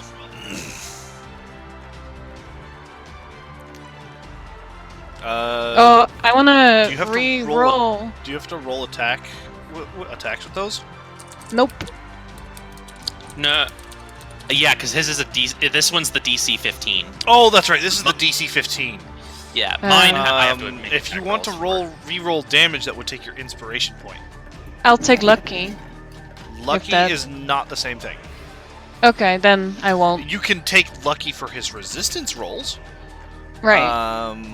All right. Well, the first one. This is not a spell. Dexterity is plus that. Whoa. Oh, okay, no, I read that wrong. Failure on the first one. Yay! Natural Yay. 20 on the second one. Okay, 3. And it fails the second one. The third Third one. one. Or the third one, yeah. So 8, 3 is going to be 11, 25. Am I allowed to cast Healing Word? As healing As word a a bonus bonus action? action? Yeah. Then yes. Okay. It's because of I want to cast it on Marks. Okie dokie. You wrote it down in my thingy. Oh. Oh, why Oh. did it? Whatever, just click it. I it's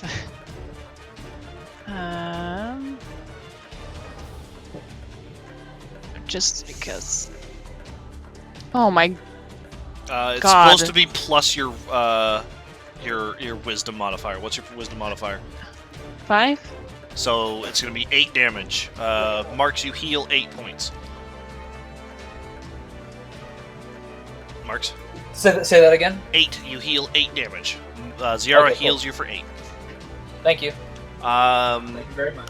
Demogorgon roars in rage as he seems to claw at his body, as if he is trying to remove whatever purple essence is on his body. Me think he doesn't like that. Let me give you that idea. So against Marks, we have a hit, a crit, Hey, a hit, and a hit. What, hun? we've seen like some kind of purple mist around the Underdark, haven't we? Yeah. Yeah. You learned it was called Fair's Rest, and it's basically like the ambient magical energies of the Underdark. Vizarin explained it to us. Vizarin explained it to you. Gromp tried to use that magic to summon the demons and bind them, but because of reasons that you don't know, something went wrong. I'll tell you what went wrong. He tried fucking controlling demon lords. So, Marks, you were getting hit 3 times with a critical. So four hits, one of which is crit. So the first hit is a normal hit. Okay. Uh,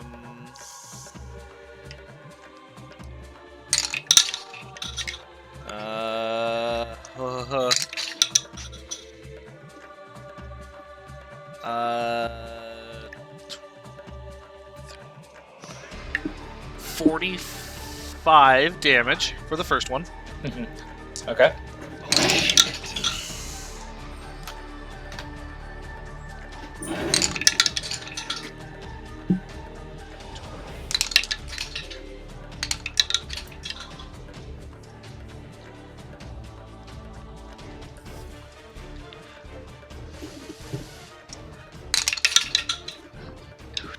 God, I don't like all these roll sounds. The critical is 51.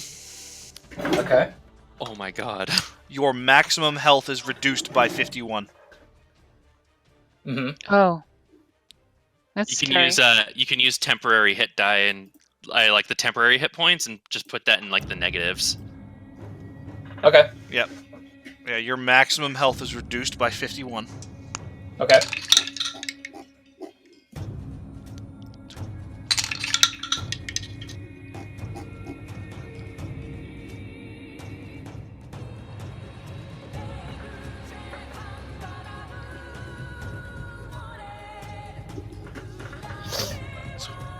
Uh, 32 damage for the third hit. Okay, now I have a question. Yes. Does that outright kill him? It drops him to unconsciousness to 0 HP. No, it does not. Because I have... Marx's DC is at 10. Relentless Rage. If he has a DC... if he has a... Relentless Constitution- Rage. I forget. If he has a Constitution of 10, his HP is at 1, and he continues that rage. Alright, so 31. So you took 31 damage just now. Hold on. So, but he's at 1. So, Relentless Rage. What is your health at right now? Before His the health 31. before the 31, it was at 19. Okay, so set yourself to 19, and you took 31 damage. Yep. Oh, damn it, Gash. Here we go. If you drop to 0 point while you're raging, you don't die outright. And don't die outright, you can make a DC 10 Constitution saving throw. If you succeed, you drop to 1 HP instead. Each time you use this feature after the first, increases by 5. Okay, so Yes. please make a Constitution saving throw. Alright. But, just so you know, my saving throw is already at 18. And Okay. it's already at 10 anyways, so... All right. That just means your first one's a freebie. Yep, you just dropped Basically. to 1 HP. Uh-huh. And the last hit, I thought he only got hit 3 times. you got hit 4. 4. 20. Oh. Plus another... You hit 40 damage. So you did Okay. not die outright. Alright, another Another DC 15 Constitution saving throw. 8 plus 10, that's 18. You're still and up. Now my AC is at plus 5. Relentless Rage, bitch. Wait, how is your AC 25? My AC, wait. Your DC is at 20 right now. DC's at 20, now my DC's at 25. Sorry. No, it's now at 20 because the first one was 10, the second one was 15, so now it's at 20. Let's see. Each time you use the feature after the first, it increases by 5. You've used it twice now, so that's 20. Well, yeah. Oh, okay, I got alright then. Yeah. So, you have a 50-50 chance of surviving the next hit. Okay.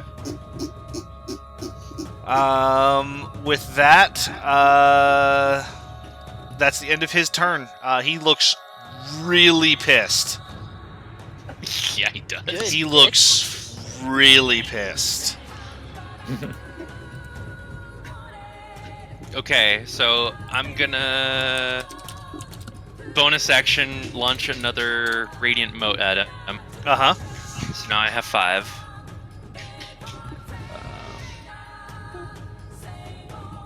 Boop. Damn. If only that was the crit. Oh, close. Alright, that definitely does hit. 22 radiant damage. 22 radiant damage.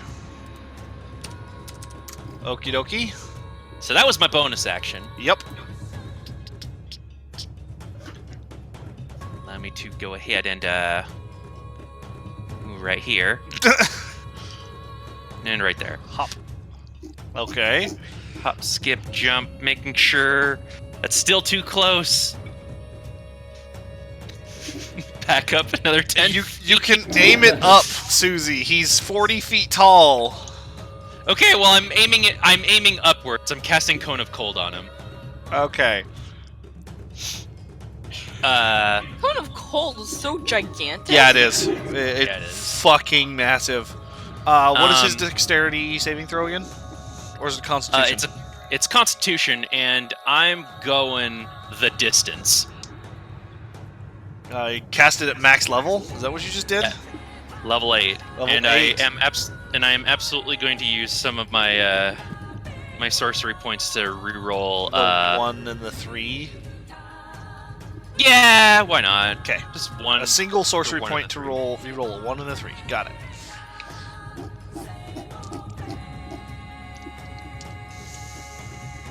Better than a 1 and better than a 3. So 56 minus 4 is going to be 52, plus 10 is 62. 62. All right, 62 saving throw. Saving throw of dexterity 20. No, Constitution 21. His constitution is plus that much. He succeeds with a 25. Dang. Well, that's okay. He still takes 31 damage. 31 cold damage. Very well. Savra, at the end of your turn, he swipes his tail at Marks. Oh! Leave him alone!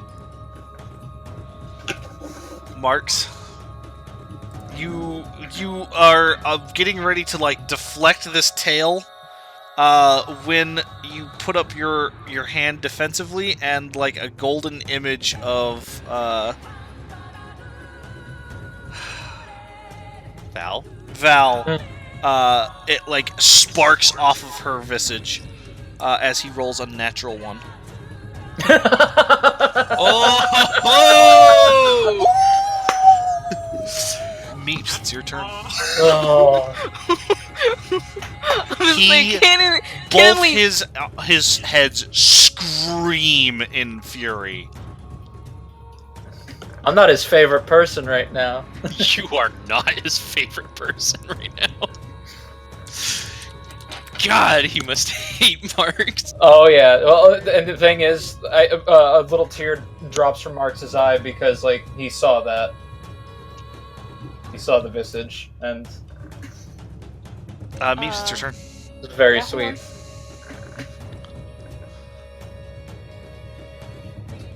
I know you've got some too, but because I have an extra turn, I would like to give Marks a superior healing potion.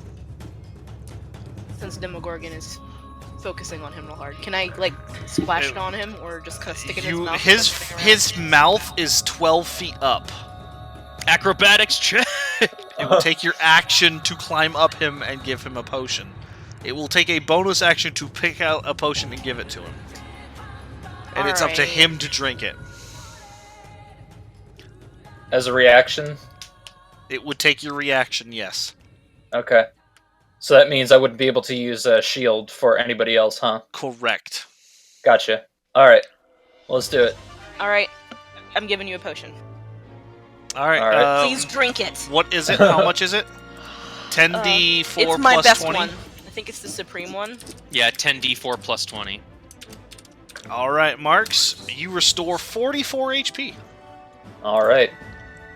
I would like to use 2 of my hit dice. Okie dokie. So what'd you roll? It's a D8 plus... And Constitution's like +1, I think. +2. it's plus 2. 3. So you before you restore health, Once you do the math for each hit die, double it. Jim Jar. 6 and 12. So that's my brain. My So math's each not what good. does 18. each dice show? 18. A 1 and a 4. So it's gonna be a 3 and a 6. Yes. So it's gonna be a 6 and a 6 and a 12, so 18. 18.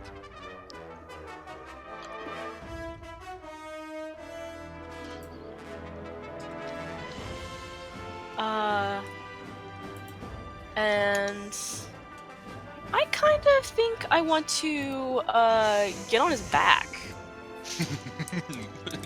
Sprite. Yeah. The Mark's landing 2 crits. Oh, yeah, I love that gif. Can I roll acrobatics to get up on his back?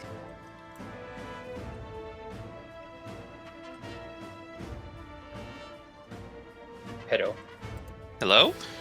What? I'm sorry, I was reading something. What? Can I roll acrobatics to get up on his back? Yes, you can.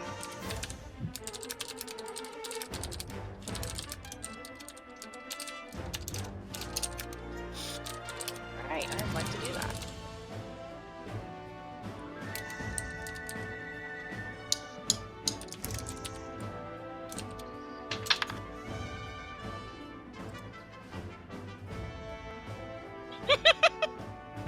$33. Damn. You are effectively clinging to his back. I'm stabbing him with Dawnbringer.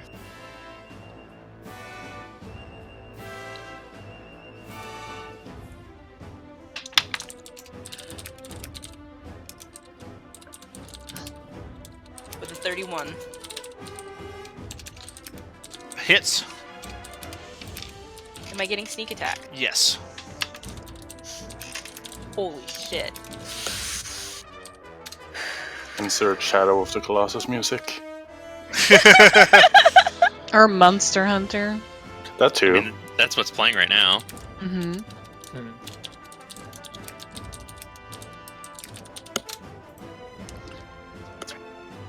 So, 2, 4, 6, 8. Who do we appreciate? Marks! 10, 15, 20, 25, 30.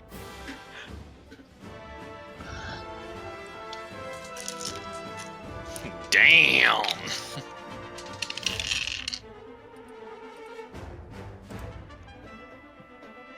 43 damage.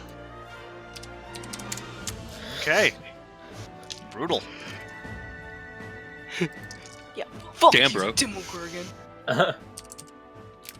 Now I just have to stay up here. I'm glad that you did that after Savra did Cone of Cold. It's good. All I can think about is just somebody climbing up Devil Joe's back right now. Yeah, I'm doing the Monster Hunter thing where I'm clinging to his back and stabbing him repeatedly. It's like one. Demogorgon, more like Demo Pickle. I mean, he is slightly pickle-shaped in the like how he is.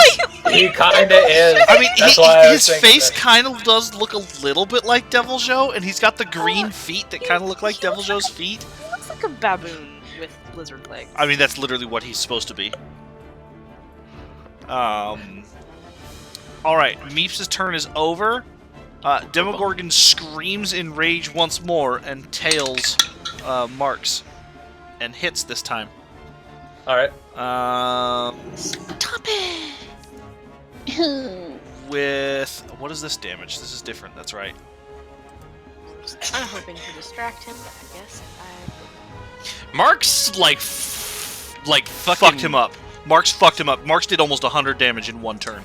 He did do 100 He's damage in one turn. Fucking pissed. He took a meat cleaver to to this guy. Oh! He just straight up kicked Demogorgon in the nuts, and Demogorgon's like, "That's not cool, bro." Blow the bell, blow the bell. I know I'm a demon, but fucking come I on. don't think Marks would do that at all. He's not.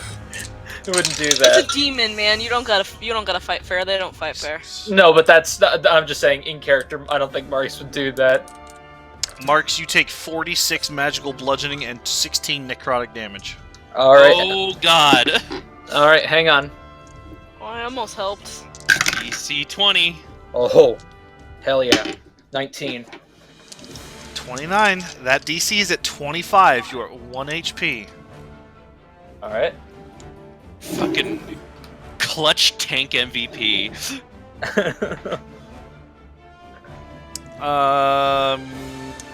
Ruben, it's your turn. I will use another arrow. That one misses again. Okay. Hey, would it happen to go past me? Wait a second. Hold on. Didn't we say that these arrows were +3 arrows earlier? I don't know. Like the first time you used them? Which was against, I want to say Well, Juwelex? Yeah, but he does have a +3 into them. No, he does 13 not. plus 3 plus 5? 13 is what he rolled. Yeah, but like +3. It's on there. No. The +3 is his dexterity. The +5 is his proficiency. And then there's Oh! no additional +3 for the ammo. Oh. That one actually is going to hit. I'm going to add a +3 to there because there's supposed to be a +3 arrow. Okay, the last one still would have missed, so no harm Yeah, done. the first one would have missed still, yes, but this one did not. Alright, there you go. Now you can click it and it will roll damage properly. And, your sneak attack, there we go, yep. Snack attack. I'm gonna double check something here. Ooh, it takes an extra damage. So that means you still get a short bow's damage, Shaw, as well, on top of that, which is an extra 1d8. 8? Longbows are d10s.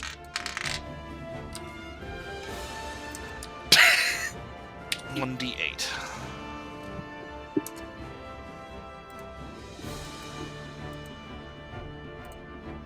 Would that mean shouldn't he roll another d8 for like the And then, previous yeah, arrow roll that another also hit? d8 for the previous one, because it did hit. 2 ones. So it's going to be 31, 57, 58, 59. 59 damage. Okay, and then I'll move a little bit forward. I have 40 movement speed, so I should be able Alright. to reach over here.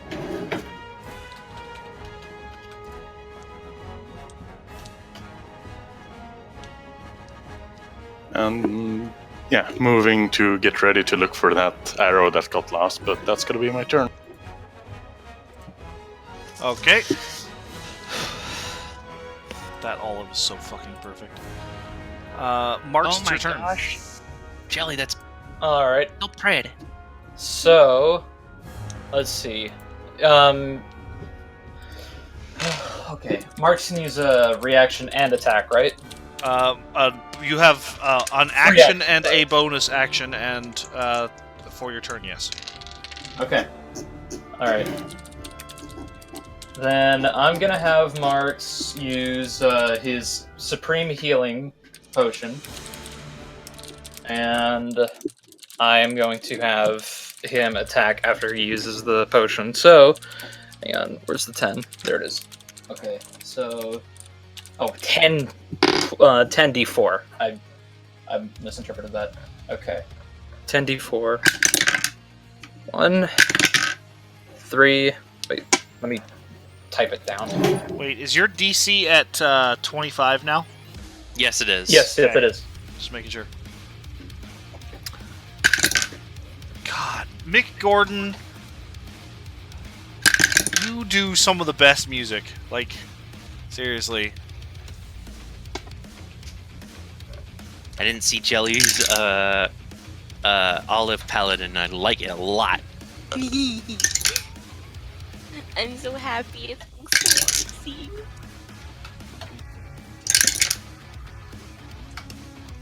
Okay, 1, 2, 3, 4, 5. 2 more.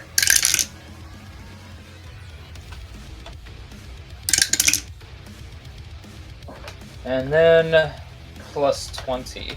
10d4 plus 20. Okay, so 1, 4, 8, 11, 13, 14, 18, 20, 24, 28, 48. 48 healing. All right. Let me get rid of one of the potions. Alright. Alright, now I'm gonna go ahead and do the attack roll. 18. 18. 19. Jesus Christ. It's like the dice know. What were the hits again? 18, 18, 19. Those are all going to hit, yes. Okay. Don't even need to add the thing to it. D10, Alright. D4 plus 8. 10,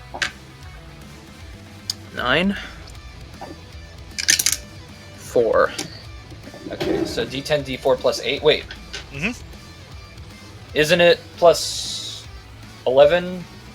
And then, because I drank the potion. Yes, it's that's the 8 is including all of that. Oh. Yeah, Okay, because so it's let me pull up your sheet again. okay. 7 plus 1 for damage. Yes. Oh, so it's going to be plus 11. Yeah, that's what it was before. Okay, yeah. Yeah, plus 11 for damage. Okay.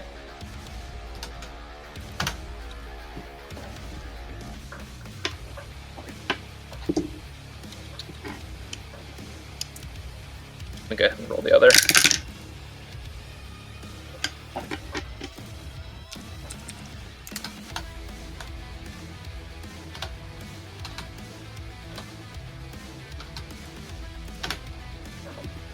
And the third one.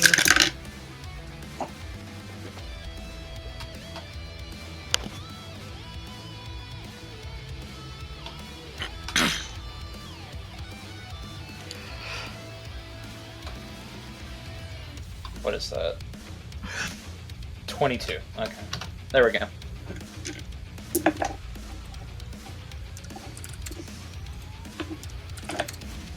All right. Gash's turn. When am I able to... I can't use my hit dice. I just yet. apologize. Yes. Did you want to do anything else on your turn?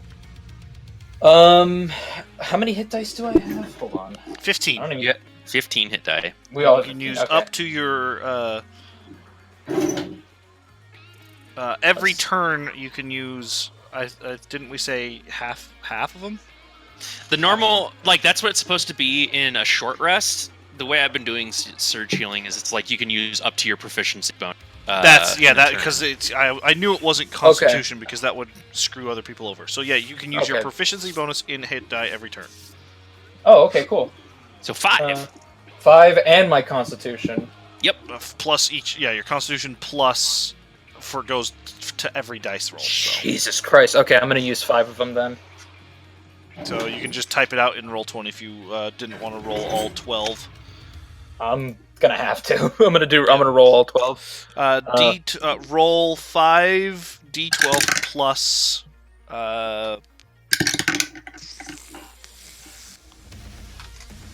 Yep. Plus 10 because my Constitution modifier is at 5 and my proficiency bonus is at 5.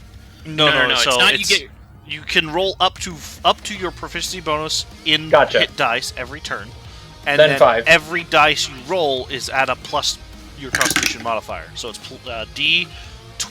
It's 5d12 plus 25. Gotcha.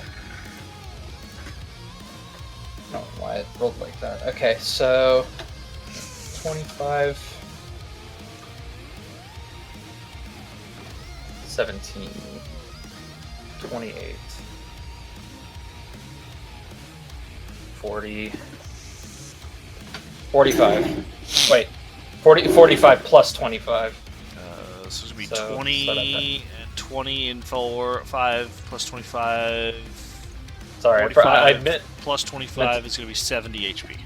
Well, Okay. wait, hold on. The Meant- plus I- 20, the plus 25 Yeah. is his Constitution modifier. Yeah, That is I screwed that up. Okay. So it's going to be 11 and 9 is 20, 8 and 12 is 20, so 20, 20, and 5 is 45, plus 25 is 70. Yeah. Awesome. See, I'm good at math also. I'm now it's horrid gaseous at math. Otherwise, all that wouldn't amount to 45. Gash, take the swipe. Gash swipes in. Damn! Good rolls. Just getting slightly 31 more and intense. 48. Alright. Ziara, it's your turn. Oh, I was gonna cast something, but I realized that Meeps is on his back, so she'll get hit. What are you going to cast? I was gonna cast Ice Storm and Yeah, she make would the be getting hit cone by so that. it. Mhm. I'm scared. I want to cast something, but I'm scared it won't damage him at all. I mean, you could always go back to the classic of Moonbeam. At a mega fuck high level. I definitely wanted to cast it at max level, so I could do Moonbeam at max level. Yeah. I'm gonna Moonbeam, do Moonbeam that. scales really well. Mainly because my max level spell, I was gonna use that, but he hasn't done the thing that stops, like one of the things that is part of that max spell. So I don't want to. I'm scared to waste it. Oh, counterspell. Yeah, he hasn't counterspell. No. I don't have that as max level spell. No, I mean like the thing that stops other spells from being cast. Yeah, he doesn't have counterspell. That's not what what I meant though. Oh. Yeah. Hold on. Do I have a Moonbeam on my list? Do you have it prepared? Yeah, I have it, but I meant in my attacks and spellcasting list. I just click on it. It is not on there. But yeah, I'm gonna cast Moonbeam as a level 8 spell. All right. Advanced is drawing. There you go, Buxby. You now have a Moonbeam. Advanced is not a drawing. 1, 2, 3, 4, 5, 6, 7, 8. So 8d10 damage. Yeah. What's the DC DC of what? Hold on. Let me see if I can just like real quick.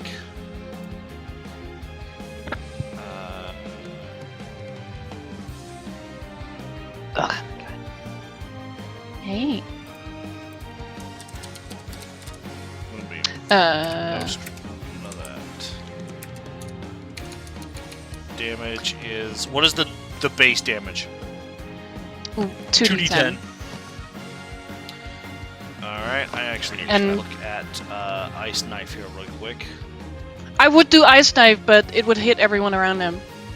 Yep, within 5 feet of the target, not Yep. within I 5 feet. I really wanted to cast Ice Knife after that one roll that one time, Mhm. but it will hurt real bad to friendly. The base damage is 2d10. Mm-hmm. What spell level is that for? That's 2.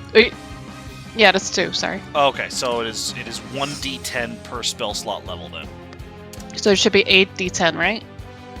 Alright. Yes, because you get because it's one extra D10 for every spell slot above the third, So above I'm second. almost done. Damage is going to be that, and it's going to be radiant, and it's going to be Oh. without a spell modifier, and it's going to be a saving throw of Constitution? Constitution versus spell for half damage. Done. All right, let's see. Click it. Please.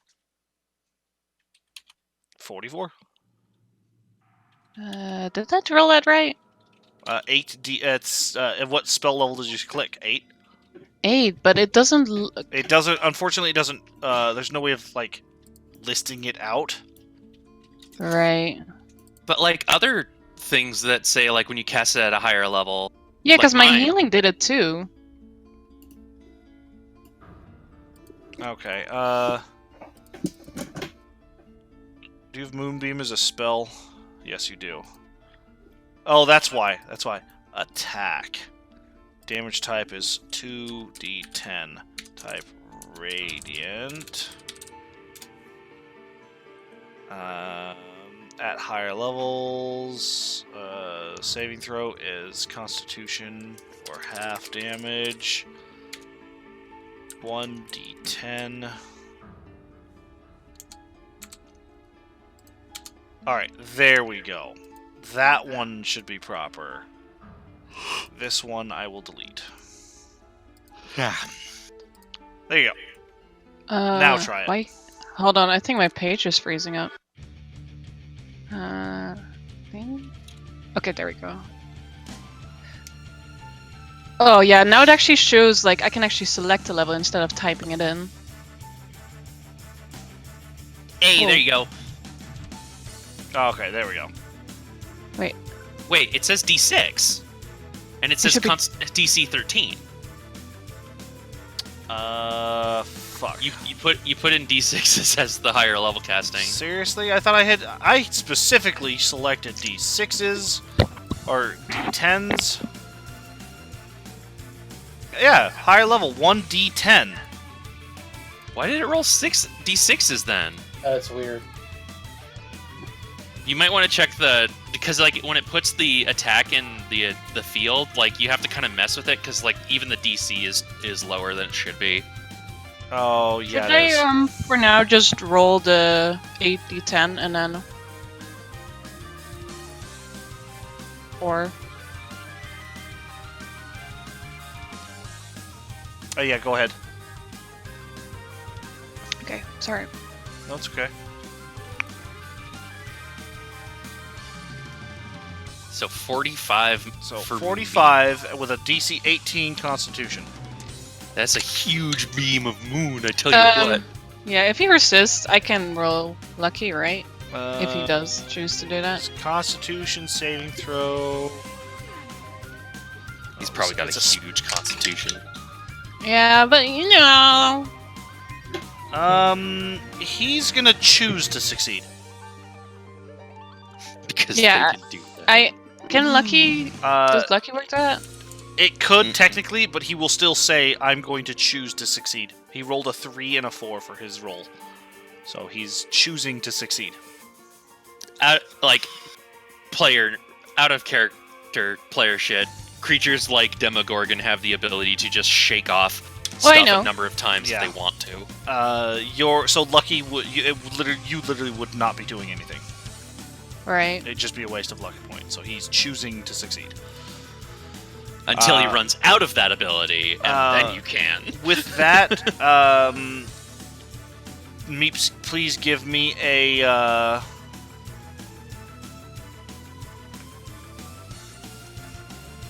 acrobatics or athletics roll. It's turned into Shadow the Colossus.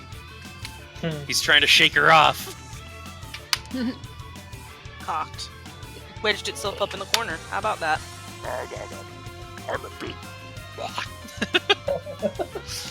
Thank you, I'm Susie. Hanging I'll on. be here all with night. 26. I hope I'm hanging on for the 26. You barely managed to hang on. As he shakes and thrashes, he screams in fury as both of his eyes burn like magma red. As you all hear the sound of shattering glass, as the purple essence that was all over his body literally shatters off of his body, and his form visibly grows more powerful. Oh dear. Ooh, I have a theme for this. If you do not mind. Marks and Meeps. Or Marks and Gash, if you wish, you can make free strikes. Gash is going to make one. Oh hell yeah, Marks is gonna do the same. Oh shit! I didn't realize he fucking moved. Yeah, Marks is doing the same. Gash crit. Wow. Okay, hang on. So did Marks. All right, roll damage, please, Marks. Oh, You're on his All back, right. so you can't make an attack. Would I he have have taken Can I stab him for Moonbeam moving? damage I again, can't by see the way? that, and I moved it by mistake. Hold on. You are Weird. correct, Buxby, and he succeeds that saving throw with an 18 on the dice. That Would is Be the base damage, or how does... Just wait, roll hang it on. again. The normal, because it's at the more powerful spell level now. Oh. that's That's why Moonbeam is good, Buxby, Because Marks crit. because it's at a higher level now. I didn't realize that he moved, and I'm just like, oh god. It's like I imagine like Meeps is like hanging on, she hears the glass shattering sound, she's like, what? And then he starts moving, and then I just picturing Savra looking up at him like, oh no, no, no, no, no, no, no. Yeah, basically, that's exactly how she's No, no, no, no, no, no, no, no, no, no, no, no, no, no, no, no, no, no, no, no. Since I'm thirsty for damage, can I use Lucky for that, or does that not count Lucky for... is only on D20 rolls that apply to you. Okay. Okay, so hang on. Hold on, let's see. 9 plus 6 plus 9. 15. Actually, I haven't looked at chat in a while. Hey, how's chat doing? How many people are hanging out with 27. us during this We're at perfect 20. moment? Just so, Hi, yeah. everybody. Oh, hello. 47 damage from Marx's crit, Yeah. because powerful crit. Holy All right, Savra. Okay, so he changed form, right? He basically got pushed into Form 2. Yes. Form Marx. 2, Second phase. I have Marx, Form I'm gonna 2. need you to make a Wisdom saving throw as both of his heads glare at you. Oh, okay. Let's do this. You can either He's take like- the Wisdom saving throw or I'm taking avert the- your eyes. I'm taking the wisdom save, but not only that, because I screwed that up. I am going to use my. Inspiration? No. I don't have an inspiration. No, I do have an inspiration, but I ain't We all using it do. for that. Let's see. There is. I have. Where is it? I had a one thing that said once per day. Yes. Once per day, the bear may roll a saving throw with advantage. Favored TR of nature. Hell yeah. And I succeed that, because that is a 19! For a second, your I thought you total? said favorite tiara of nature. And yes, I'm like, yes. oh, thank you. Favorite ZR of nature. 19 plus. You said wisdom, right? Wisdom saving throw. 19 plus 1, so that's a total 20. Let me type it out.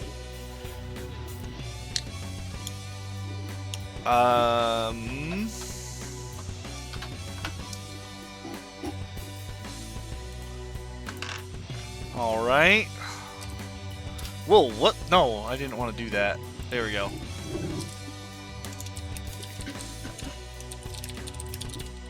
Are we getting a new track for phase 2? I dropped No. one in call text. It's there. Give me a second. Give me a second. Well, while you're figuring that out, I'm gonna go use the bathroom. Marks, as you stare at as Demogorgon like looks at you and glares, you kind of like blink rapidly, and you guys all watch as Marks just kind of like recoils as he like shakes his shakes his head and blinks a lot. Oh dear.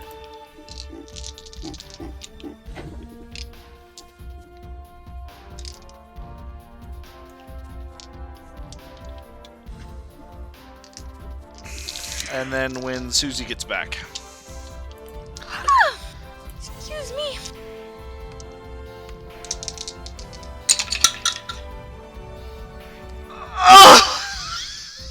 Yikes.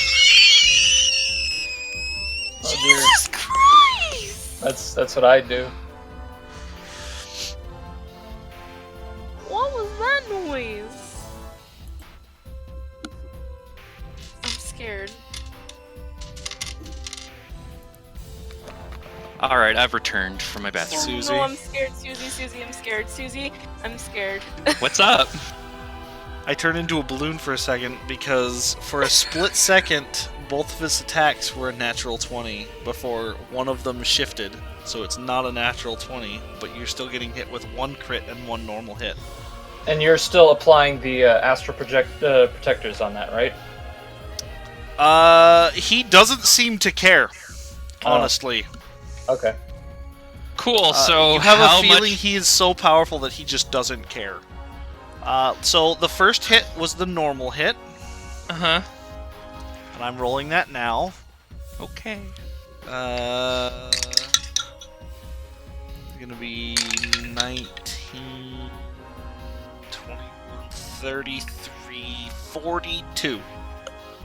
Okay. 42 damage from the normal hit, Uh-huh. and the crit. Is there any necrotic damage in addition to this? Nope, or... this is his tentacles, not his tail. 5, 10, 17,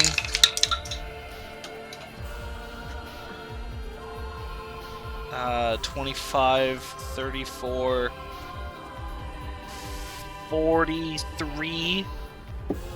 43 damage, and your maximum health is reduced by 43.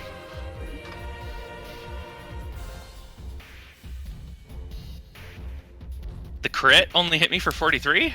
He rolled a 1, a 3, a 4, a 3, a 6, an 8, and a 9. Like, he rolled shitty. He rolled really shitty for all 8 of those D12s.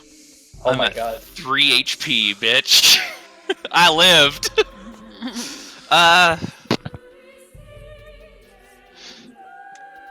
Cool. Alright. Meeps, it's your turn. Meeps? Or, yeah, You just Savra. skipping me? Excuse me. Sorry, Savra, it's your turn. Oh, Please Savra, skip please them. make 2 concentration saving checks. Why? You got hit twice. Oh, it's not a Yeah? concentration spell! Yeah! That's right. Sorry. However, unfortunately, I'm not going to be able to use that bit, because I'm going to go ahead and, oh dear. Yeah. I'm going to bonus action, Misty Step, Yep. away from him, just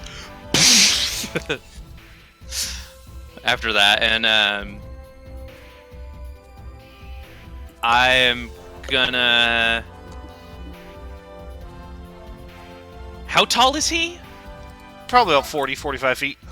Cool, I'm gonna use the Ion Stone I have and finally launch the fireball from it, but it's gonna hit his at his feet. Meeps is out of range.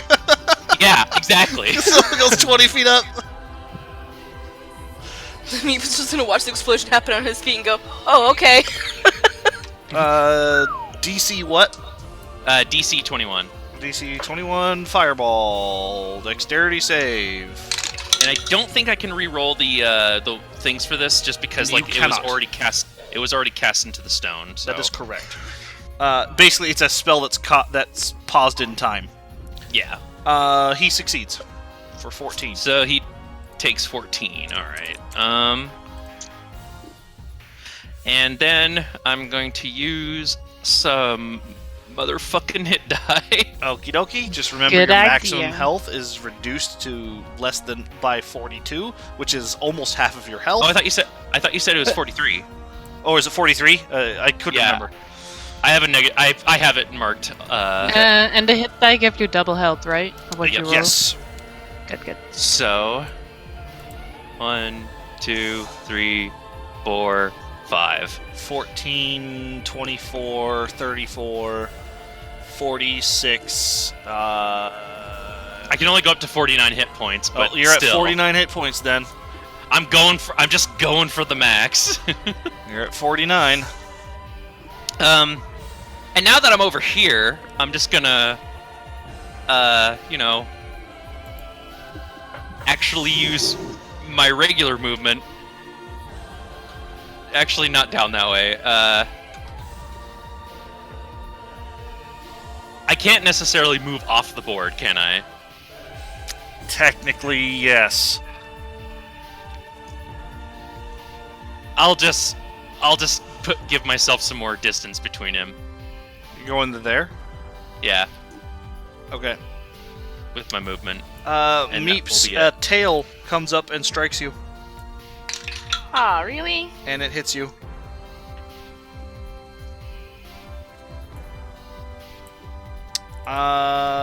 For... It's like an action movie for Meeps. Like when an explosion happens at the bottom of a building or like an elevator shaft. 22. You take 31 bludgeoning.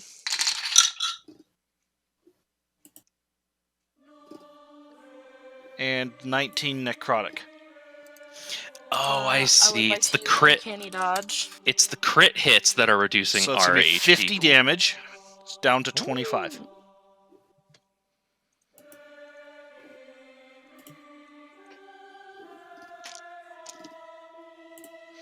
You do notice that there is still some bits of purple chain, like purple Fazres on his body, but not much comparatively. He broke these chains, essentially. Meeps, it's your turn. Well, first of all, I'm gonna use some hit die. I think I'm gonna use 3 this time. How long does haste last? 10 A rounds. minute. So I'm still going. Oh, yeah. Yeah. This is technically round 4? No, top of round 5, I think. Mm-hmm. And you do not have sneak attack. I don't? I had to move away. Is there any friend within 5 feet of No. him? Or do you I'm have sorry. advantage on the attacks? I want to use an action to cast Mage Hand then. And use Mage Hand to smack him on the snoot. An action to cast Mage Hand and a bonus action to use Mage Hand. Got it. That smack him on the just gives you advantage, right? No, that should give me sneak attack. Well, Oh, does by it getting no, advantage. does it give you advantage, or does it say you can use sneak attack on it? Because there is a difference. Because it's not on your character sheet. Should have kept the book open. Here, I had it open also. Arcane Trickster 5e. Yeah, at 13th level, you gain the ability to distract targets with your Mage Hand. As a bonus action on your turn, you can designate a creature within 5 feet of the spectral hand created by the spell. Doing so gives you advantage on attack rolls against the creature until end of turn. It Perfect. doesn't say sneak So attack. it gives you advantage, which would give you sneak attack. The difference is one gives you advantage with sneak attack, one just gives you sneak attack. So go ahead and roll attacks with advantage. That can re-roll what I just rolled because it was not. There we go. That is going to be a 31. That hits.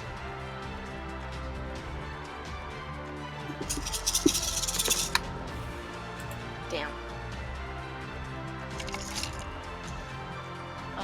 That is a 7 to start. Well, how many hit points did you recover, or did you use those? Oh shoot, I didn't actually do that yet. I was gonna do it and then I got distracted. You can do those after your attack. Set these aside so I don't forget. Grab up all my defenses. Why he had to get mad at me? I was just poking him with light balls.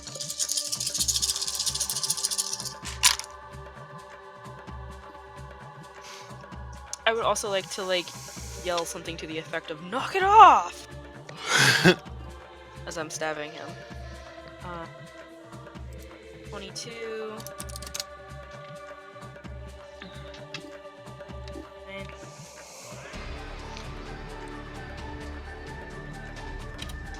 36 damage to it. Damn. 36. Ruben. No, Meeps. Anything else on your turn? You've used an action and a bonus action, and your extra action. I need to do my hit dice. All right.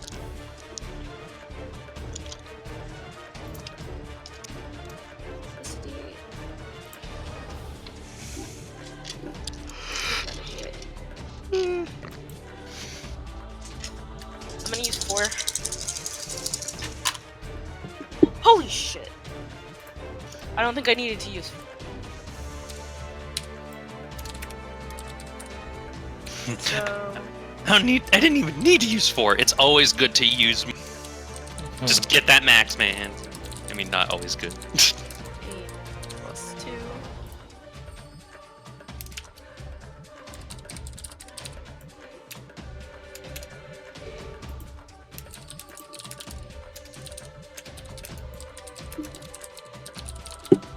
I'm back up to max. Okay. Ruben, your turn.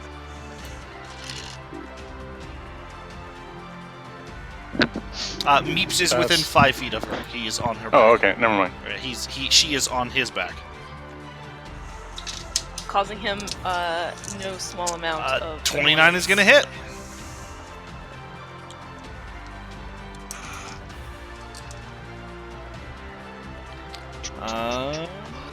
I have that programmed slightly wrong. Not damage-wise, but no words-wise. Let's go ahead and... That is not piercing. That is magical. This is piercing damage. There we go.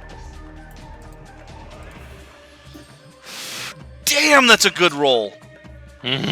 Delicious. We've all been hitting pretty hard. As he turns to the rest of your party, you just let loose the arrow at just the right time, where it skewers both his throats, and he screams as blood kind of like starts pouring from his neck, but he still is still going. Yay, blood. Okay, and I moved up a little bit. I don't think I can use my bonus action to search for the arrow, so... no, not that's in probably combat, gonna be no. Yeah, that's my turn then.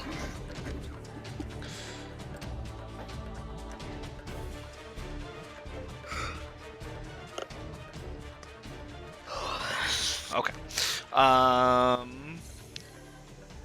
And I'm down to 5 arrows. I'm so glad you Alright. had gotten a bunch. Marks, it's your turn. Okay. Demogorgon looks at you, his eyes flash, and your eyes flash the same color. Please proceed. Oh, jeez. Okay. Now, I have a question. Should I type it out to you? Go ahead and say it. Okay. Since Marx is technically charmed... This overrides it. Huh? This overrides it. Well, Wait, Mark's got charmed? The power of Yeah, last Demogorgon round. is stronger than Brave can withstand. So even if it was a cowardly act That is to correct. betray his friend, wow. Brave burns in your hands, physically. Wait, did Demogorgon cast us? Oh no, that was just his gaze. Then does Fuck. does Marx notice that it burns in his hands? You don't know. You're charmed. Brave does not like that you are charmed, but it cannot do anything about it. So for your turn, please proceed as to what I whispered you. All right, then. If Marx is charmed, he might be confused. Right, the way it works is Demogorgon planted a seed in your mind that what you're doing is actually the wrong thing, and Demogorgon is trying to help, and your party is actually trying to betray you, and Ziara is about to throw a dagger into Gash's back. What? and you won't stand for that, and you will make sure Ziara sees the error of her ways. Well, What? see, hold on. Now the thing is, with everything that's happened, See, would he be Charm- Right, able- he's, would- he's no. charmed. Okay, yeah, he's charm. charmed. The magical effect Then- of charm makes your character do things they would never do otherwise, because they are Okay. basically being mentally manipulated to think, "Oh, what am I doing? No, I should be doing this. This makes more sense." Charm is kind of like a poor name for it when you actually get down to it. He's It's mind just control. straight up mind controlling you. Yeah, it's Okay. basically mind control. Especially this charm specifically should be literally called mind control, because he literally tells you exactly what you are supposed to do on your next turn. Okay, so he essentially wants. You are to go up to Ziara and make 3 reckless attacks against her. Oh, Jesus. Marks. You Okay. all visibly saw Demogorgon's eyes flash a second time, and Marx's eyes flashed the same color, and he turned around and walked up to Ziara. Hmm? Just Okay. gonna yell at Marks, just like Marks. Okay. You said reckless attack. Reckless attacks, so they are at Oh. advantage. You dirty man. Demogorgon does not play. All right. You're Here we also go. bigger than We've Linky. been lucky so far. You Okay. have been insanely lucky so far. Okay. Well, I guess my luck is either running out or doing very well, because The even first with hit. advantage, even with advantage, I got 2 ones. Okay, so the first one is a critical miss. The next one, Okay. That is a 5. Oh my god. 5 plus your attack modifier of 13, I believe, Yeah. is gonna hit. Okay. And the last one, 7. 1. 7. 7 is gonna hit. So please I roll was damage like, twice. Marks, fuck. This is gonna hurt. Jesus. Oh, thank God. D10 One. plus 11. Oh, I'm so Plus happy D4. that these are both ones. Okay. Okay, that's not a 1. That's not a 1. The D4 is a 1. That is. Okay. Okay, so 1 plus 1 plus 11. 11 plus 11. That's actually all of it. Okay, that is. That's 14. Four. No, 13. No, You're right. You're right. yeah. 13. I can math.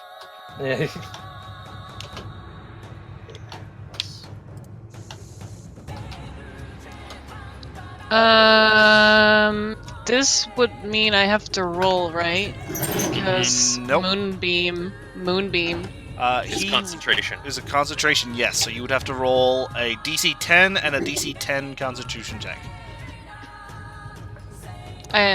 Saving throw. Saving throw. But I'll have advantage, right? You have On my Warcaster. saving throw? I believe that gives you advantage. Yep. Yes. So so- just Constitution saving throw? twice. Saving throw twice. Yes. Succeed. Succeed and succeed. Moonbeam stays. But Okay. Mark suddenly stood up a little straighter and turned around and just came at you with his weapon twice. Mark! The first one, you were so caught off guard that he just slammed his weapon right into the ground in front of you.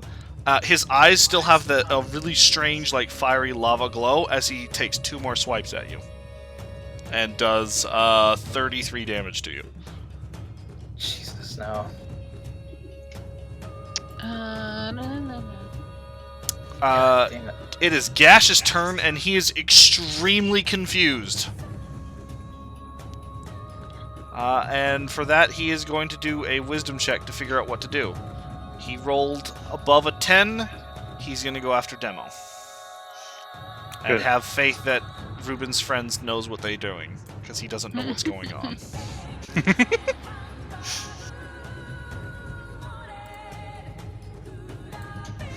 Gash. Attack. The third one is going to be a miss, but the first 2 hit.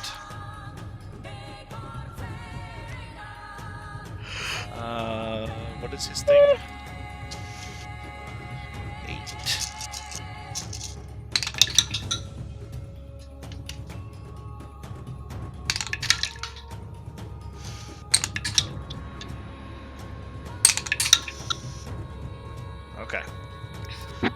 Gash rends tendons in Demogorgon's legs.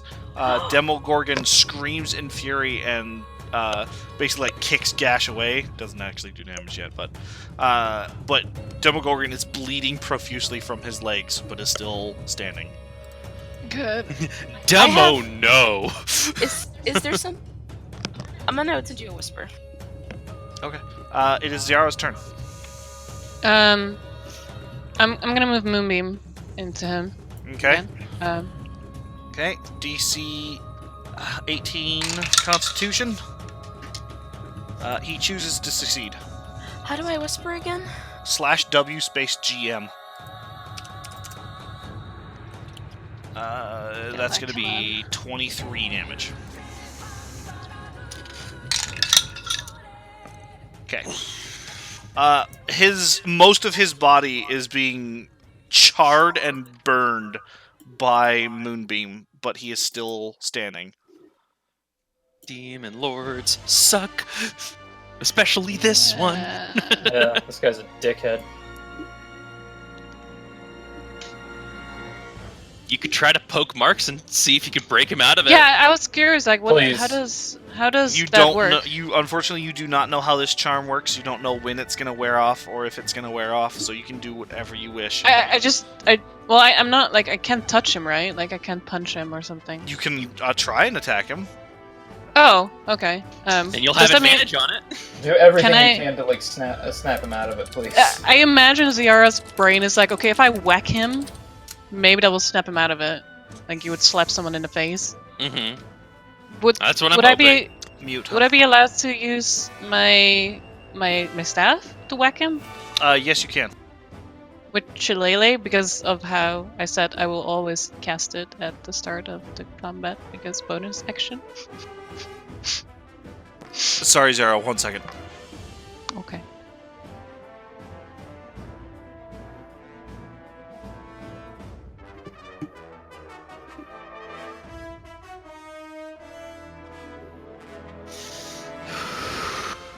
What you doing?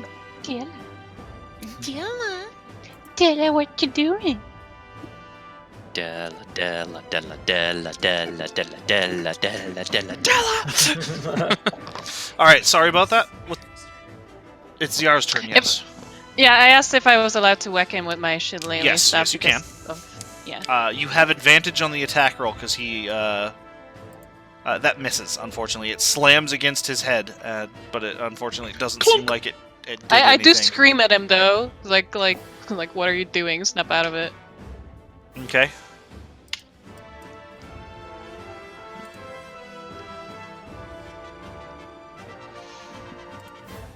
It's time for It the is big man. the big man's turn.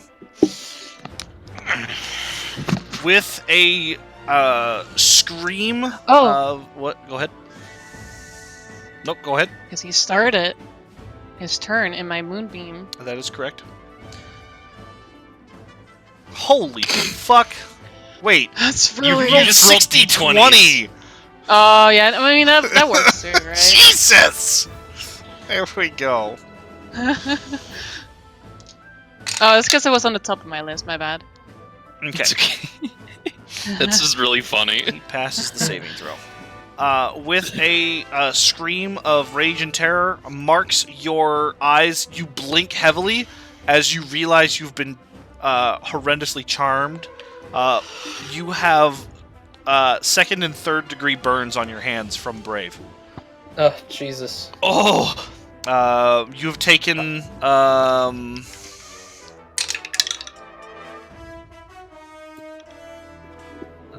you took 20 stop? fire damage from Brave burning you No. because you were doing cowardly acts.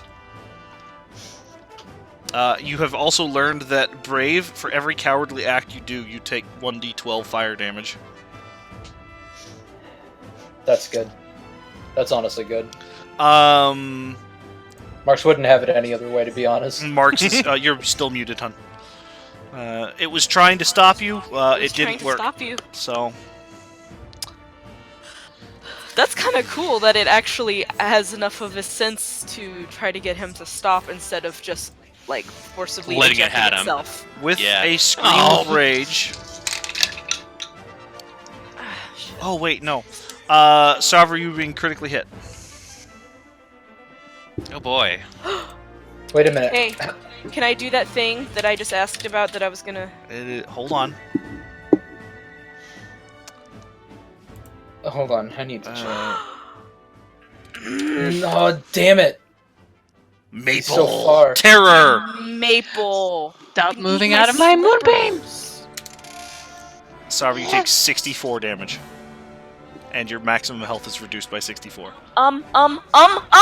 Stop. Stop. All of you, calm down. Yeah, no, Because hold no, on. I don't. No, she doesn't. This pops. Oh,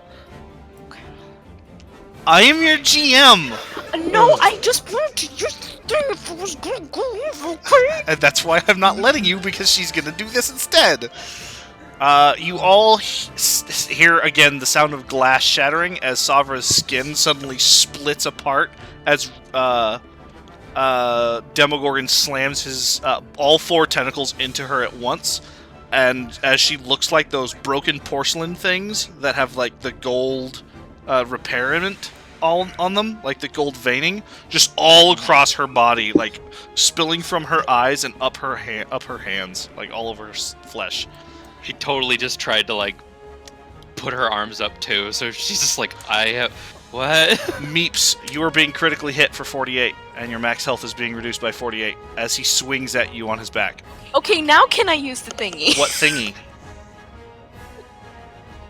The wish? Either the wish or Marks is no longer under his control. Right, I don't need to use it. Okay. So can I use the wish to make him miss me instead?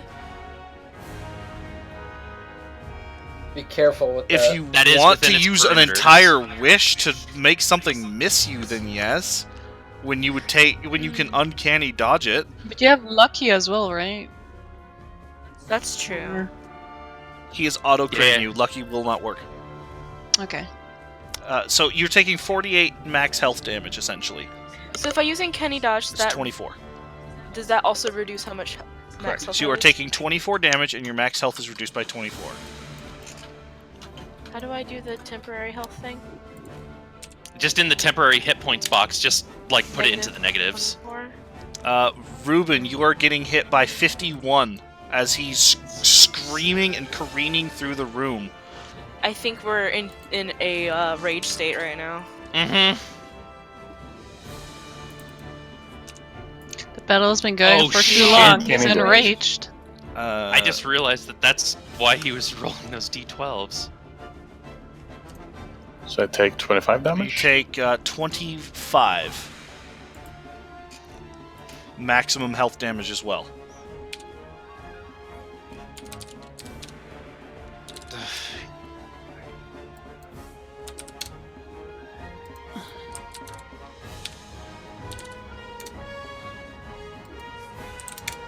Sorry, I was doing math for Gash.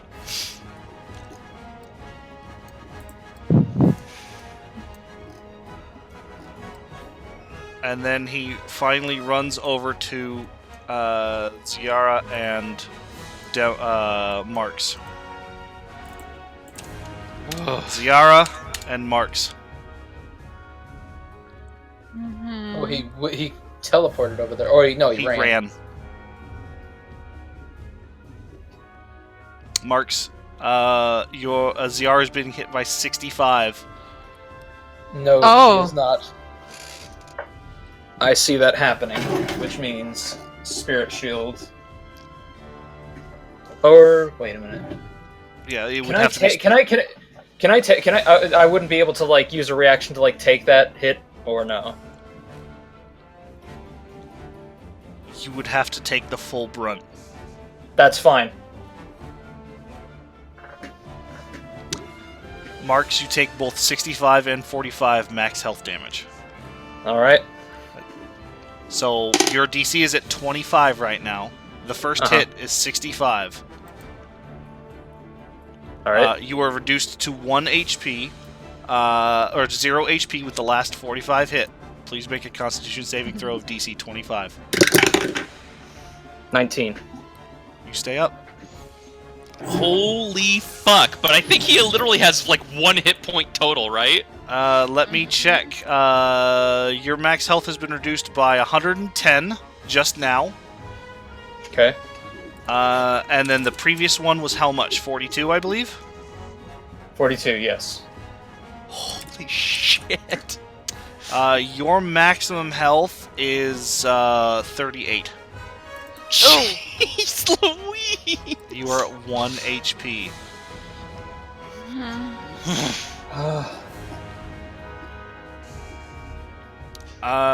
With that, you all hear glass shatter once more. As Meeps, suddenly you fall. Straight to the ground. Hmm? As Okay. Demogorgon's entire body shifts and phases.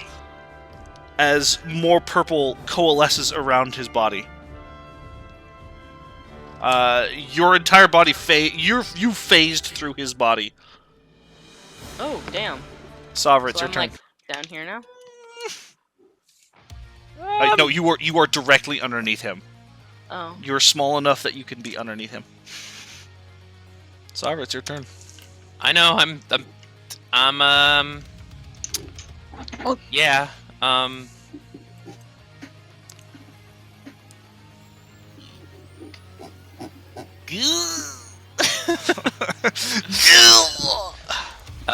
Well, I'm gonna at least throw this back at him because.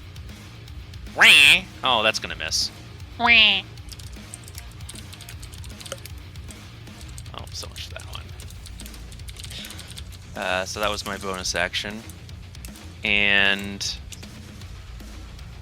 I am going to aim for the head with Chain Lightning. And I am going to re-roll both 3s and the 2 with a sorcery point. Okay. And they are D10, D8s.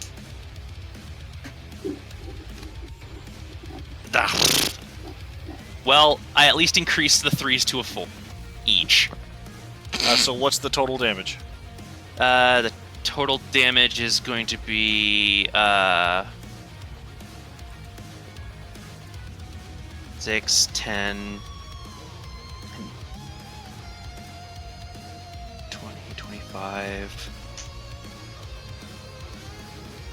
25, 35. Jella.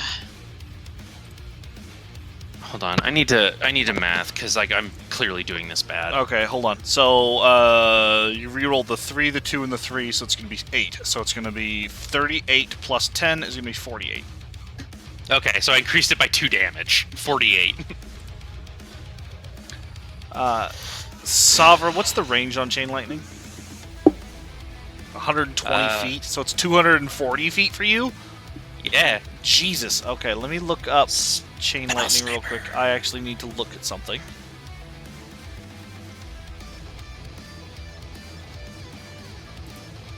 Oh my god. Computer, I know I have 15 YouTube tabs open, but I have a reason for that. Please cooperate.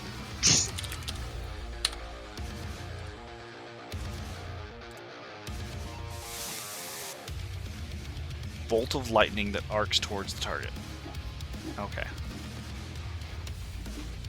Savra, you point your fingers and your staff as you point your left hand in like the Palpatine kind of thing, and your staff as well, as the lightning like arcs off of both hands and like slams into itself and arcs through the air.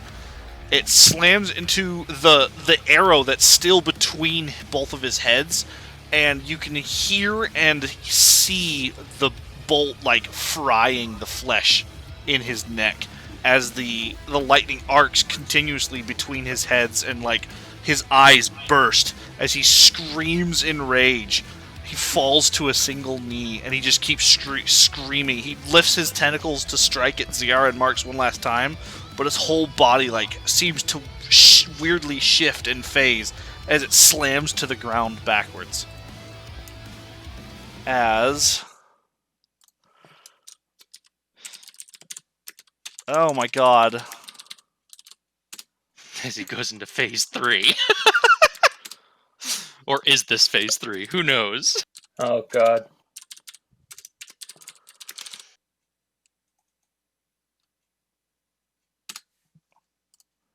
Oh dear. With one final scream of rage and pain from both of his open maws, his body begins to wither and crumble before your eyes. As he just screams, "The sting of your weapons is an ancient memory resurfacing in my mind. Twice now! If there is a third, rest assured your entrails will satiate my gullet. I swear by the abyss." As you see his body just disintegrating and crumbling, the bits and pieces of ash just sucking through the air, filtering up as they're sucked towards this portal. A screeching scream tears through the air around you as demon after demon is either slain by a kin, by a compatriot, or pulled through the portal to the abyss. All bits and pieces and living and unliving demon are pulled into the air, whisked through these portals. The baleful gaze of Orcus's wands travels over your group once more, a shiver of fright running down your spine as it lifts from the ground, as if kicked up by the wind, flinging itself through a darkened rift in the air. The moments drag on as the ritual grows in power and might, demons violently being ripped apart, ripped from your world, until suddenly, with a blinding flash of purple light, there is silence. The portals are gone, the purple essence of the Fazres dissipating quickly. The silence reigns momentarily, the tension heavy in the air.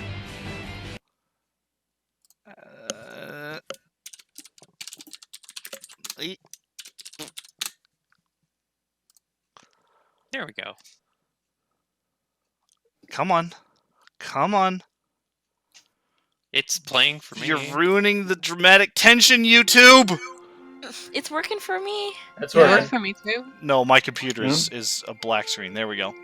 Oh, The first cry of victory is that of Zora Holland, followed almost instantly by her daughter, Hane.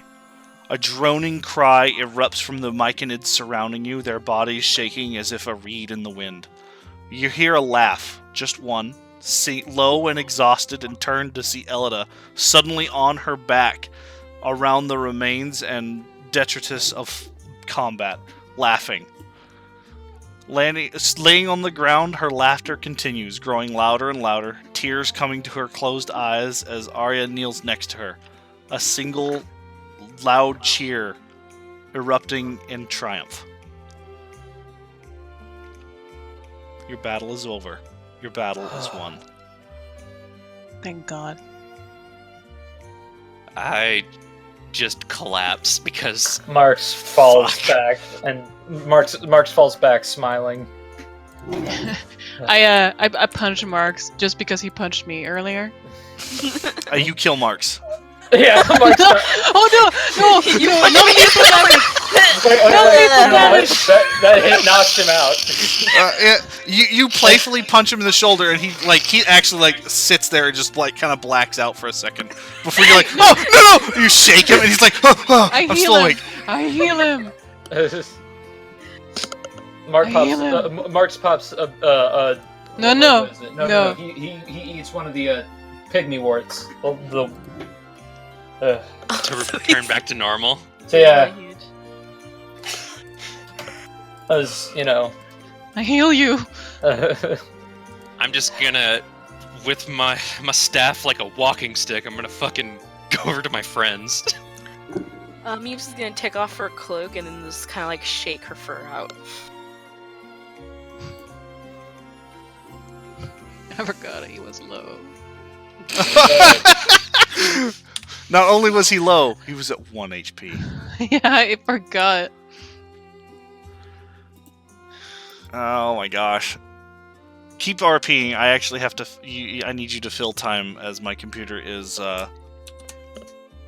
Ruben's just staring up at where the portal was. I'm just like, I am so tired. Wouldn't she walk up to her wife? Assuming she's nearby, right? Song has run over. Oh, I run. Oh, I also run over Java. I roll my eyes dramatically, pat Marks on the arm, and then run over.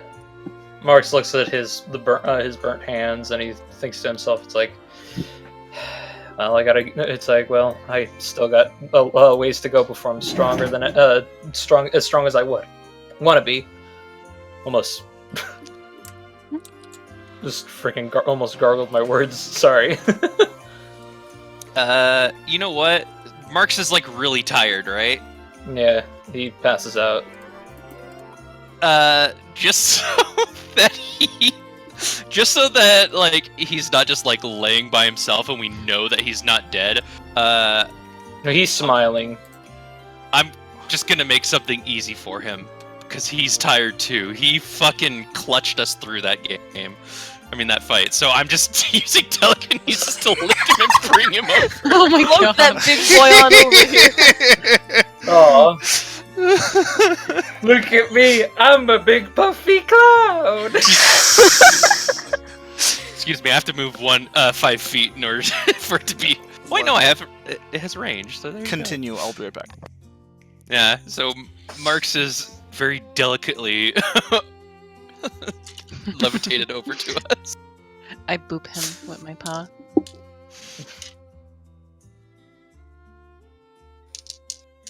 What Well, was up with that purple stuff, you think? I think that was all part of the spell. That makes sense. I don't know, but I can tell you one thing. Mm. I'm really looking forward to going back to the surface and never Yeah? coming down here again. At least Well, until I'll the go next back. world-threatening crisis that comes up in the Underdark, which I'm sure will happen at some point. Marks does that loud snoring in response. That it's like The that, Goku snore. Yeah, that very loud, abrupt snore with like he's trying to like adjust in his sleep. That just makes me laugh because it legitimately does. I'm hugging my wife, that's for sure. I'm awkwardly close and hugging as well. I'm trying to tug Ziara away from. I pull Meeps in instead. You know what? Because they're pulling him in, I'm just gonna be like, we hug Marks. Let's hug our big boy. God damn He's it! floating. No, I put him on the ground. I just brought him over and then I like flop on him. deals 1 hit point of falling damage. Nah, it would. Marks subconsciously in his sleep drapes his arm over and tries to adjust sleeping, and everybody regrets trying to hug him because he's grabbing what thinks is his giant kitty cat. Is the I'm music gonna still playing, by the way? suffocate. What? Is the music still playing? No. No. Fuck. Music's playing for me because I got a specific track. There we go. Yeah, there it is.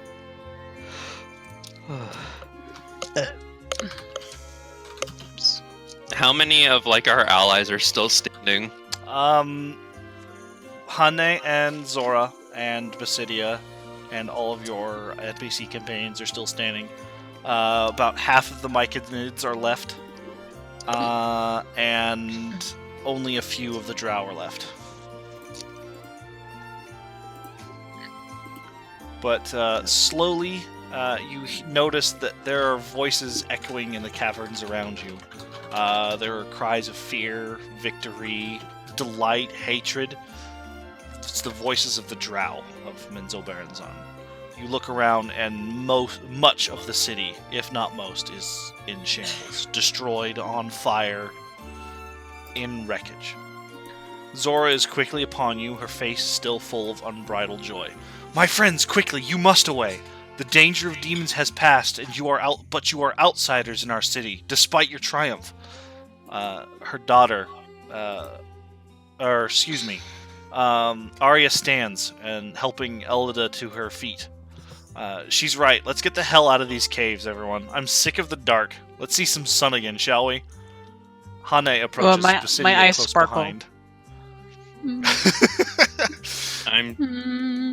Before Zora goes to like Basidia, I'm just gonna tell her, "Thank you. I don't know how this could have gone without help from you." She grabs your hand and like does that grab at the elbow kind of handshake and puts her other hand on the back of yours and says, "I will never forget what you have done for us, my friends, reuniting my mother and I as well as saving our home." She peers around you and her face is twisting into a pained grimace, the untold devastation of countless demons apparent on the city of spiders. Mostly saved our home. But still, safe journeys and quick hunts. Wait, hold on, guys. Hold on a second. Are there any rocks on the ground? There's rubble, yeah. Never mind. Rubble. Instead of using rocks, I'm gonna take out 2 of the 50 gold gems, green gems that I have, Uh-huh. and I want to carve the clover like I did Sleight of for hand check, please. Glavagul Yep. into each one. Just one. Yep, 1 each. Basidia follows up and says, "I will never forget what you have done for Please us, look friends." Please look point. Wait, nope, that's the wrong thing. Basidia actually said, "Yes, Dreamwalkers. Oromiko sends you his blessings to you, and the thanks of all the Myconid. May your days be plentiful and your soil be fertile." They just nod, and I'm gonna start trying to get up. And how long does this last? Telekinesis? Up to 10 minutes. Yeah, 10 Okay, minutes. cool. You still have I got telekinesis up.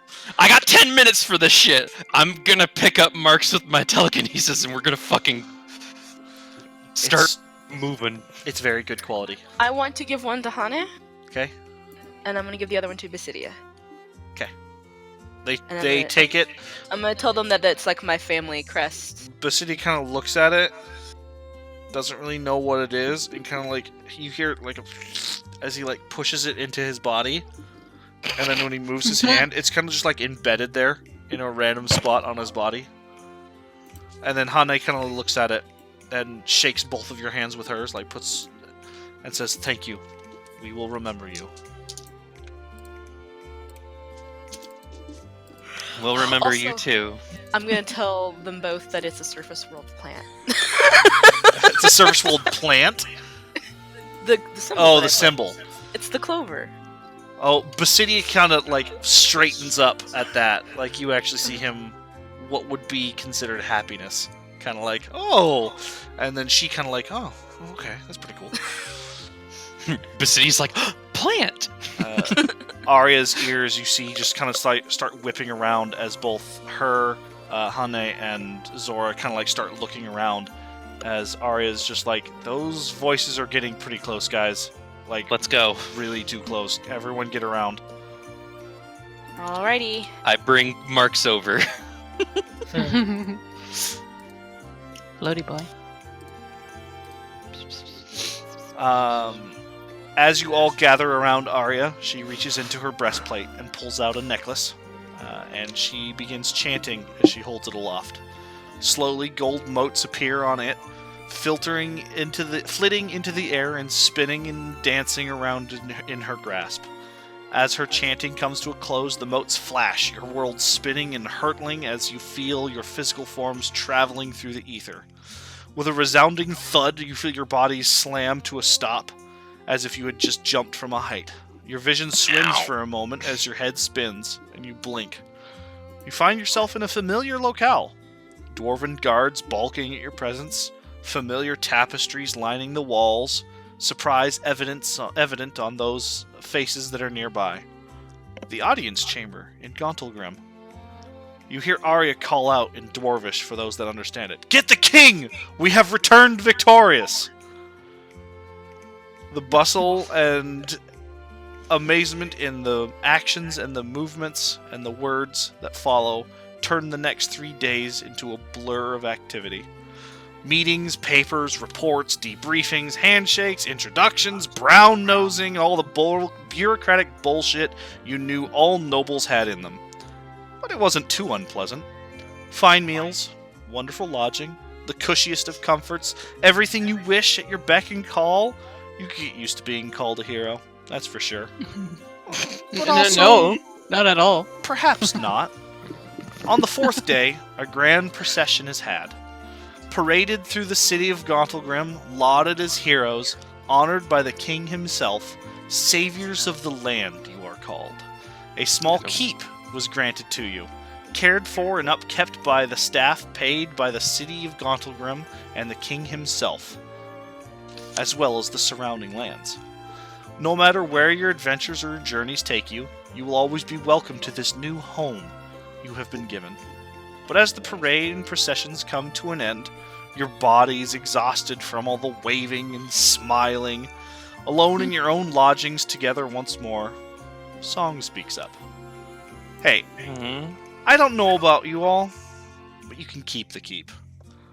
My wife and I, and she kind of looks at Savra, sitting next to her, well, we've kind of got a promise to keep. And she reaches into your pocket, Savra, pulls a small bag of money from it, and kind of jingles it in front of you slightly. How about we pick out our own keep? Hey, maybe we can use theirs as a summer home, huh? She kind of grins as she points with her thumb to everyone else. That's really funny. Aw. I just hug her.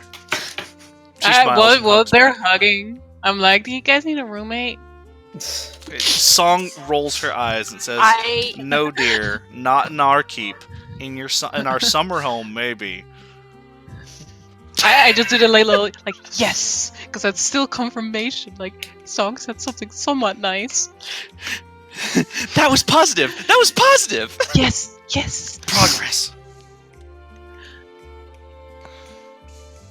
Holy cow.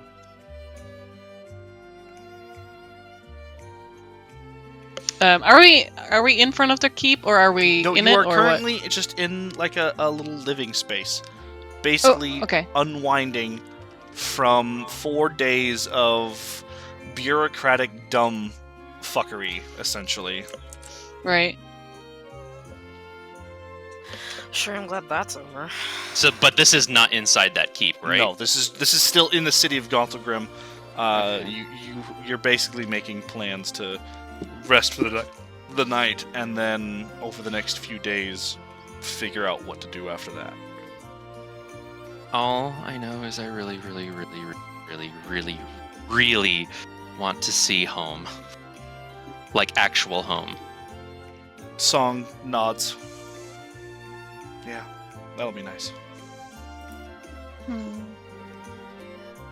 then she jingles the purse pouch again and says, maybe not for too long for that little apartment, but, you know, at least for a little bit. At least one more time. At least once. As the money like is jingling, I'm just whispering to myself like I like that sound. her eyes get all wide like an actual cat. Jinglies?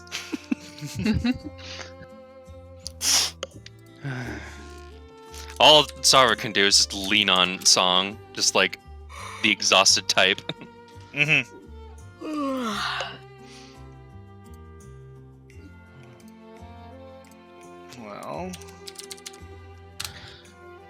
Well, we got a house out of it. A big house. Mm-hmm.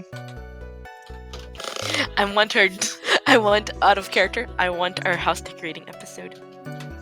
Yeah, that's why I asked how close we were. How close is that keep, by the way? Is it I'll get to that in a second. okay? Important. Eventually, over the next few days, you each part ways. Your own adventures and tasks and wants and needs laid before you. Savra, Jaspar has been nearby these last few days, but has been of few words, mostly giving approving smiles and nods. Davra seems to be less near, mostly absent, but approving words the times she is around. Jaspar comes to you and says, "You are off contract for 2 months. At that time, I am to be your governing officer, for both of you. But do not worry, no more demon chasing is in the books. And also, rest assured, your work in the Underdark has earned you a right to be left mostly alone, in my eyes. When next I call, it will not be the same missions either of you have done before, that I can assure you. You've earned some rest." I just thank him, and I will be honest with him. I say, I still have a loan to pay you back. He chuckles and just says, "No, you don't. Thank you, sir. Thank you, Savra." Soon after your goodbyes with Jaspar and Davra, you and Song finally retire to your apartment after an incredibly leisurely ride. Dusty and untouched, it is a strange sight. But faster than you initially thought, your entire life is slowly packed away, bit by bit, memory by memory. The door closes behind you, an old promise calling to both of you once more to a more tropical, coastal town, the town of Miran. A salty, warm breeze is almost always there, the scent of fertile soil and comfort prolific in the air. A cozy home, complete with a garden on the outskirts of town overlooking the bay, like out of a dream. True peace. Ziara. Davra approaches you as you and your companions set off in their own directions. "There is something awaiting for you in the city, Ziara. Come with me." The roads wind and twist along behind you as you and your heart travels to your behind you as your heart travels to your throat. The minutes ticking by. A comforting glance every now and then from your adoptive mother is all that keeps you from leaping in front of her, your heart racing as you know what awaits you. Davra brings you to a small house on a quiet street and turns, smiling at you warmly. Gripping you suddenly, she hugs you tight, tears evident in her eyes. Gently, wordlessly, she lets go, stepping aside and motioning to the door. Your body lurches, your hand shooting to the handle only to freeze. Sudden trepidation sending an icy chill through your heart. Your hand shaking, your grip tightens on the handle, pushing it open slowly. 2 furred faces look at the door, their features easily visible as the recovery from tough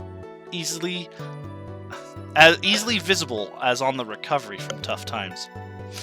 But as both sets of eyes suddenly fill with tears, there is a blur of motion as you are suddenly encompassed in a tight, strong grip, your face buried in a large, muscular chest. "My daughter. My Vlo." His voice falters as he sobs. Your eyes fill with tears, a soft touch to your shoulder bringing your vision next to you. Sweet Vlo, your mother's embrace is warm, paired with your father's strength. It is not long before the sound of 3 voices sobbing fills the small dwelling. Eventually, your sobbing comes to an end. After what feels like hours, standing in the doorway, you finally push your parents into the room and they sit. Introducing your adoptive mother was awkward at first, but it didn't take more than one story of your childhood for Lillian Dorun to warm up to her, listening avidly. You sat between them all the while, tears never far from either of your faces, and you and Davra took turns on the stories. But eventually, exhaustion took its hold on each of you. Davra gives you one last hug and kisses your cheek. "Ziara, I will always consider you a daughter of mine. If you or your parents ever need anything, you know where and how to find me." With that, she leaves. You and your parents sleep on the couch, curled together in a heap, a bundle. The next day, you leave Gauntlgrim, excitedly pulling your parents along on a journey.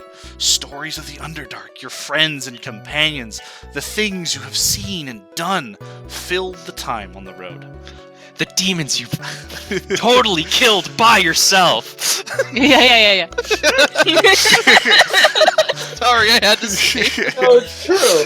But eventually, you arrive at your old roost, your home in the forest of Silvery Moon. near the river Cerberin, a place in the trees enough for one. But with your own strength and that of your mother, more trees are planted and grown until a new home is built in the boughs. The first night in a new bed, in a new home, reunited with your true parents, brought with it the most silent, peaceful, dreamless slumber you have ever experienced. True peace. Reuben, watching and engaging with your companions as you hug and cry, slowly departing each other, leaves a bittersweet smile on your lips. The weariness in your body and soul is assuaged by the comforting presence of the timid Gash. The dusty road towards Horval is filled with curious questions. From Gash, medicine, helping people, the greater good, a budding sense of purpose could be felt in the large knoll, a small smile slowly showing itself as the days passed. Arriving at the town, surprisingly, there was a welcome waiting. The mayor himself was the first to greet you, the news having arrived well before your arrival. An equally welcoming hug to the confused Gash, and the mayor pulled you through the streets. We did our best. It should be better than you left it, but we tried. And we would be honored if you would be the head of our newly reopened institution of medicine. The house he shows you is your own, unmarred by time or conflict. As you cross the threshold, a strange sense of otherworldly deja vu overcomes you. Vials, tools, books, all where you last remembered them being. There wasn't a speck of dirt, grime, or dust in sight. The sheets on the bed looked freshly cleaned, freshly pressed, a pleasant smell in the air of your bedroom. The mayor's voice behind you brings your mind back to the present. It's the least we could do, Reuben. What say you?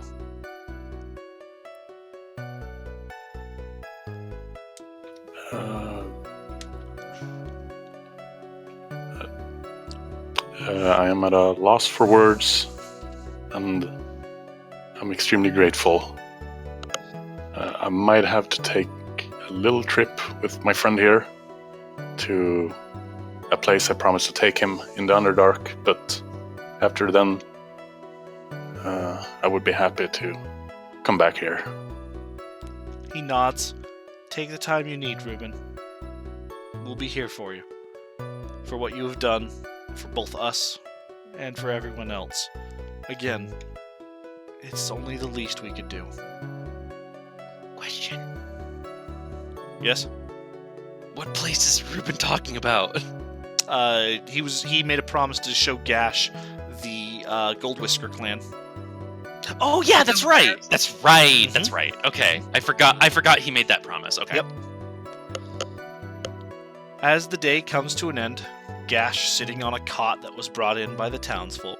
The rush of the last few days fills you once more as you lay on your bed gazing at the ceiling. Reuben, Gash's voice is full of uncertainty. Would it be allowed if I attended this institution? And he looks down at his large paws which flex into fists. I do not wish to become like other gnolls. I see the way some of the humans look at me. I can smell the fear from some of them. It is an unpleasant odor.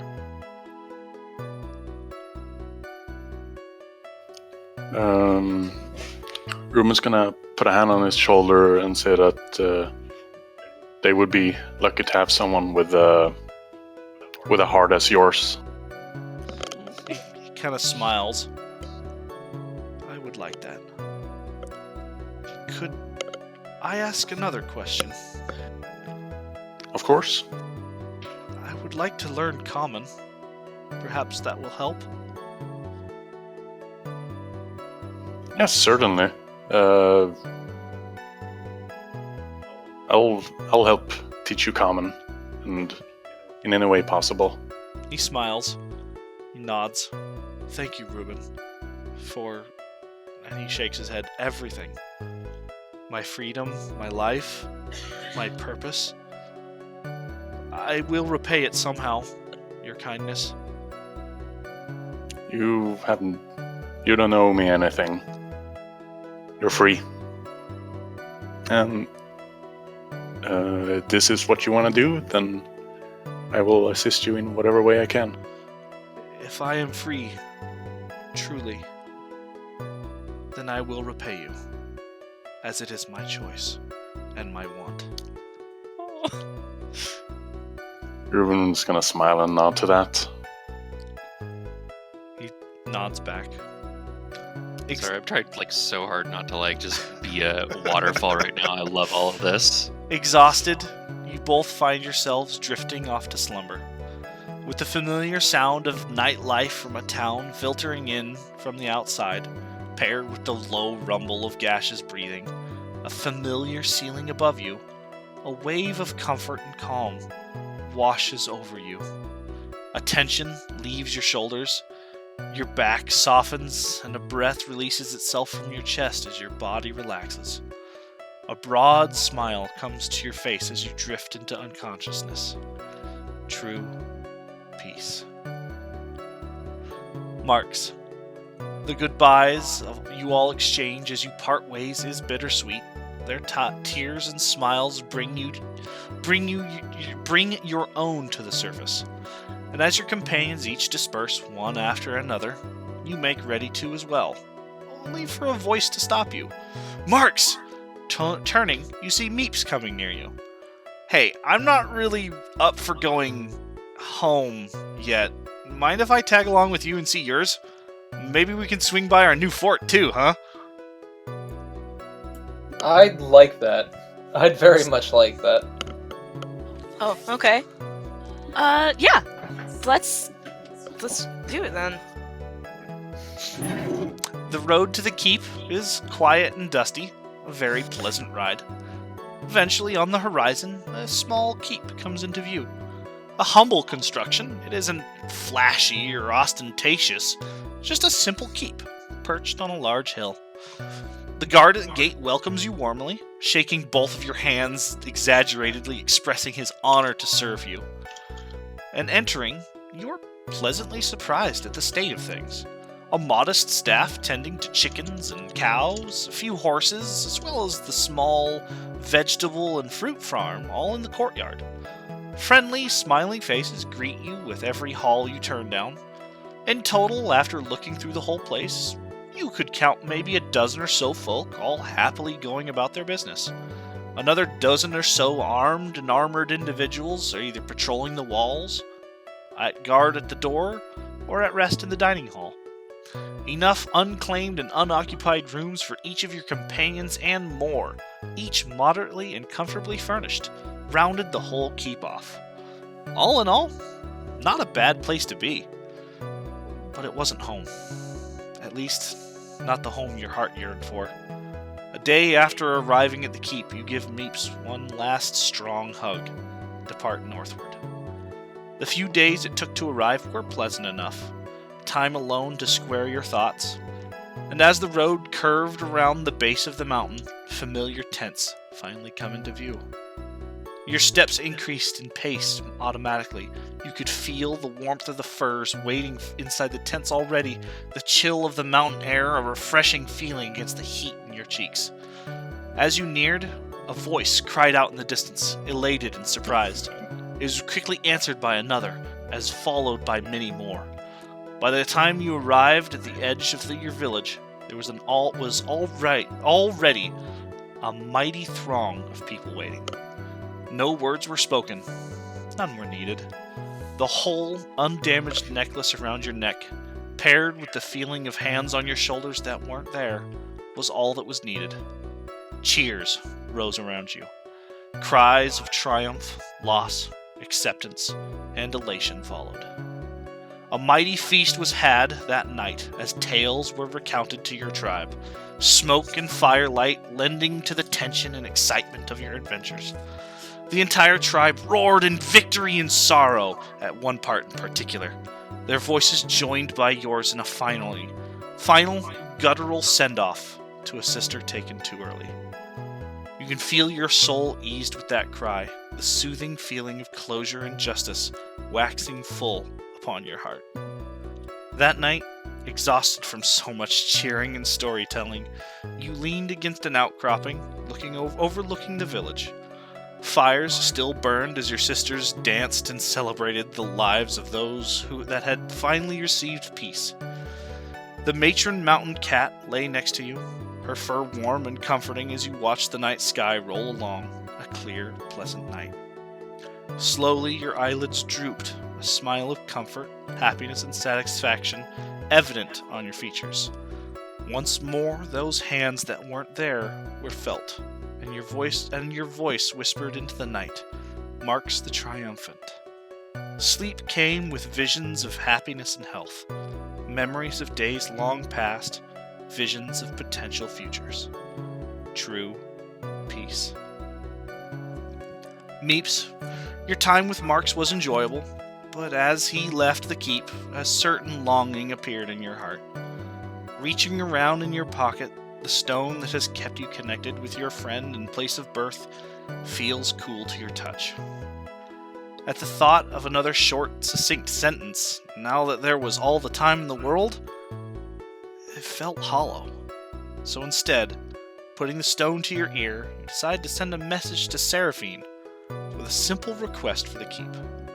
It only took a day for the wizard to arrive. Appearing outside the gates, he was an extremely stereotypical sort. A short, gangly gnome, flowing blue robes, pointy hat, and a white beard. But he talked so slowly and methodically, always a grin on his face. He at least seemed to enjoy his craft. A small dragon always perched on his shoulder, watching you and anyone else near him. It only took another day for the wizard's study to finally be furnished and set up with his arcane runes and components and strange effects. The entire time you watched him pull items from his bag only for him to hand them to an unseen entity that carried them through the room. It was fascinating. All the while he chatted about his knowledge and his specialties in long-distance communication and teleportation. Perhaps one day, that book that sat in your own bag would be a proper subject to discuss with the wizened man. But for another time. As he finally finished his array of runes and components, you impatiently waited nearby, bouncing in your steps. Waving his hands broadly, a shimmering mirror appeared in the air, forming around the stone you had given him, spreading out in a large circular pattern until it was as if a pool of liquid mirror was floating in the air. With a dull hum and a flash of blue, an image coalesced into being. Tobias, mother, and father. Sitting in the living room of your home, smiles and tears formed as you beheld each other. The wizard, whose name you never actually remembered to ask, excused himself. Meeps, oh gosh, this is so amazing. I didn't know what to expect from your message yesterday. So I'm glad everything seems to be working. Well, how did everything go? You've been giving me bits and pieces with our limited messages. Let's hear it, girl. Oh, Meeps, this is gonna be like, where do I even start? Your father kind of perks up and says, well, you could start on saying when you're coming home. Tobias kind of like interjects and says, if she's coming home. Your father kind of rolls his eyes and sighs, and your mom kind of like pats him on the shoulder and just says, she's an adult. It's her choice. She's not needed anymore. The royal family does not require her presence, so she can be what she wants. That's what she's always wanted. Your father kind of sighs and says, yeah, I know. And he kind of looks at you, but I miss my daughter. I'll come by sometime. I'll talk to my new wizard acquaintance and see if we can maybe he can set something up with some of the mages back home, and we can get a little teleportation dealing and working. Tobias kind of like perks up and says, hey, before you come here, can I come there? I mean, I don't see why not. I'd love to see it. You can always talk to Amber about it. I'm sure she's got figured out how to do a teleportation circle by now. He kind of Tobias just kind of like rolls his eyes. It's not the same though. And hey, maybe we can come back and visit together.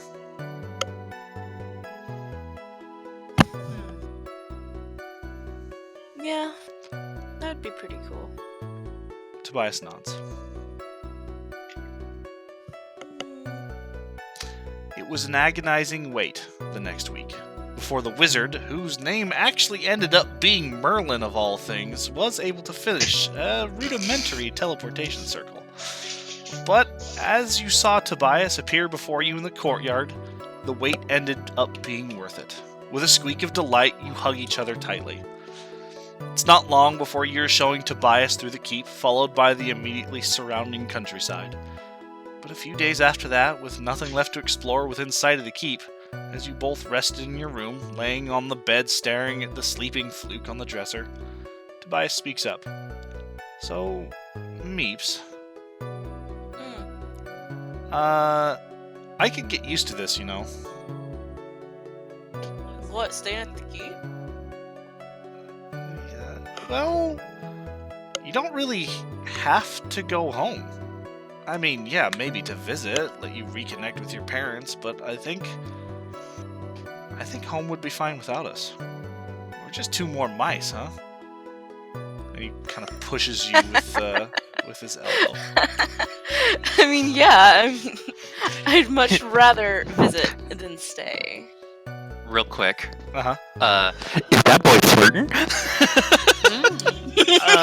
Tobias just kind of grins and says, Sorry. Well, it's kind of boring at home now. I see why, with all the action that we've seen with the invasion, coming here, looking for you, the demons, there's so much more to see, to do. Kind of bored I know. with home.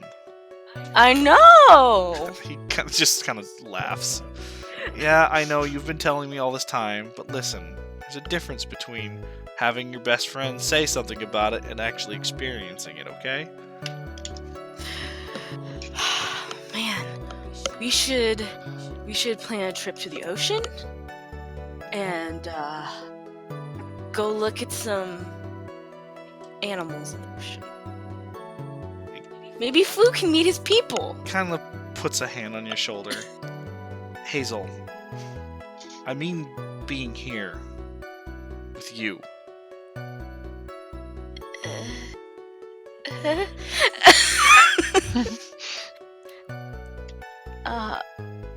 Called it. The adventures can, those are just accessory. Kind of miss having you around. Miss being with you. You're welcome to stay as long as you want. And if you want to stay a while. Kind of like looks at you with the, come on. Stop. Nobody's even here and you're embarrassing me. You're embarrassing me in front of Fluke. Tobias looks over at Fluke. Fluke's just kind of like laying there, just sleeping softly. Looks back at you. Kind of sighs a little bit. Hazel, come on. You're not this dumb.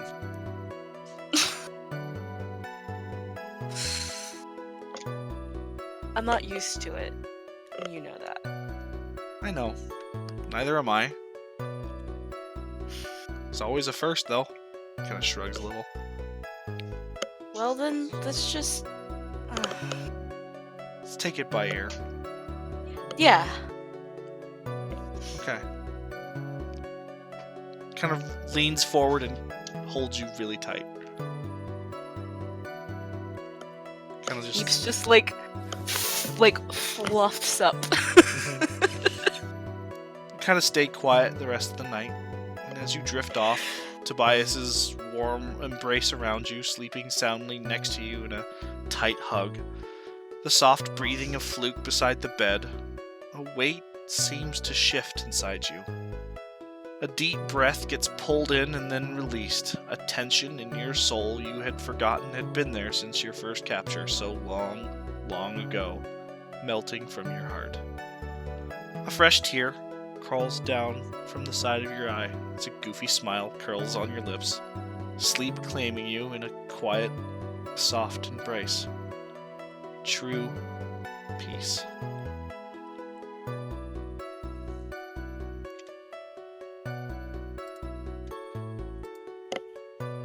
God damn.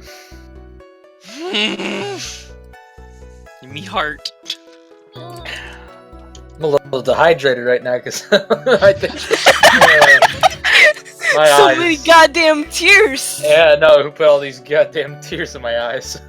Who put these tears in my eyes? You're not crying. Wait, I'm not crying. You're crying. You're not You're crying, not I'm crying, crying! I'm Wait, crying. Oh my God. wait, no! Oh my god. Oh, hoofa doofa. Oh my lord. That was Oh. so... This has been so good. Oh, this has been great. 2 I'm sorry, these are credits. months later. 2 months later? Later. Oh no! A flash of light. A deep rumble. You toss and turn in your sleep as your vision swims and smears. Come. A deep, tinny voice as if echoing through a metal tube in a tunnel. The countryside whirls past, forests, towns melting past you. Come. A hollow hole in a mountainside swallows your sight, the dark frightening in its unwelcome sudden return. Heed the call. Oh. Dirt, rock, water, unspeakable creatures and miles swiftly pass by you. Purples, blues, and reds swirling together in an unknowable mess. Come! Your vision screeches to a halt, your heart racing and plummeting in your chest. The screaming, pained, tortured visages of stone angels appears before you. The rubble remaining of the one untouched by time. Come! The room melts past, corpses of demons and devils replacing the statues. A long room, with strange suit of armor at the back end. Black mist roiling off the grip on its blade. Your vision pulls towards this armor, as if pulled by a magnet. The face guard of the armor is suddenly thrust into your vision, the cold metal radiating off its chilled state in the cold under-earth.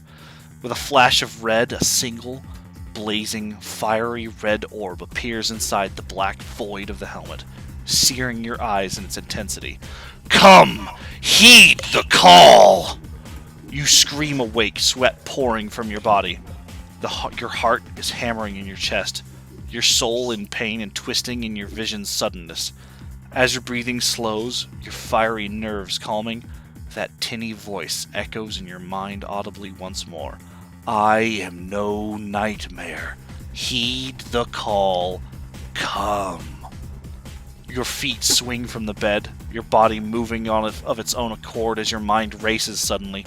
You comfort your loved ones as they question your actions. A quick walk to clear your mind. Just a nightmare. A visage of the horrors you have faced. But as you gather all your belongings, your weapons, your supplies, your body still on autopilot despite your mind and soul screaming for it to stop, your feet stamping down the cold, dark roads, you knew it wouldn't be back before morning. Hours, days, weeks, months, you cannot recall nor count, your mind taking a back seat to whatever force is pulling your body along. Your companions join you, one by one, each of you silent, fear evident in your eyes. As the dark cave from your vision swallows you, the fear is too much. An unknowable power pulls you further and further. As the miles and miles pass by in an instant, in a year, in a century, an unknowable time, until the room appears before you, dominating your vision. The suit of armor stands there, passive, immobile, dark, and lifeless. But a deep, heavy mist of black is flooding the area it is standing. Your feet draw you further. A low hum fills the air around you, the red runes on the blade igniting in a fiery blaze as the mist bellows from the blade. 10 feet from the armor, you stop. Recoiling from instinct, that baleful red orb blazes to life inside the armor. A sudden flash of memory sears itself in your mind as if bursting from a locked chest hidden in your subconscious. The individual from the library. Clad in armor? The same armor. The same voice you've been hearing. That same fiery orb. The duality. The chess game. Stepping down from the pedestal it was on, it swings the sword through the air once, the black mist halting immediately, sucking into the blade, the red runes vanishing. Slowly sheathing the blade, the armor regards you coldly, before with the same deep, tinny voice echoes from the void in its mask. Welcome. Your destiny awaits.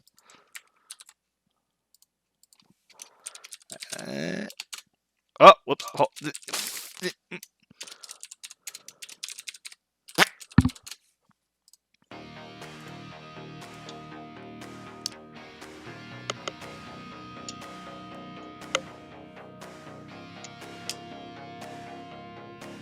Go ahead. Huh? It's you're up. Oh. Wait, what do you mean? What? What do you mean? He said, "Welcome. Your destiny awaits." So clarification's sake, because this has been a wild ride.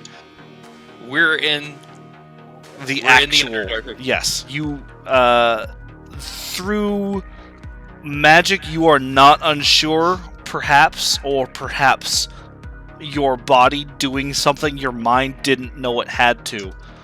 You woke up from a nightmare, from a vision, and you all journeyed through the Underdark together, straight back to this room. Okay, just making sure that's exactly what we did. Okay, so Question. Answer. Did I leave Gash behind? Gash is with you. Okay. I imagine I left my loved one behind. Song is not here. I imagine I've left Tobias also. Tobias is not here. But Fluke's Okay. here. Fluke is here. Okay, so the suit of armor stepped to the side. It stepped off of the pedestal and is standing there, about 5 or 6 feet from you. Never ends, huh? I'm gonna take a few steps forward. It just stands there. I'd say it's nice to see you guys, but the circumstances are questionable at best. Yeah. Okay, at least it's not being rude to me like last time. The previous time, I had not called. And I'm sorry, I didn't realize you were alive. Destiny is fickle. Destiny requires certain acts to play out. You were not ready. But now we are. It's just not. Ready for what? Destiny. Past, future, present, all destiny. And it's through that door. Just nods. I'm gonna approach the door. He puts out a hand in front of you. Kind of like pulls his hand back and straightens up. You must journey to fulfill a prophecy. It has already come to pass, but it must come to pass. This is unchangeable. The sands of time are fickle. They do not exist on the same existential crises that the mortal realm does. Kind of walks to the door. As I said, your destiny awaits. In times immemorial, in times of the past, an evil has awoken, and it is one thing that threatens to overtake all of existence, in a war of attrition more bloody and horrid than any and all since combined. You are the focal point of this war. For more, I cannot say. The bonds of time require me to be as obscure as possible. The threads already woven, already in the tapestry on display. They cannot be changed, they cannot be undone. But they must come to pass. He kind of turns around and places his hand on the double doors. The threads of time are sewn into a tapestry larger and longer than no mortal creature could ever hope to comprehend. You may doubt my words, but know that your journey is not one in vain. With those words, he throws open the gates, and your eyes go wide as you gasp in wonderment at the sight before you. A vast chamber stands before you, lit by the flow of a lava tube running through the middle of the room. Suspended above this flow of lava, an incredibly massive armillary sphere spins and rotates, gears and cogs clicking and whirring as bars of metal flick up and down, in and out, the bands of metal spinning in a dizzying pattern. But even with that machine, easily 60 feet in diameter, humming lowly in your sight, it is the wall to your left that draws your vision more so. Emblazoned on the wall in relief and emboss is a diorama that makes your hearts and souls twinge in a strange and unknowable manner. You, your companions, as you are now, standing in triumph among a horde of demons, devils, and forces of evil and dragonkind. The stone mural shows an ancient age your mind simply cannot comprehend. The buildings and beings in the mural beside you are unknowable, intangible, an assortment of peoples from a time so ancient that modern history simply cannot remember them. The armor walks to the machine and turns towards you once more as your hearts threaten to escape your throat, claustrophobic in its feeling, the ceiling rushing to meet you as you stand there. Adventurers, you are needed by your world once more, but also for the first time. 5,000 years in the past, a war between the forces of chaos is tipping in the wrong direction, as it always has been. And the only way to keep your world whole is to fulfill your own prophecy and destiny of salvation. Journey through the maze engine, the orderer, the great wheel. Travel the tunnels and threads of time, following the unweaving tapestry of life. He gestures towards the machine, as if indicating for you to walk closer.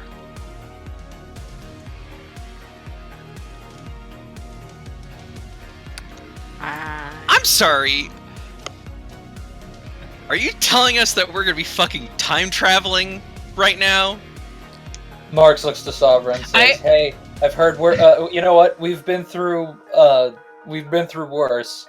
Why not?" Marx goes forward. I just want clarity. That's all. Transparency, a little bit. He the armor just looks at you. You can tell the orb focuses on you and just nods. Like he said, time travelers. I'm walking forward. Marx drapes his arm over Sovereign. It's like, we're back together again. Oh man, I'm a little nervous. You're telling me. Oh, it wasn't repeating that song, you motherfucker. I have a good song for this. Oh, wow. In a very epic "here we go again" sort of feel. I've got another one here cute in a second. So, Dun dun. Here as we go you, again. Do you all step forward? Ruben is really reluctant. Because just finally got him back to peace and order, no killing, no people trying to kill him, just helping people, and suddenly this. Well, now you got more people to help. I mean, you got 2 months to yourself at least. I was told I was having a 2-month vacation. What happens while I'm gone and I get work? I don't know. Whatever. I step forward with Marks. If I didn't say that already. Oh yeah. Yeah, you did. If Beard, the only this is the only way I want to go into this. Like, this has to play, and this is how I roll through it. Oh no! There better be fucking dinosaurs! Oh well, that too, but also like the thing I done Saturday RP. Hold on, I missed.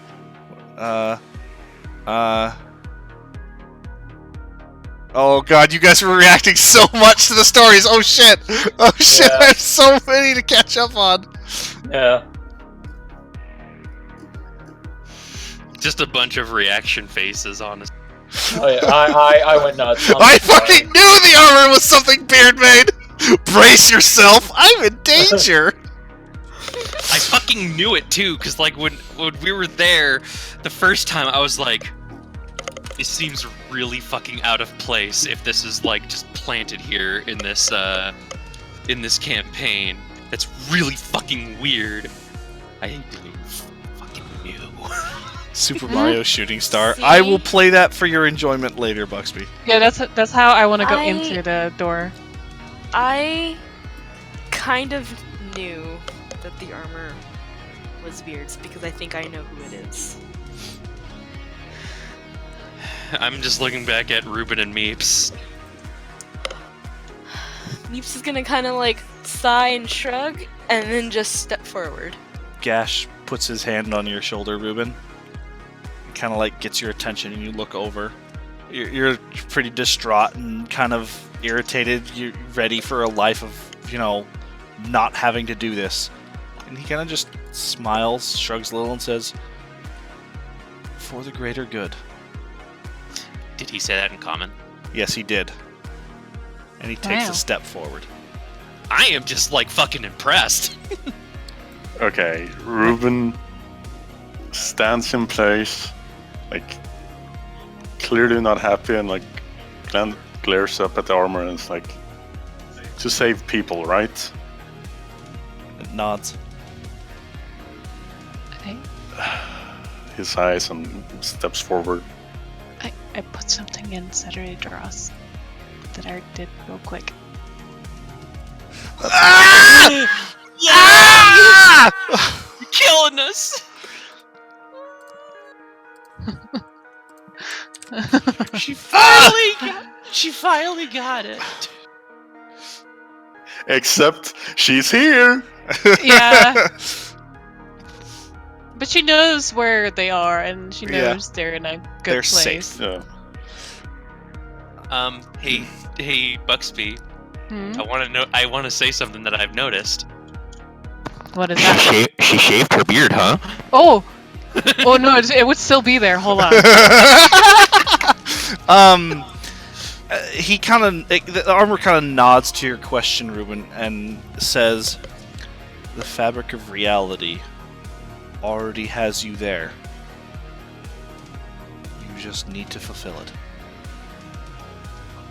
You have already done Okay, it."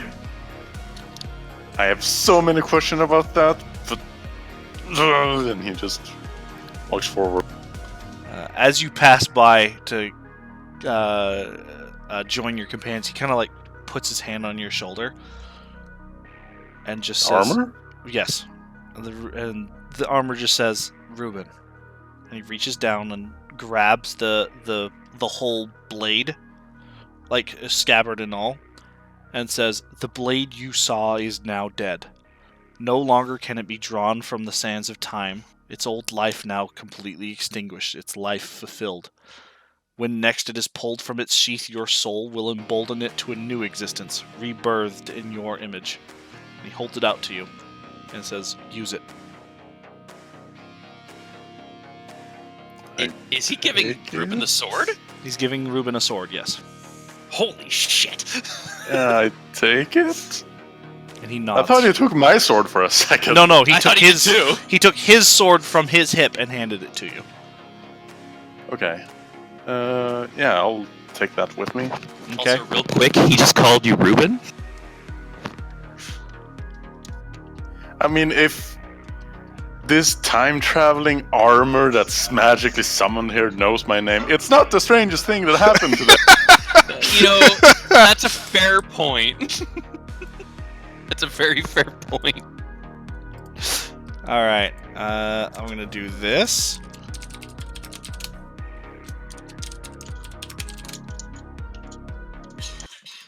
Is this our goddamn slipping through the time stream? Standing near the maze engine, your clothes and air ruffling from the fast-moving metal and the heat of the lava below, the sweat beads on your brow. The suit of armor points both of his hands towards the machine, a language of clicks and whirs coming from him as the machine speeds up. Slowly, emerging from the center of the sphere as the bands spin faster and faster, the gears ticking harder and harder, is a pit of blackness encompassed in light. The black hole grows and expands until the maze engine is no more. The armor's words reach your ears through the howl of power, pushing and pulling at you. Go! Jump! Time itself depends on it. You will return when it is done. Glancing to your companions one last time, you each grasp the hand of the other tightly.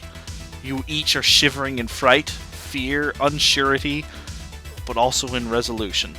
Unsure of the events transpiring or to be transpired, being pushed and pulled through a turbulent river, the feeling of your head unable to break through the surface of water.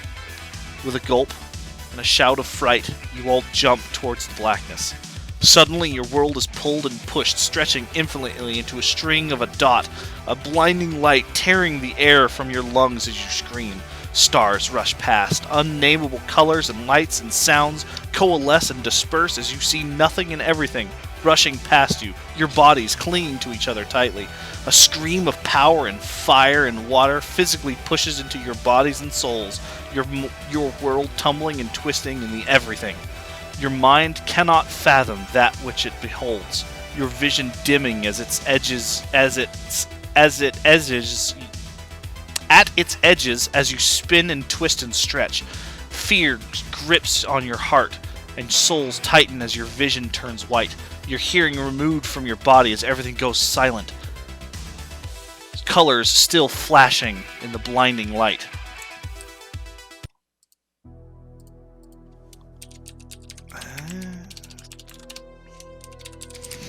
And that's when Beard tells us we're actually back in the cell at the start of the campaign. No! Time for New Game Plus! Oh my god. With a suddenness that causes your stomachs to heave, their empty contents retching from your throat and into the dirt as you writhe, your bodies tumble to the ground painfully. What feels like hours later, your bodies finally stop their heaving and convulsing. Gulping in breaths, you examine your companions. Go ahead. Alright, well, I guess I'm looking at everybody. Is something different? Everyone seems to be intact. Sick looking, sick to their stomach. Kind of rubbing with the back of their wrist the bile that's at the corner of their mouth. Are we still in the Underdark? You are not. Where are Everyone we? okay? Where are we? I don't know. Is Fluke with me? Fluke is with you. Does not look very happy, but Fluke is with you. Oh, buddy, I'm sorry. It's like I was sleeping. As you look around you now that your vision has finally finished swimming, you see a small village at the base of the hill you are on. Fires are spreading across the wooden structures. Figures are embattled with each other, their forms unknowable in the distance. Are you truly 5,000 years in the past? The countryside you find yourself in is unfamiliar. The formations of hills, forests, plains, rivers, it does not match any maps that you are familiar with. But as the screams reach your ears, you steel yourselves. Something is here that you must fight. You must stop. There is a life you were pulled from once more, a second time. A peaceful existence that was taken from you again. But the sounds of innocence trying to avoid death blurs that sting, a greater cause evident in your sights. Standing with each other resolutely, you turn towards the smoke. Striding down the hill towards an unknown fight, an unknown future, an unknown past. To be continued. Or perhaps to be remembered. Oh my god. That was hot damn, that ending and that setup. Hachi Machi. Well, let me tell you this, Beard, you know how you said, like, you guys are not gonna expect any of this? Yeah, no fucking shit! I told Well, you! hold on. Didn't what's this called? Inogu say something about I remember you? Yeah. Oh, God! We still have to deal with this asshole. Shrug. We did it, it's like, we dealt with it before, we could do it again. Did you hear what Demogorgon said Demogorgon... something about... Yeah, he said something about not only once, but twice. If there's a third time. We still Three times have... a lady. He said, specifically, he said, the sting of your weapons is an ancient memory resurfacing in my mind. Twice now. If there is a third, rest assured, your entrails will satiate my gullet. I swear by the abyss. So... we still have a fight with Demogorgon to finish up. You bet your ass we do. Shruggy.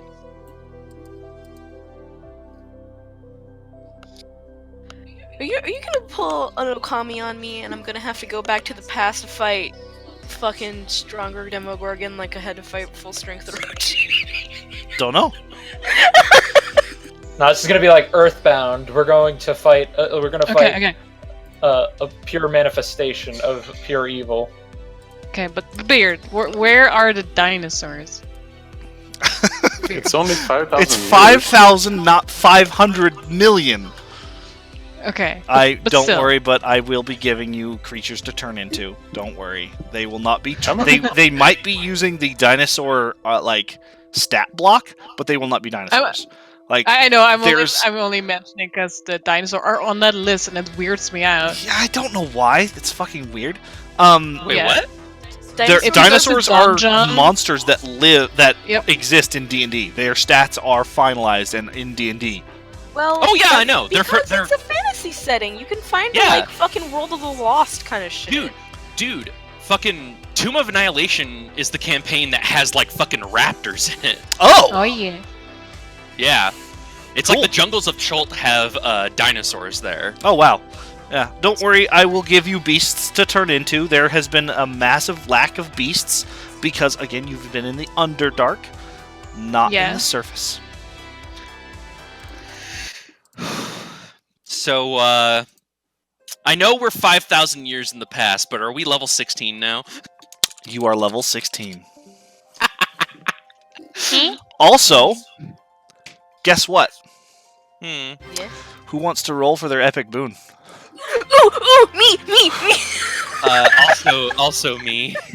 Sure. Yes? Hell yeah. Alright, 1 second, my DMG is loading. Wait, did I even add my epic boon from the last time? Jesus Christ, I hope you did. I don't remember what it was. I really don't. Fool! Wasn't yours, You have like a bardic inspiration, except it's a D10 that you can apply to an ally or an enemy. Damn it, and I didn't use any of that. Fuck me. Sure didn't. I'm just an idiot. You got so many cool barbarian things, though. Yeah. You know what, Sprite? Uh-huh. Well, hiccups. I wouldn't. I want a I specific. wouldn't say that you're. I would not ever say that you're an idiot because you seriously fucking clutched that boss fight. I will admit, Marks, you literally made that fight a joke, almost. Like... There's a reason why he gave us a boon that would keep us stabilized if we failed. Yeah. Really Ruben surprised rolled for about- health and he got max. Fuck yeah. Hell yeah. Alright. Meeps, roll in D20 in roll 20 because you can't use a dice for this. Huh. You have to roll a I even D26. fished out specific ones. You have to roll a D26. I'm sorry. Me. Oh no, 3 HP. I'm gonna take average this time because I rolled a 1 last time. You have to type in You- /roll. Yeah. Oh you shit, deserve did it.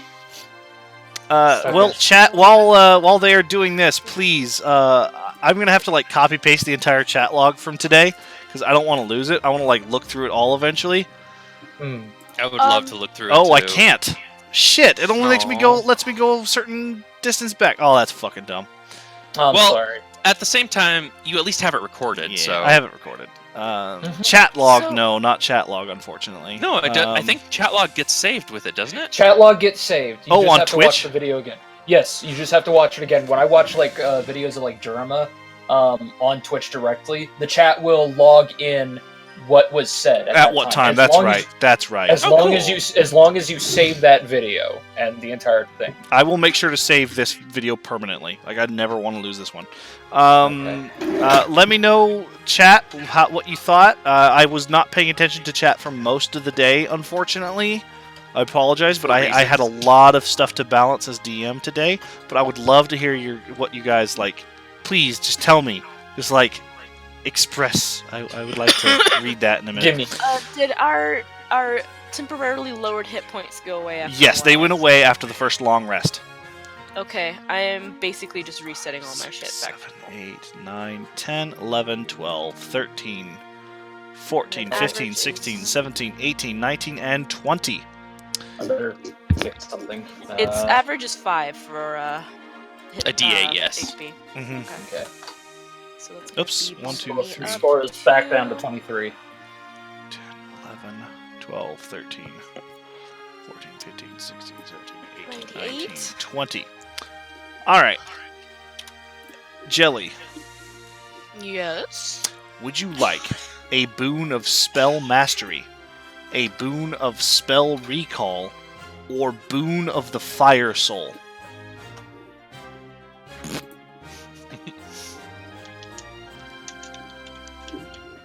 Spell mastery. Choose any first level spell that you can cast. You can now cast it without expending a spell slot at first level. It's what Ziara has. Yeah. All right, Ziara was the next one. Or wait, no, it was Susie that said something next. Susie, roll a d26, please. Sure. One sectamundo. D26, huh? Mm-hmm. Are you gonna make Tasha's hideous laughter? Yes. Spam the fuck out of Tasha's. what kind of mark can I put on it? You just know that you never uses a spell slot. Okay. I am 25. Putting huh? asterisks on it. 4 and 25. Susie, would you like the boon of the unfettered, boon of undetectability, or boon of true sight? Ooh, and I don't get to know what any of these things do. Not until you choose them. Can you repeat the names of them again? Boon of the unfettered, Unfettered. boon of true sight, one word, true sight, or Mhm. boon of undetectability. Okay, so as an actual person here, what does unfettered mean? Unrestrained, Okay. I think. Let me double check.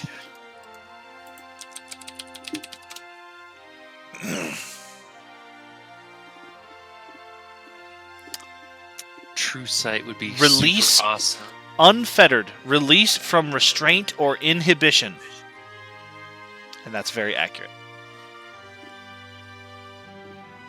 True sight would be cool. Undetectability makes me think I could turn it invisible, but you know what? I kind of like that. I like that first one. It sounds super cool. It sounds like a spell called Freedom of Movement. I don't know why. Nah, maybe. I'll take the first one. The unfettered. Unfettered, Yes. you have advantage on ability checks made to resist being grappled. In addition, Oh. you can use an action to automatically escape a grapple or free yourself of restraints of any kind. I don't have to teleport to get out of being grappled. You literally just say, nope. Can you put? How do you spell unfettered? Here, I'll unfettered. Thank you. Alright, who wants to roll next? Was it Ziara, I think? I think it was like last or second Okay. last. I can't. You can, I'm last. I mean, it doesn't really matter. Okay. Alright, Ziara, go ahead. What was it? D26. Well, let's go on the tower. How was it? How do you roll again? Slash Slash roll R? space D26. Sorry. What was that? Roll. With a roll. slash in front of it. Okay. Oh, okay. Sorry. No, it's okay. Number 20. Oh, okay. Ziara, would you like a boon... Oh, wait, no, you already have that. Would you like a boon of speed, a boon of spell recall, or the boon of the fire soul?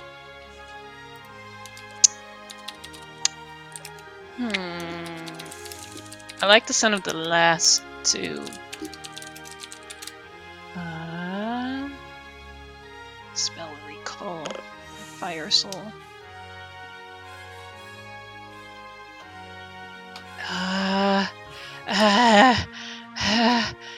A fire soul sounds so cool, but my brain is like, spell recall?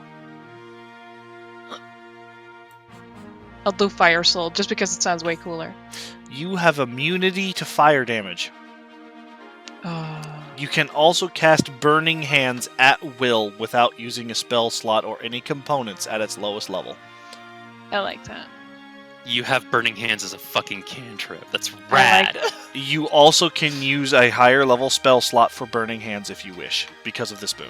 This is, I'm slightly altering it. So you can Google it as What was it called? Burning Hands? Boon Burning of the Hands. Yeah, Burning Hands. So at the lowest level, it is free to cast, and you may use a spell slot to cast it at a higher level. And you are completely immune to fire damage. Cool. I could throw fireballs at Ziara. Yeah, she wouldn't Do care. it! Do it! Do it! Ruben, Okay. since Yeah. Mark said he was last, Ruben, D26.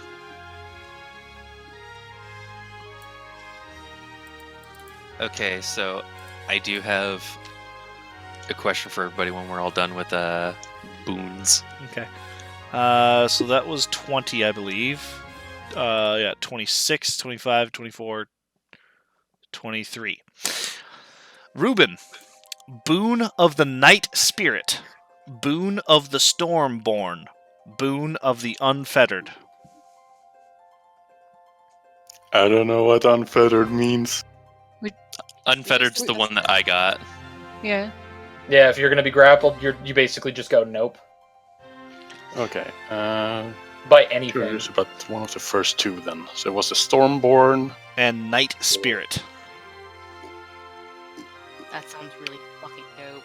Yeah. Night Spirit sounds more fitting, so I'm gonna go with that one.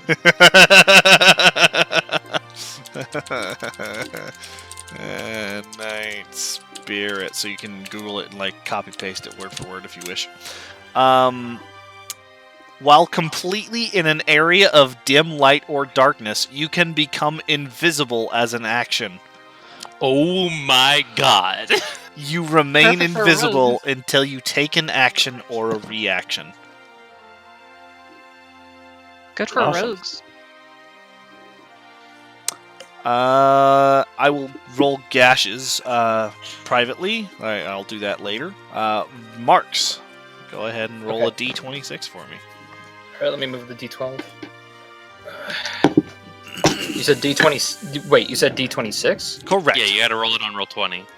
Oh, okay. Yeah, a d26 because there's 26 epic boons, and I go down a list of numbers. Okay, let's see. So I do. Hold on. Let me scroll down. Okay, so I do.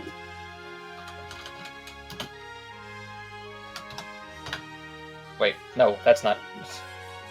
Roll.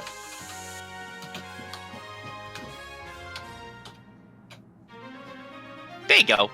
Okay, I did it. I'm smart. Between. Sorry, I'm reading chat real quick.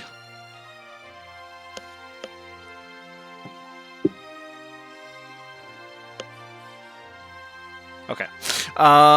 18, 26, 5, 4, 3, 2, 1, 0. 9, 8. Would you like Boon of Skill Proficiency, Boon of Speed? Nope. Nope. Or Boon of the Fire Soul? What's Boon of the Fire Soul? I technically can't tell you. Oh, Someone else got it, but I can't tell you. okay, and Boon of Speed basically is as what can I do with that? We don't get to know Yeah, until you choose. until you choose, I don't tell you. You got to use the name of the boon. The name of the boon is pretty accurate to what it does. You know what? Then I want Boon. Then I want the fire one.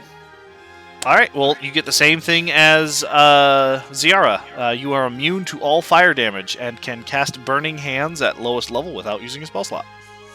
Oh, that's pretty awesome. That's pretty apropos for him too. Behold, Gash- my hands were burned by Gash brave, got a and now 9 and a 15. 1, 2, 3, 4, 5, 6, 7, 8, 9. Oh, he gets 2. Dang. Oh, he got Catching up. Boon of Magic Resistance. Straight up. He doesn't. He's just gonna take that. Save advantage on saving throws against spells and other magical effects. Mm-hmm. Boon of Magic Resistance. He got 2 because he needs to catch up to you guys. Yeah, that's 1, what I 2, figured. 3, 4, 5, 6, 7, 8, 9, 10, 11, 12, 13, 14, 15. Quick casting, recovery, and resilience. Resilience sounds like a Gash thing.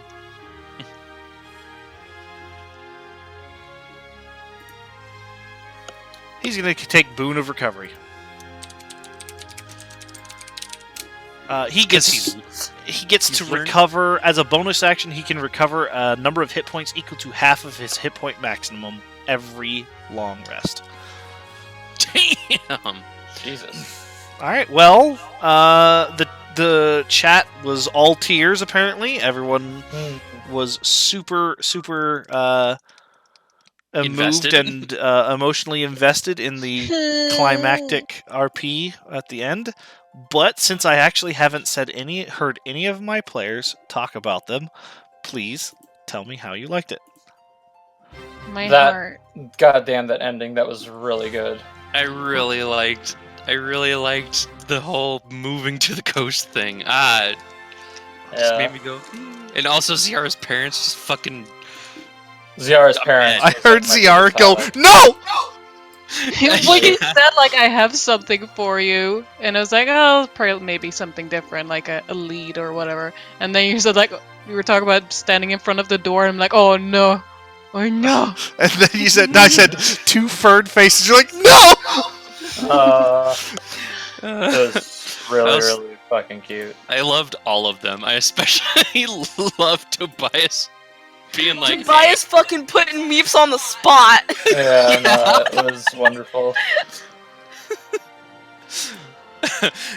Excuse me, but is that boy flirting? It's like, kiss her, you fool.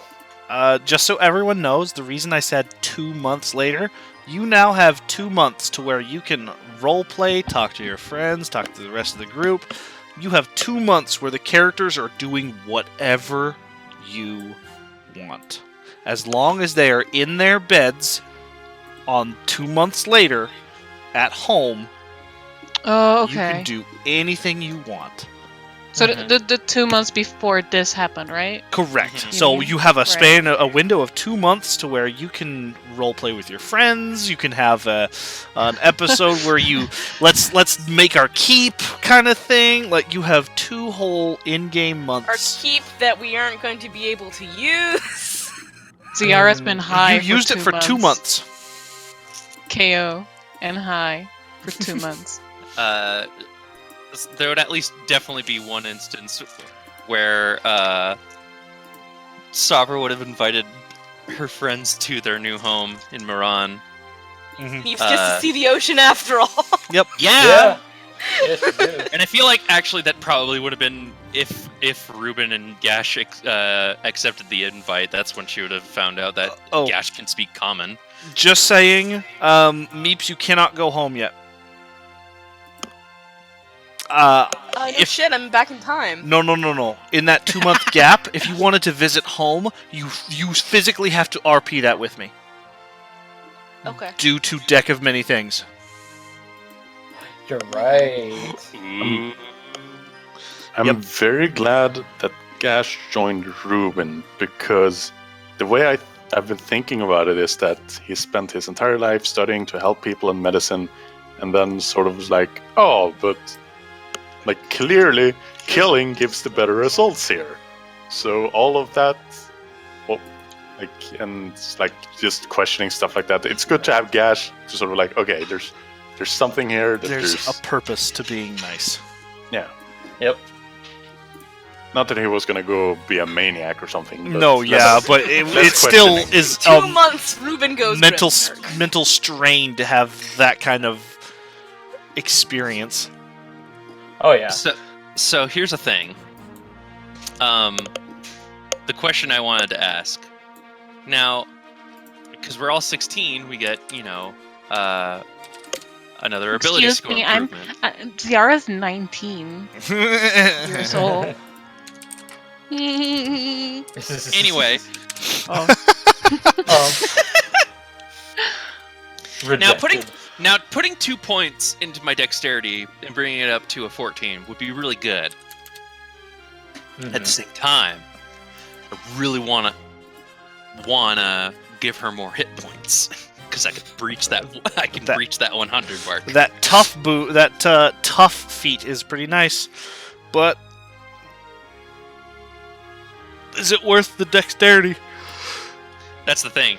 But like, see, that's what I'm saying. Like putting a buff into my constitution. I'm not talking about taking tough. I'm talking about Oh, improving her constitution to 16, because that improves her ability to maintain concentration, mhm. and also it's 16 free hit points because of the retroactive effect of raising your constitution. Everyone seemed to love today's session, so I'm very glad. Well, Yay! They should. I'm glad you did, because unfortunately, I don't know when the next one will be. I have a lot to catch up on. I only have an outline for this season 3, quote unquote. I don't have any of the stat blocks. I don't have any of the story elements. I just have a vague idea. It might be 2 or 3 months, and I'm sorry about that. But I have good reasons, so I do have to take care of things. So Mm-hmm. That's fine. Yeah, You can do one shot. we can. But yeah, there's plenty of time for one shots. I might step out for some of them, just so I can have Saturdays as a day of focusing on planning and such. Yep. But it depends. I got some Patreon work to catch up on first, and then I can focus on the Mhm. D&D stuff. But unless anyone has anything else for the stream, I guess that's it. We had a peak of 20 people today. That is the most I've ever seen in our streams, period. Yay! And we hit it multiple times, so that was pretty fucking cool. That Yay. there were 20 other people in the world that were interested in our little dumb RP. But yeah, thank you very much for being with us for this whole adventure, everyone. Look forward to Season 3 I highly doubt it's going to take an entire year to get through it, as Out of the Abyss did. But Year and a half. it should be fun. Um, And we can now officially say that Out of the Abyss is complete and finished. Also, with your comment earlier about me putting this here, Susie, I didn't. mhm. The maze engine is right there in the base Out of the Abyss book. I don't believe you. I'm dead fucking serious. The adventure is over. You are more than welcome to read through Out of the Abyss. The maze engine is right there after the Gallery of Angels. You can bet your fucking ass I am going to fucking read. The Out of maze Abyss now engine that we're is done. right there. The thing with the maze engine is it's in disrepair in Out of the Abyss. It's not in disrepair in my version. In Out of the Abyss, the maze engine is literally only there as a MacGuffin bullshit. Let's just fuck with the campaign device. It serves no purpose. It's literally there to distract the players. Out of you roll a D100 every round and fulfill its effects. There is a 3% chance all the characters get put back in time in the cell with their current knowledge and equipment. Oh my god. Literally a. I'm dead serious. With their knowledge, experience, and equipment, they are reset back to the very beginning session. No, but see, that could actually be really good, because then we could just fucking bust our ass over to fucking Schlubeldop, And just kill him there. kill Demogorgon there, but then we still have to deal with the other ones. Yeah, then you have to deal with the other ones. But yeah, that's actually one of the reasons why I got the idea for this campaign, is the reset time thing. So hopefully you guys don't see what's coming, because I have done my best to... Well, it's also in the past, so... Yeah. Yeah, I'm a little... If there's one thing I am bummed about, it's that my wife ain't here. Only technically. Only technically. She'll be born in 5,000 years-ish? 4,980. 70. 70. She's 30. Alright, well, that is enough for the stream. So I'm going to go ahead and cut it there. Thank By the you, way- everyone who came. I greatly appreciate the fact that you enjoy us streaming our dumb fun. And it has been a joy to stream. Mhm. Did you want to say something, Susie? Oh no, this is just okay. completely irrelevant to, Alright, to well, stream. stream, you have a good day. Have a good weekend. And I guess keep an eye out on Twitter for me to announce when the next game session is. Yeah. Well, Have at a least good with one. at least with the 2-month opening, I can do like a couple of D&D comics and just Oh, be like, yeah, this that'll is what be happened fun. with my character. Oh yeah. All right. You have a good one, stream. Bye-bye. Bye!